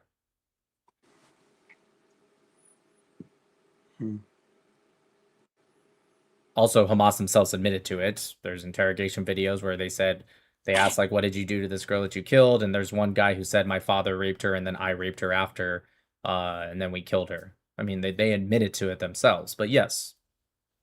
So basically, they're just both pieces of shit.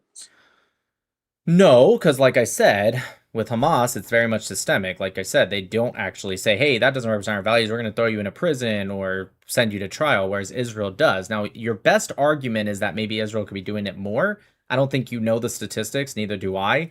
But sure, that's your best argument, whereas Hamas actually does. So when you try what you just did right now, it's called both sidesing a situation, where you're trying to set an equal level on both Hamas and the IDF in this case. But you can't do that because of the information I just gave you, based off of how the Israeli government will do investigations and even punish more or less IDF soldiers, whereas Hamas recruits and promotes people for doing these evil acts. What do you think about the fake babies being beheaded headline or whatever? Fake babies what? I'm sorry? About the fake headline about the babies being beheaded and all that.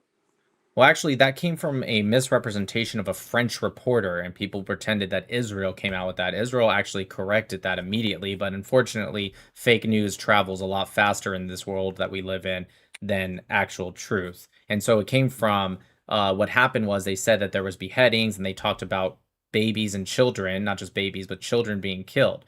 And a French reporter repeating what she thought, she combined the two. So yes, a reporter made a mistake. And you're correct, I guess that technically would be a fake headline, but that wasn't because of Israel. Israel corrected that very quickly. Now, there was actually a beheaded baby who was also burnt to a crisp. There's a picture of it. You can look at it if you can find it pretty easily, but it wasn't 40 babies that were beheaded. But there was a beheading of babies. There was also a beheading of a Thai worker. There's a video of him, the Hamas guy, taking a hoe, like the gardening tool, and using it to behead a Thai worker. It's on video. I didn't think you were talking about a woman. I don't know. Yeah, maybe you did. I don't know. Yeah, no. So yeah, there's videos of this. So yeah, beheadings happened. Have you ever seen the video of like one of the Israeli guys talking to a Palestinian dude, and he's like, "I'm gonna take your house" and all that? No. Oh, it's pretty easy to find video, but I mean, I just think like, why would I care about that? Yeah, I know, but my thing is like, anybody could argue something really good. I mean, there's plenty of people who do it. They just argue things really good.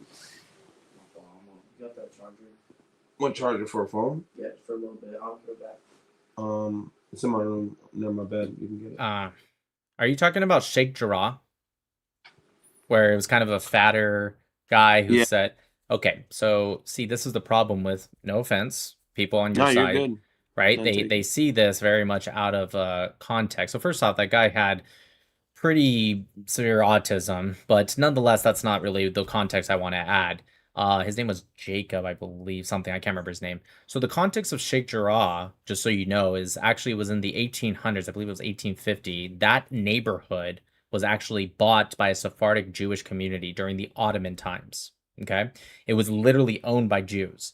Now, fast forward to the 1948 war, Jordan ended up controlling all of what's called the West Bank. That's why it's called the West Bank, even though it's on the east side, is because Jordan controlled it. It had nothing to do with Palestinians or Palestine. And so Jordan ended up controlling this neighborhood. Jordan themselves actually admitted, and you can find the stamped document online, where they said this is 100% owned by a Jewish community. But Jordan ethnically cleansed all of the Jews out of the West Bank to include this neighborhood. They said, literally on paper, no Jews. Not no Zionists, not no Israelis, no Jews. So all the Jews were pushed out from 49 to 1967. Okay? So the deed of this land was Jewish, but there was no Jews living there. So guess what happened during those about 20 years? Arabs moved in. So they actually stole the land.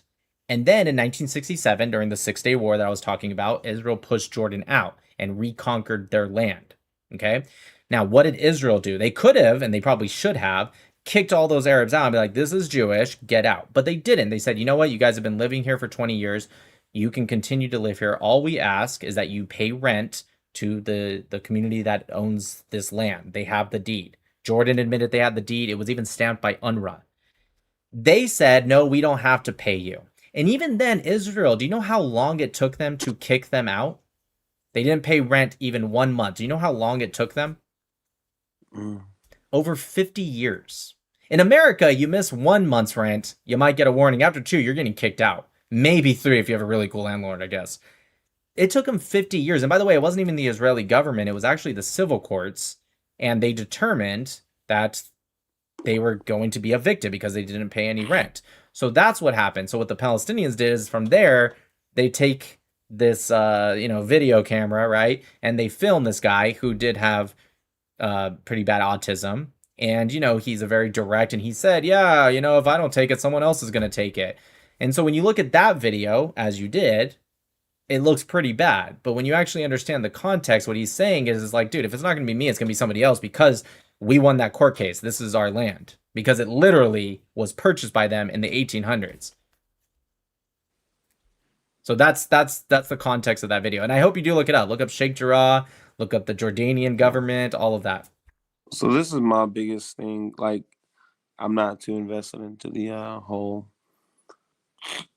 thing, but just in comparison of people keep going back to 2023. Obviously, this has been a problem a lot longer, but since 2023, it's been a war, and the thing is, there's just been so many more Palestinians that have been killed, and not to say that the fewer number of Israelis that were killed were justified or okay.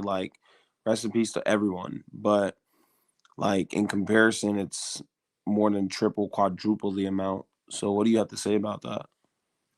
Yeah, I've never measured war based off of a disproportionate value.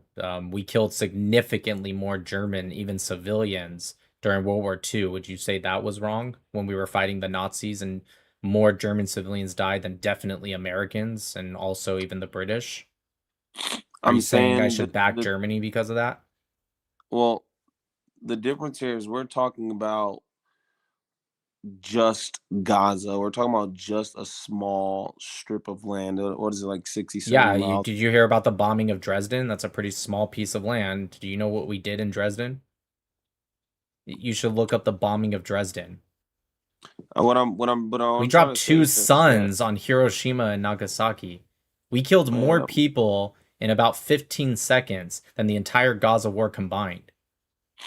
Okay, that's irrelevant. What I'm trying to say is, I'm not saying that numbers mean everything, but what I am trying to ask you is, don't you think that Israel and media exacerbates the whole idea of Hamas and makes it seem like they're much worse than they actually are? And what makes you say that? Actually, What makes you say that? How 'Cause they many say that Hamas people is hiding in hospitals and they're hiding they in do? schools. They do. The European hospital where the leader of Hamas at the time, Mohammed Sinwar, was killed, he was in a tunnel that was literally underneath the European hospital.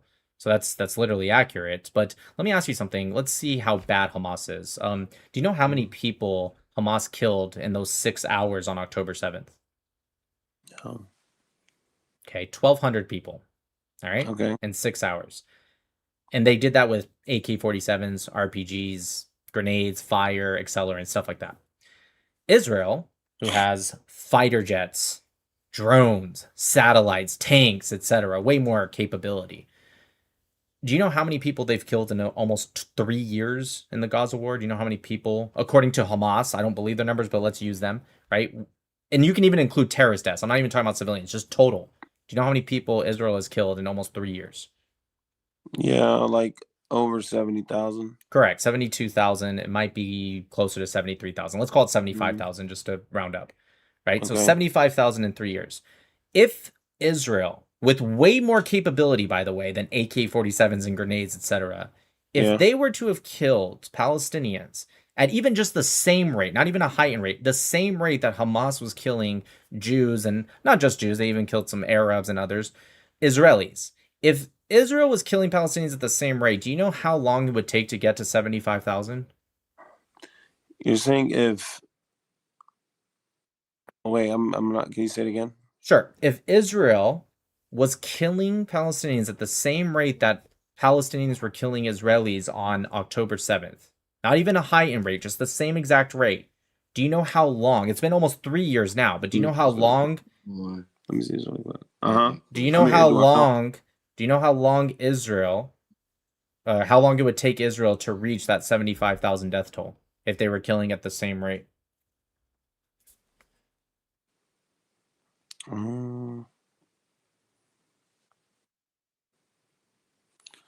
month? I'm sorry, what? A month? Nope, less. It'd be about 14 to 15 days. If we're rounding up to 75,000, it'd probably be closer to 15 days. So when you say, oh, Hamas is not as big a deal as it is, let's look at intent instead of just pure numbers, right? Israel, it's been almost 3 years. If they were killing at the same rate, it would have taken them 2 weeks. Just 2 weeks to get that number. I don't, okay. It shows intent, especially knowing the fact that Israel has way more capability than grenades and AK-47s and RPGs. So if anything, they should, if their intent was there, would be killing at even a much higher rate. I mean, okay, but yeah, sure, it might show some intent. I mean, I agree, but out of the 75,000, obviously there's no way for either one of us to, I'm just asking your opinion. You seem like you know about the situation. How much of that 75,000 do you think were actually members of Hamas? Well, 4 months into the war, just 4 months, Hamas themselves admitted, and it's the only time they've ever admitted during this war how many Hamas soldiers they lost. They admitted to losing 6,000 just 4 months into the war. Now, that was significantly less than what the IDF was saying. They said they had already gotten 12,000 at that point, but let's go with Hamas's numbers because we know that's at least the bare minimum. So 6,000 in 4 months. And by the way, that doesn't include PIJ, PRC, Army of Islam, PFLP, DFLP, none of them. Just Hamas, 6,000 in 4 months. It's been 3 years. So, 4 months is a third of a year, right? So that's the first ninth of the war, if you will. Let's say eighth because it hasn't been quite 3 years yet. So in an eighth of the war, they kill 6,000. Now, of course, killings aren't going to be linear, so I'm not going to say 6,000 times 8. Of course not. However, Hamas themselves had admitted that they have recruited about 20,000 plus or minus just during the war. Prior to the war, some averages show, or some numbers show that they had 50,000, give or take. So let's just take those numbers. So that's 70,000 Hamas fighters, right? With Hamas, how many rockets were they launching into Israel on a monthly basis prior to October 7th, or even early on in the war? No idea. Hundreds every single month. How many are they launching now? 0. Yeah, no. So I would say Hamas has been pretty freaking crippled. But even if it was half that number, right? Even if only half of them are taken out, that's about 35,000 of them. Let's go ahead and round down. Let's say it's 30,000. Let's say it's 25,000, just to be really conservative here, right? Then you have to look into other terrorist organizations, PRC, PFLP, DFLP, all the other ones I mentioned. Okay, I Then guess you the also, easier question was how many of those people were civilians? well, How then many you have to people look were into who's innocent? a collaborator. For example, Noah Argamani. She was a hostage that was rescued by the IDF in an operation. She was not being held by Hamas. She was being held by a doctor and a journalist. So I would say they should die just the same as a Hamas, even though they're not literally part of Hamas's ranks. If you are doing that, you're fair game. So how many are civilians? There's no way for us to know. But what I do know is that it is still, even worst case scenario, very much within the normal averages of modern warfare, of civilian to combatant death ratio. And it's even worse, and I'll tell you why. Or it's even better of a ratio. Because every other warfare, we allow for this thing called refugees. Like, for example, when Russia went into Ukraine, in Mariupol, some of the estimates said that they killed about up to 100,000 people in just 1 month. And by the way, Mariupol is 1/5 the population of Gaza. So even worse if you say per capita. But after that, Ukrainians started moving west and became refugees. So they're no longer going to be a target because there's no civilians there. The Arab world shut the doors on the Palestinians and said, no, fuck you, stay there. Egypt wouldn't allow them to come in. So not only is it within the normal ratio of war, but it's even better when you consider the fact that it's densely populated warfare, guerrilla warfare unit they're fighting against like Hamas, and there's no refugees. They're forced to stay in there. So if anything, it should be higher, and it's not.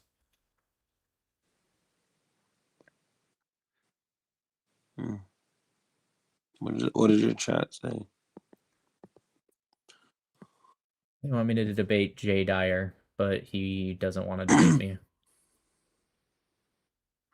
David Wood sure did challenge him and said he wanted to prep first, watch him say it himself, and watched his EO journey to learn. I don't even know what that means. I got one more question when you're ready. All right, yeah, this will be the last question because I want to go to bed. Yeah, me too. The entire, like your necklace, for example, that map. What do you think should happen with all of it? What do you think should happen to Gaza, West Bank, all of that? Like, do you think Palestine should split it with Israel? What do you think should happen? I will never, ever, ever advocate for a state of Palestine. Ever. There's no reason whatsoever for them to have a state. They've never deserved a state. They never had one, and they never should have one. That being said, I assume you're asking me what should happen to the Arabs. Israel proper, the part that's not the West Bank or Gaza, has 21% are Arabs. They have the same rights. They serve in the government. Some of them serve in the military, etc., etc. And I'm totally for that. I do not attack people based off of their ethnicity. I attack them based off of their values and ideology. Jew, Gentile, Muslim, it doesn't matter. So if you have an ideology that wants to undermine the state, right, and you actively take action to do that, I think you should die. Okay?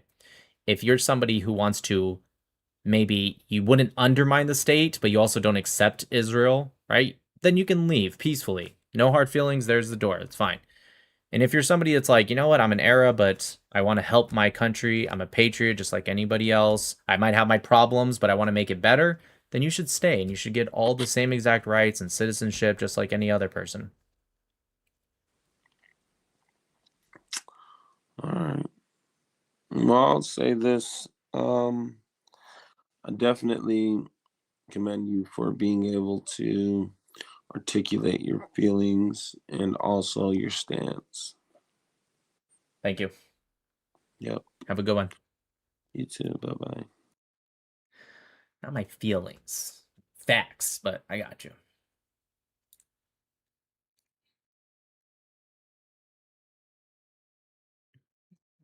All right, let's catch up with these super chats.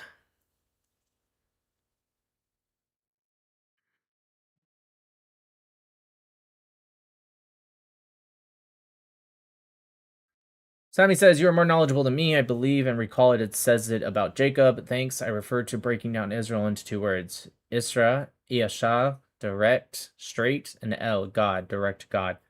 Okay. Maybe. I don't know. I'd have to look into it. Sammy says, this guy is legit smarter than most. He is the black sheep within the trio. We got to pull him out. He's got hope. Sadly, his surrounds are holding him back. Yeah, that's why he won't have hope. Sammy says, I guess he's just an idiot in the end. Yeah.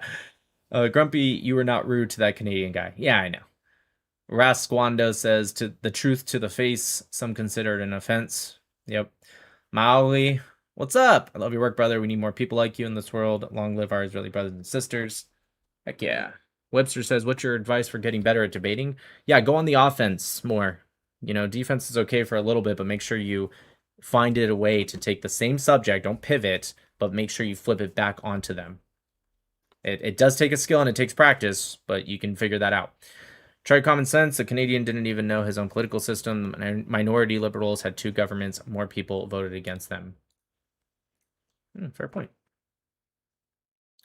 Luna says, you should react to the Palestine documentary by Channel 5. It's hilarious. Ew. All right. Let's see what we got here. A 5 Palestine documentary.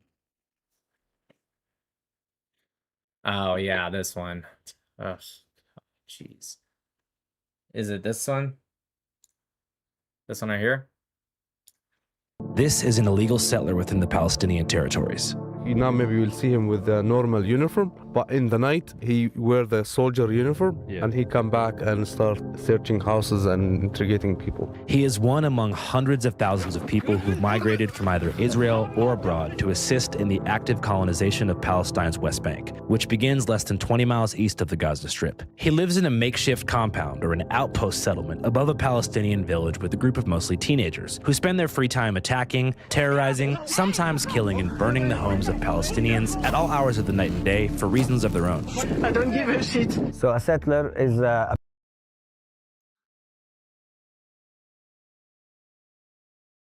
person who decided to move to Palestine from the United States or any other part of the world because they are privileged that they have a. So now settler went from beyond just Judea Samaria. Now it's a settler's just any Jew in Israel.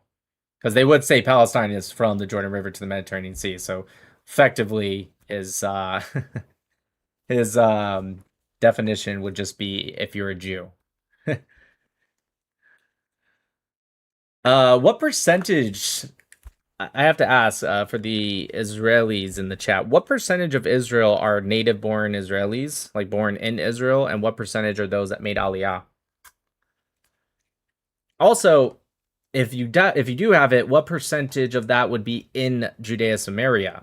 What percentage of Judea Samaria are people that made Aliyah and went there versus those that were born either in Israel or Judea Samaria, whatever, and went in?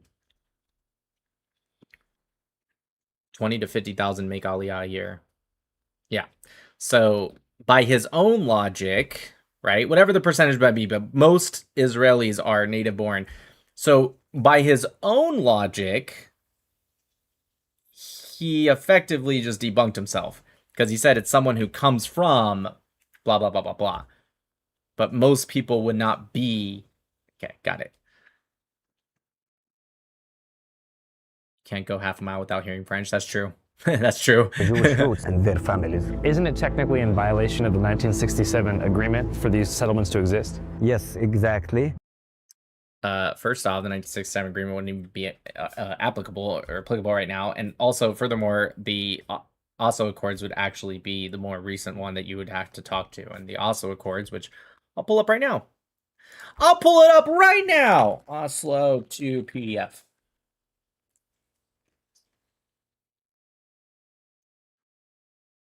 Is this Oslo too? Yes, it is. This one looks different than the other ones I normally look at. Whatever, let's just go area C. There it is, right here. For the purpose of this agreement, the settlements means in the West Bank, the settlements in Area C, and in the Gaza Strip, the Gush Katif and Elah settlement areas. Now, this was obviously at a time when it actually did apply to the Gaza Strip too, but obviously after 2005, they pulled out of that. So you could say that part's void, but it literally says the settlements in Area C. it doesn't actually say anything about a prohibition of expanding those or building those in Area C. Now, again, if they try to build it like, let's say, in Area A, yeah, that would be definitely a violation. Sure. Nor would Jews do that anyways, because there are no Jews. What year is that? This right here is the Oslo II. So this was 1995. Oslo I was in 1993, and the Hebron Agreement was in 1997. Sorry, I did that out of order. My bad. Anyways. So yeah, that was just stupid. And today, when you hear in the news about what they call it, the two-state solution, it's just a bullshit. We must chart a course for a two-state solution. There can be a better future. France is pushing a three-pronged plan to make statehood. Also, I want to point out that there was no such thing as the 1967 agreement between Israel and Palestine, if you will, the Palestinian representation. So it's also stupid. A reality. يعني قد ما حكينا وبنطلب في هالعالم انها يعني تساعدنا، ما حدا مساعدنا على انه بس يردعوا عنا. اليوم الصبحيات دعسوا من الدواجن بطة، وقبل فترة دعسوا كلاب وغنم، وكانوا يجيبوا لنا فطايس. Of settlers attacking villages around here. Where are these settlers coming from? Are they coming from nearby colonies, different countries, from inside the state of Israel itself? You know, most of these settlers are actually coming from abroad. That's not true.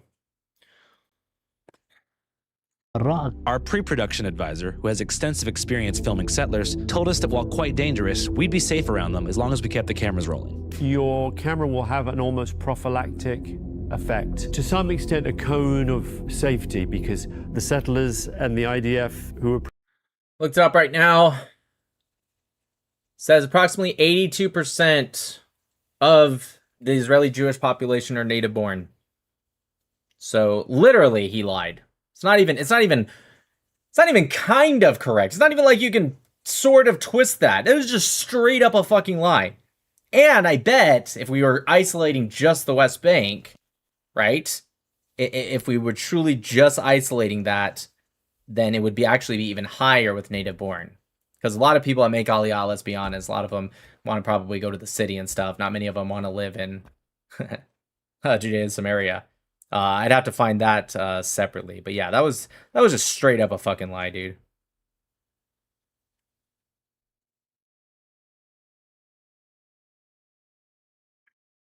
Protecting them don't want to be filmed. At this exact moment, he is thought to be brandishing a firearm, likely a handgun provided by the Israeli army at the direction of the country's Minister of National Security, Itamar Ben-Gvir, an outspoken religious supremacist who believes in the total annexation of historic Judea, as it was once called within the Kingdom of Israel over 2,700 years ago. Welcome to Israel. We are the landlords. They came with much pride, as big heroes. Look at how they look now. Not heroes and not anything. Terror supporters. Itamar Ben-Gvir taunts activists who'd been detained from a Gaza aid flotilla. Well, what happened was post-October 7th, Ben-Gvir authorized the release of larger numbers of high-caliber firearms, so virtually all the adults in the West Bank would have qualified for a kind of machine gun. So they were just awash with these guns. Yeah, and, good. You know, thinly... Yes, more Jews should have guns in Israel. Because you guys keep committing acts of terrorism. Supervised at best. Okay, I'm ending the live because of that. Lehija Lalatov, I'm Mr. Ochai. I don't want the live to get banned. I'll see you guys tomorrow. God bless. Maybe I'll watch the rest tomorrow. Peace.